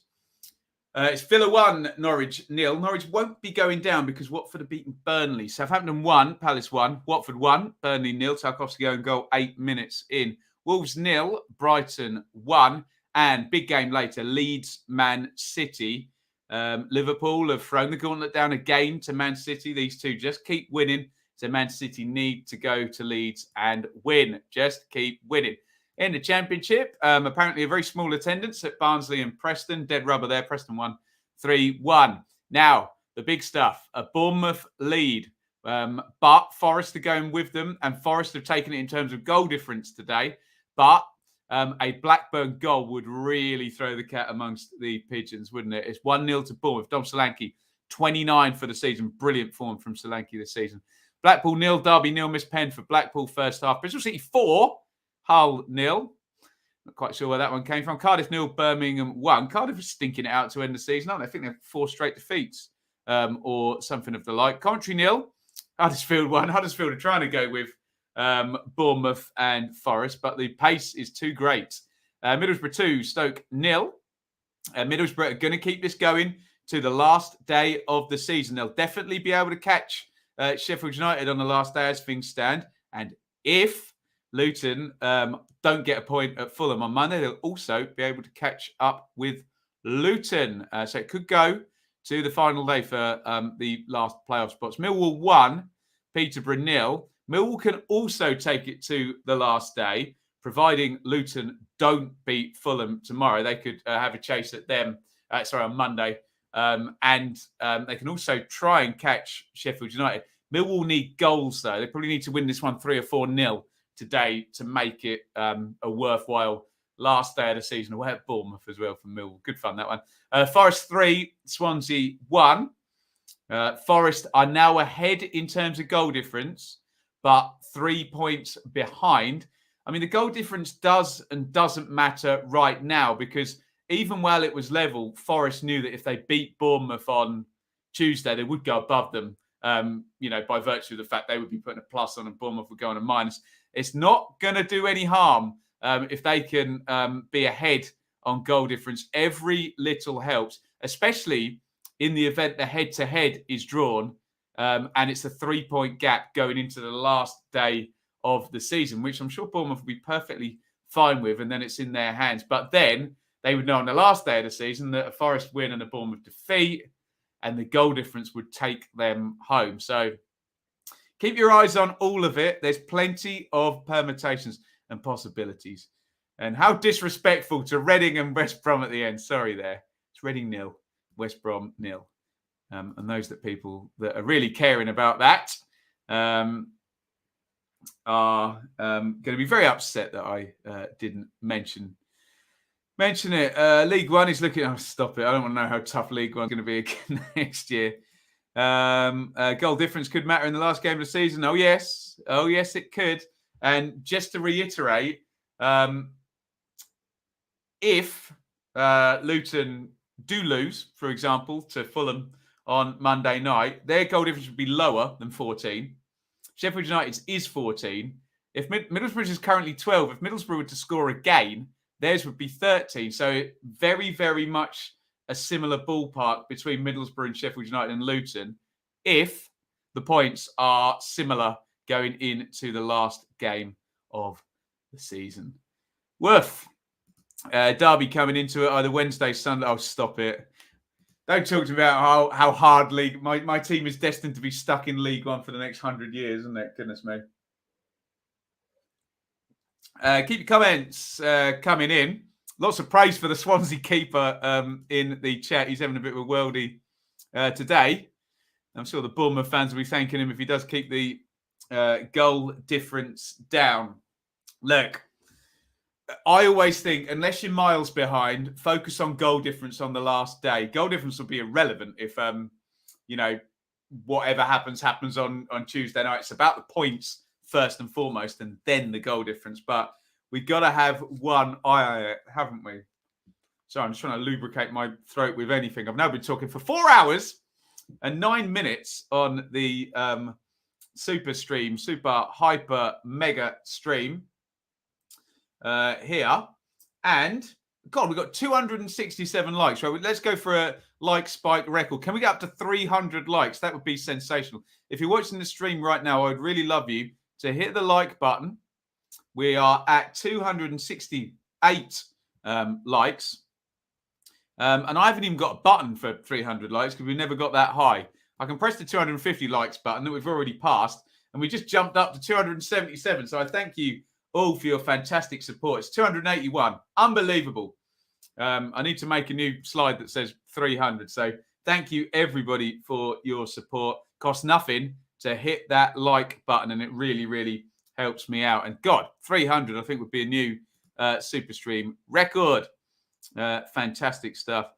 14 ex-Championship and some ex-Premier League teams in League One. It's probably the ex-Premier League teams you want to look out for on the basis that we guaranteed 3 new ex-Championship teams every season. And very interesting, the Oldham first Premier League team or ex-Premier League team now to go out of the league last week. Interesting. Right. 4:26. Let me bring up the clocks on SofaScore. We're coming up 70 minutes in most of the games. I'll do a quick sweep because if I do that, someone will score and we'll have something more to talk about. 292 on the likes. Unbelievable. Thank you for your support. Love that to go over 300. Right, Villa 1, Norwich 0. Norwich are safe at the moment. Southampton 1, Palace 1. Watford 1, Burnley 0. That's why Norwich are safe. And that's also good news for Everton, who I believe played Chelsea this round. Wolves 0, Brighton 1. Later on, it's Leeds versus Man City. In the Championship, earlier on, Barnsley 1, Preston 3. Blackburn 0, Bournemouth 1. A Blackburn goal would massively put the cat amongst the pigeons. I think another Bournemouth goal. Where are we on goal difference now? Another Bournemouth goal, and the goal difference would be level again on plus 32 between Bournemouth and Forest. Is so tight, so good. Still a 3-point gap, though, which is far more important than goal difference, of course, isn't it? Blackpool 0, Derby 0. Bristol City 4, Hull 0. Cardiff 0, Birmingham 1. Coventry 0, Huddersfield 1. Huddersfield trying to keep pace with the guys up the top, but they both have that game in hand against each other.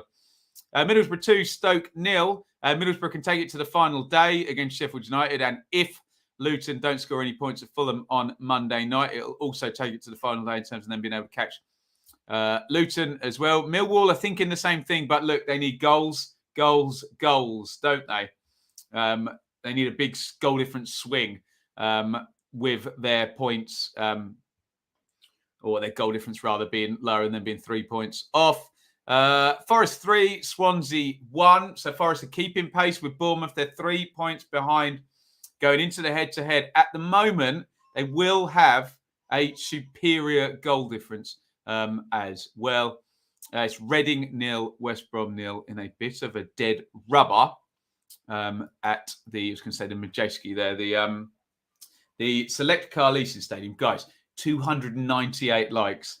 Someone make it so that it can go to 300. Speaking of going to 3, it's now Middlesbrough 3, Stoke 0. So again, I'm going to go into hyper goal difference mode. Did I just see Brighton gone 2-0 up as well at Wolves? Yes, indeed they have. So a couple of quick goals there landing. Wolves 0, Brighton 2. Middlesbrough 3, Stoke 0. Now that's very interesting in terms of goal difference. So Middlesbrough's goal difference is now only one less. It's plus 13 now than Sheffield United's and Luton's, which could mean something on the last day of the season.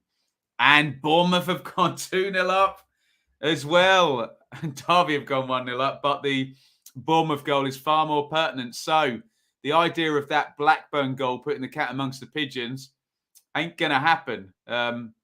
Phil Billing, who's had a always influential player for Bournemouth, has made it 2-0. So it looks like Bournemouth, at the absolute worst case scenario, and things can change, will have a 3-point lead going into the head-to-head. And so they've just squared the goal difference up as well. I think it's plus 32 apiece. So tight. Blackburn 0, Bournemouth 2. So Middlesbrough went 3-0 up. That was Matt Crooks. He's come back into the team and scored twice. We've criticised the strikers at Middlesbrough quite a bit this season, but Crooks, McGree, last couple of games, Tavernier scored, didn't he, as well? The midfielders are doing the business in terms of getting the goals for Middlesbrough. We're going to have to go back to a live league table very, very soon. Blackpool 0, Derby 1. Malcolm Ebiowe, the sort of young right winger, I'm going to play fullback as well, has scored. Blackpool 0, Derby 1. I had that as a nailed-on Blackpool win. What do I know? Eh? What do I know? Right. Live league table time in the Championship. Some important goals have just literally gone in. And there's another one. I'm going to keep my powder dry. We said Millwall need more goals. They've got another one. Millwall 2, Peterborough 0. So that best case scenario for Sheffield United and Luton has not happened because both Middlesbrough, okay, we're going to lose Blackburn by the look of it. They're going to be out of the playoffs as of 5 o'clock. But Middlesbrough have improved their goal difference by 3. Millwall are improving theirs by 2. I'd still say Millwall need a couple more for it to be of any relevance. But they're certainly moving in the right direction. Okay, here comes your live league table. Stick with me. So, Bournemouth now going to go into the head-to-head against Forest on 82 points with a plus 32 goal difference. Forest are going to go into that head-to-head 3 points behind, also with a plus 32 goal difference. But look now, I'm going to stop speaking because Forest have literally just scored as I'm talking. Forest have gone 4-1 up. So as I'm explaining that, this is how tight this is. As I'm explaining that, it's just changed the game. Incredible battle, this. Absolutely incredible. So, right, I'm going to reset because Forest are now 4-1 up. So now Forest have the goal difference advantage going into the head-to-head. We'll see whether Surridge has managed to get the hat-trick. We're going to go, we'll wait for the goal scorer, and then I promise we'll go back to the live league table. Yeah, Surridge, hat-trick, all confirmed in the chat. Right.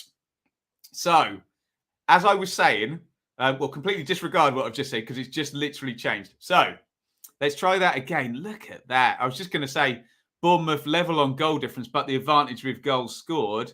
No, not anymore. So, the gap is 3 points. They're level on goals scored in terms of 71, but Forest have now plus 33 on the goal difference and Bournemouth have plus 32. So once again, if Forest win the head-to-head on Tuesday, they will overtake Bournemouth with 1 game to go. If their head-to-head is drawn on Tuesday, we'd go into the last game with a 3-point gap and Nottingham Forest would have a 1 goal difference advantage. The way this is going, Forest are going to have to go and win at Bournemouth. You would not fancy a last day of Bournemouth losing at home. I think Forest away at Hull. I can't remember on the last day of the season, I'm just not seeing that going to the last day and swinging by 3 points on the last day. I think, wow, Millwall have just gone 3-0 up as well. I think, and I'm sort of prognosticating here, I think Forest have to beat Bournemouth at Bournemouth and they have to overtake them then. That's the time that they can overtake them. I know we see this in the Formula One where they say, here's the corner.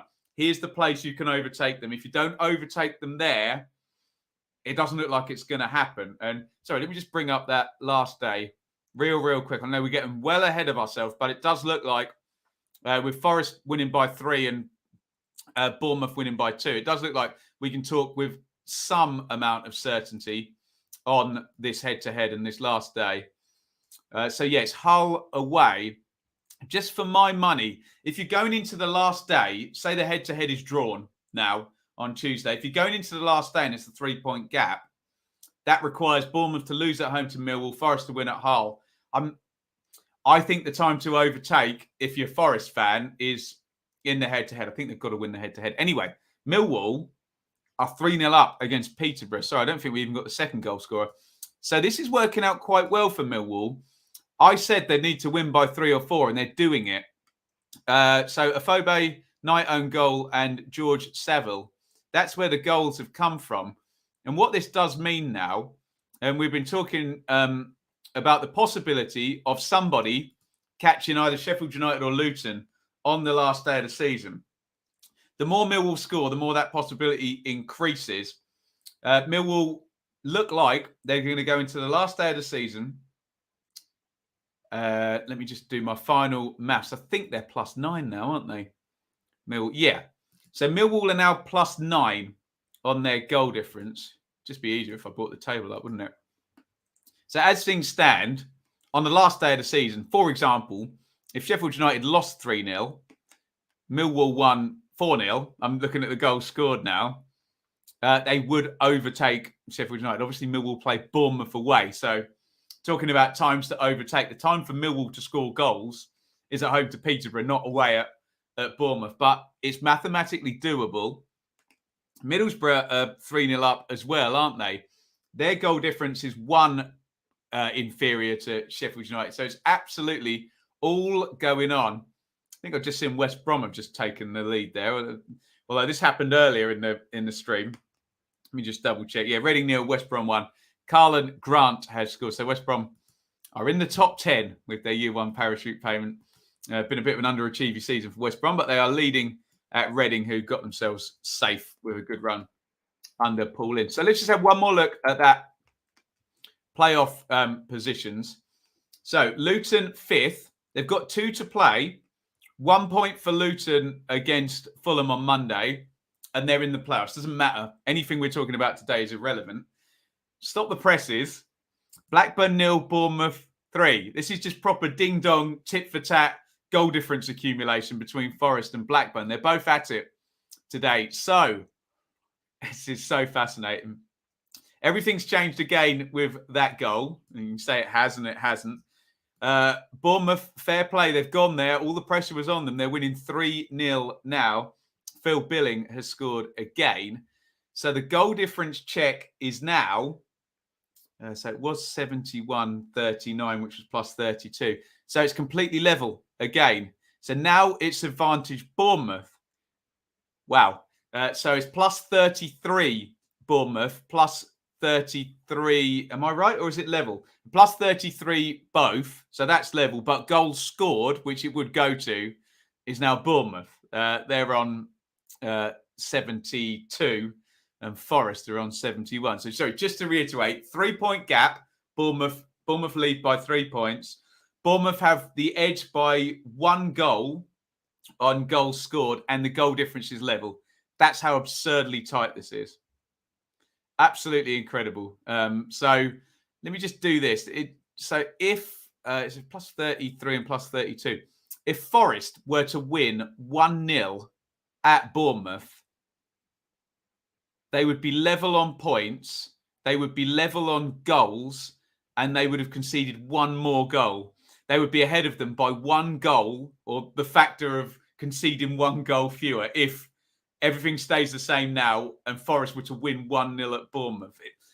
Literally, you could go into the last day of the season that tight, where there's 1 goal and they're level on points. And it could just be a shootout who scores the most goals on the last day of the season. Incredible. Absolutely incredible. Blackpool 0, Derby 2. Derby are rubbish away, but they're winning 2-0 at Blackpool, who are quite good at home. So Championship, everybody. Ebiowi had scored the first goal for Derby. The youngsters are doing him proud. There we go. Aaron Cashin has made it 2-0 on 82 minutes.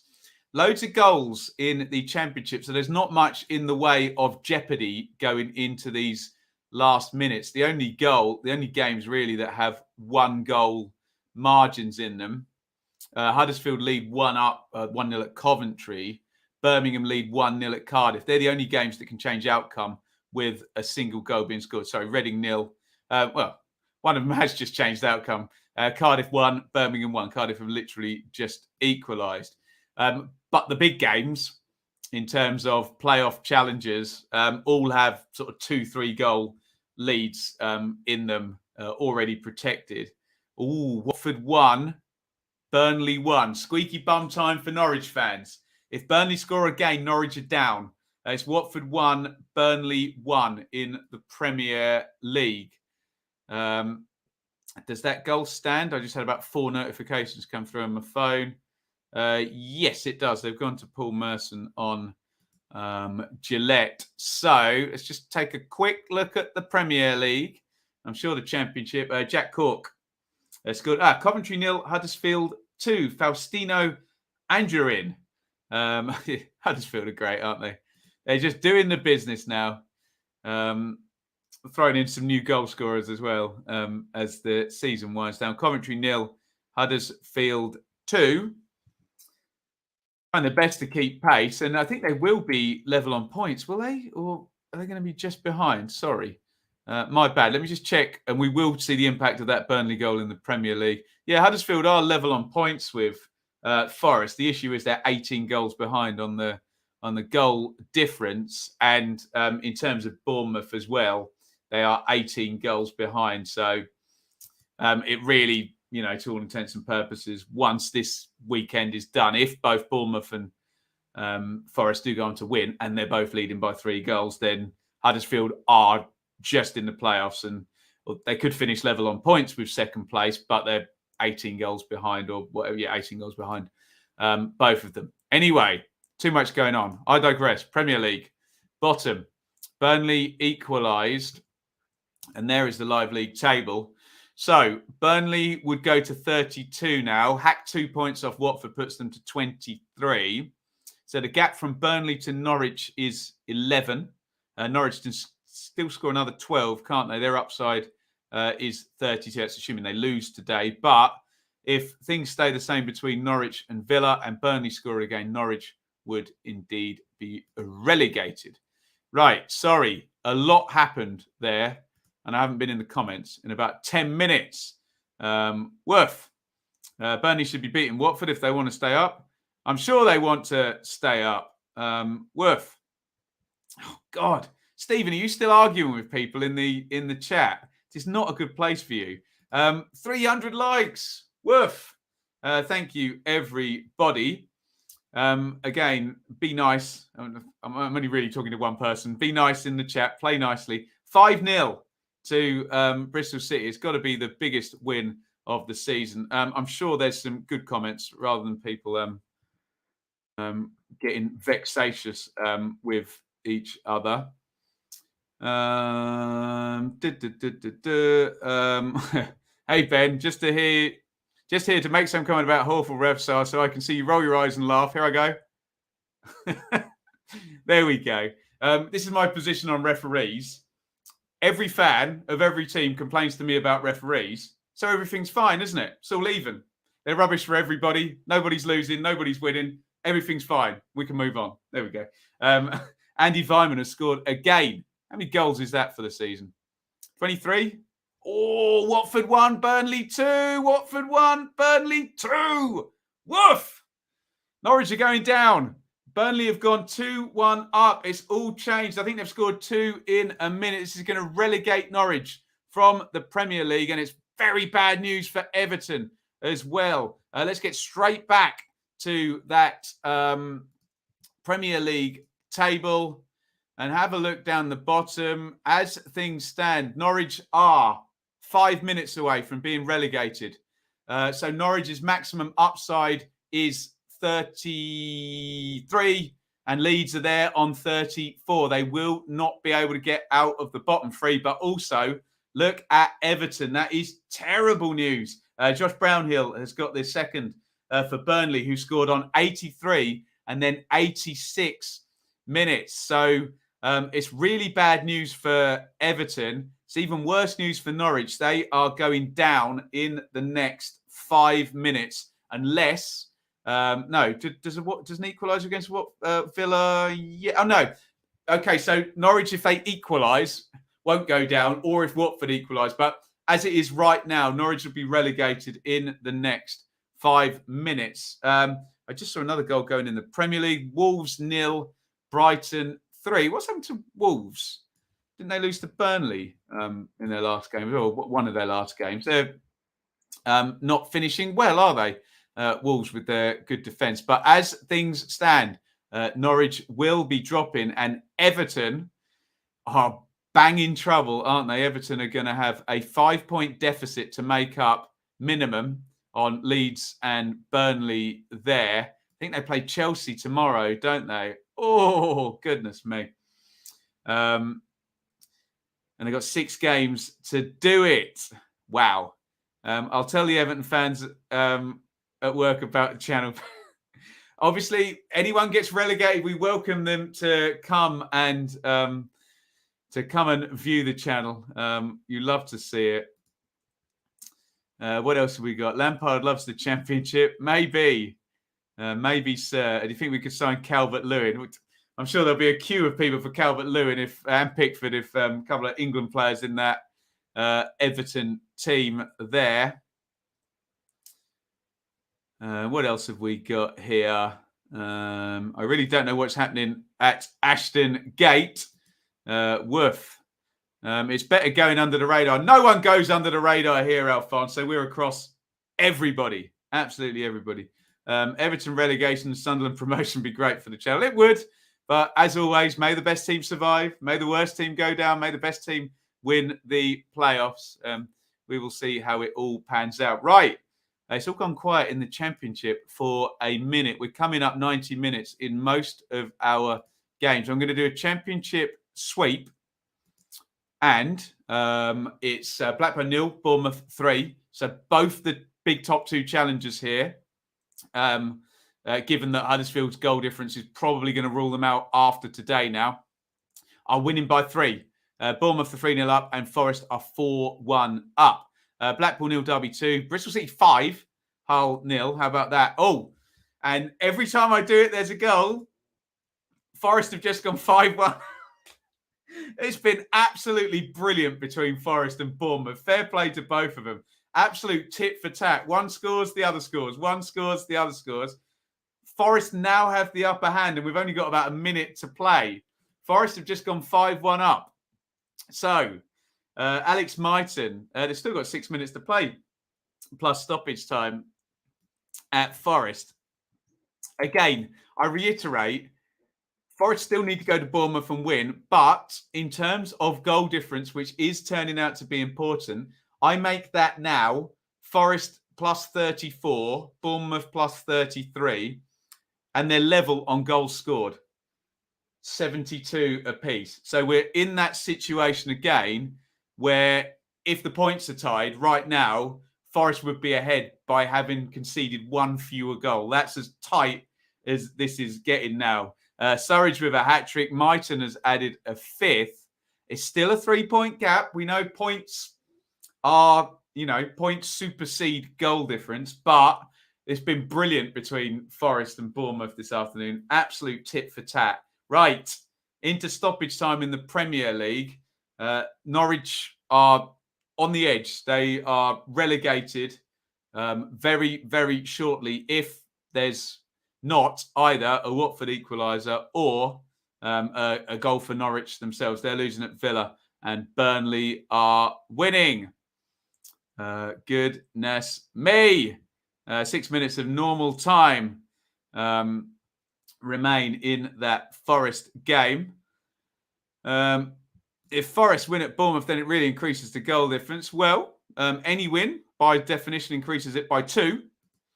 Or increases the gap by 2 because it's +1 and -1 the other way around. 2-0 win and you're laughing. And that really... but it's the points that are far, far more important. I just still feel, and I said this about 15 minutes ago, I think if Forest are going to overtake Bournemouth, they have to do it at the Vitality on Tuesday. I think if there's a 3-point gap, if it's a draw and there's a 3-point gap going into the last game, and Bournemouth are at home to Millwall, and it's just a shootout who can score the most goals. I think, I'd then make Bournemouth favourites again. So it's this head-to-head is just so vital. But we knew that already. We are into stoppage time. Will there be an important late goal? There's always a late goal. Thomas, it's up for grabs now. We said probably not. I think the most important late goal might have gone in at Watford there. Watford 1, Burnley 2. We haven't mentioned the Watford angle on that. That's pretty much Watford gone as well. I think they'd be 12 points behind. And, you're then relying on miracles and goal difference and, essentially Leeds or Burnley losing every game, Everton not scoring many points, and Watford winning every single game. So Norwich are going to be confirmed mathematically down, but it's pretty much Watford, as well on the way out. Also, and we are in stoppage time. Coventry have just scored and got one back. Coventry 1, Huddersfield 2. There's always a late goal. That one doesn't particularly change anything. We think Huddersfield, given goal difference things now and being 18 behind, as much as their fans may get slightly triggered by us not mentioning them in the automatic picture, we think it might need an 18-goal swing over the last week of the season, which is, let's be honest, not going to happen. 19-goal swing now. I think Victor Gyökeres has scored late on for Coventry. Coventry love a stoppage time goal, don't they? Oh, now that's interesting. Middlesbrough 3, Stoke 1. So we've been counting up this goal difference all day. Middlesbrough have just lost one at the death there, if that matters, going into the last day of the season. So I think they've got to within 1 of Sheffield United on the goal difference. They're now 2 behind. So again, in context now, knowing what we know, that could be a really important goal that Stoke have just scored. If there's 1 goal in it between Middlesbrough and Sheffield United at the end of play next week, that Nick Powell goal in the 94th minute could turn out to be really important. We don't know. It hasn't happened yet. Burnley, Michael Jackson, I can see him celebrating. So we are just waiting for a final whistle at Villa Park, and Norwich would be relegated. Burnley, they're doing brilliantly. I think they've won 4 out of 5, haven't they, Burnley? And they've really piled the pressure on Everton. I didn't believe it a few weeks ago, but I do now. The possibility that Everton could be relegated down to the Championship. Incredible. Sean Dyche to Everton. That would square the circle, wouldn't it? Full times coming in. Wolves 0, Brighton 3, Middlesbrough 3, Stoke 1. There's Superstream favourite, Andrew Dallas scoring. Once the final whistle goes at Aston Villa, Norwich will be relegated. As Bristol City 5, Hull 0 is a full time. They're all coming through now. It's probably seconds left. It's done. Villa have just gone 2-0 up. So Norwich are going to be relegated in the next minute or two. I believe Aston Villa have just gone 2-0 up against Norwich. The situation was that if Norwich lost and Burnley won today, Norwich would go down. Burnley have won, and I believe Norwich have just gone 2-0 down, which will essentially finish everything off there and relegate Norwich City. Yeah, it's all confirmed there. Michael Dawson's just doing it on Gillette. Cardiff 1, Cardiff 1, Birmingham 1. Guys, I've been on 4 hours, 37 minutes. I'm hanging in there, you lot. I'm hanging in there. Danny Ings with the goal that really puts the final nail in the coffin for Norwich. Goodness me. So, full times are coming through. Looks like Norwich are officially done and Watford are pretty much, other than a miracle, done in the Premier League. And now it's between Everton, Burnley, Leeds. You have to mention Leeds in the conversation. They're on the same amount of points. It's those 3. Could Everton go down? Goodness me. Right. Let's check in with the Championship. I've got plenty of full times. I think I've got full times on everyone except Coventry and Forest. So do you know what we'll do? We'll do it with the... Oh, yeah. Sorry, Jamie. Yeah, Palace That Palace goal went in about 5 minutes ago. It's one of those ones that registered in my brain. He's right, Jamie. Southampton 1, Palace 2. Apologies. I saw that, and then loads of other nonsense started happening. Saints 1, Palace 2. Apologies. Missed that one. And that's a full time as well. Right. Championship. What I'll do it by going down the table. So, Fulham are still not officially champions yet. If they were to score a point against Luton tomorrow, they're basically there because they've got a 30-goal advantage. If they will win, they're definitely champions. Bournemouth have, it's not been a bad day. I know Forest have won 5-1. It's not been a bad day for Bournemouth. They've done what they needed to. If they'd won 1-0, Forest would have really swung the goal difference in their favour. So Bournemouth have won 3-0 against Blackburn and go on to 82. Forest is still playing. They're 5-1 up and they have the goal difference advantage. I still maintain that if Forest are going to overtake Bournemouth, they have to do it on Tuesday. That's my view. Look, anything can happen on the last day, but I think if it's a draw on Tuesday, I make Bournemouth hot favourites on the last day. If it just becomes a one needs to win and one needs to lose type situation. Huddersfield, well played. They're winning again, but looking at the goal difference now, they are not going to be able to finish second. I think they're 18 goals behind and obviously only have one game to play. It's all over for Norwich. Norwich are relegated. They will be. So we now know today Wigan have rejoined the Championship. Rotherham have rejoined the Championship. So have Norwich. They've lost 2-0 at Villa and Burnley have won. Norwich are relegated back to the Championship. So for Luton and Sheffield United, if Luton score a point at Fulham, then it doesn't go to the final day for them. They will be in the playoffs for sure. If they lose, they will move below Sheffield United, Luton, because they're on equal goal difference there at plus 14. So it's all got very interesting there in terms of those playoffs. And I wonder whether that Nick Powell goal for Stoke in the 94th minute at Middlesbrough to make it 3-1 instead of 3-0 will have any bearing because... So let me give you the goal difference. Luton plus 14, Sheffield United plus 14. Luton play tomorrow at Monday at Fulham, Middlesbrough plus 12. Last day of the season, Sheffield United play Fulham, Middlesbrough play Preston. So something like Sheffield United drawing and Middlesbrough winning by 2. Oh, crikey. They'd be on the same goals scored if it was a 1. Look, it's going to be very, very tight if Sheffield United don't win and Middlesbrough do on the last day of the season. Put it that way.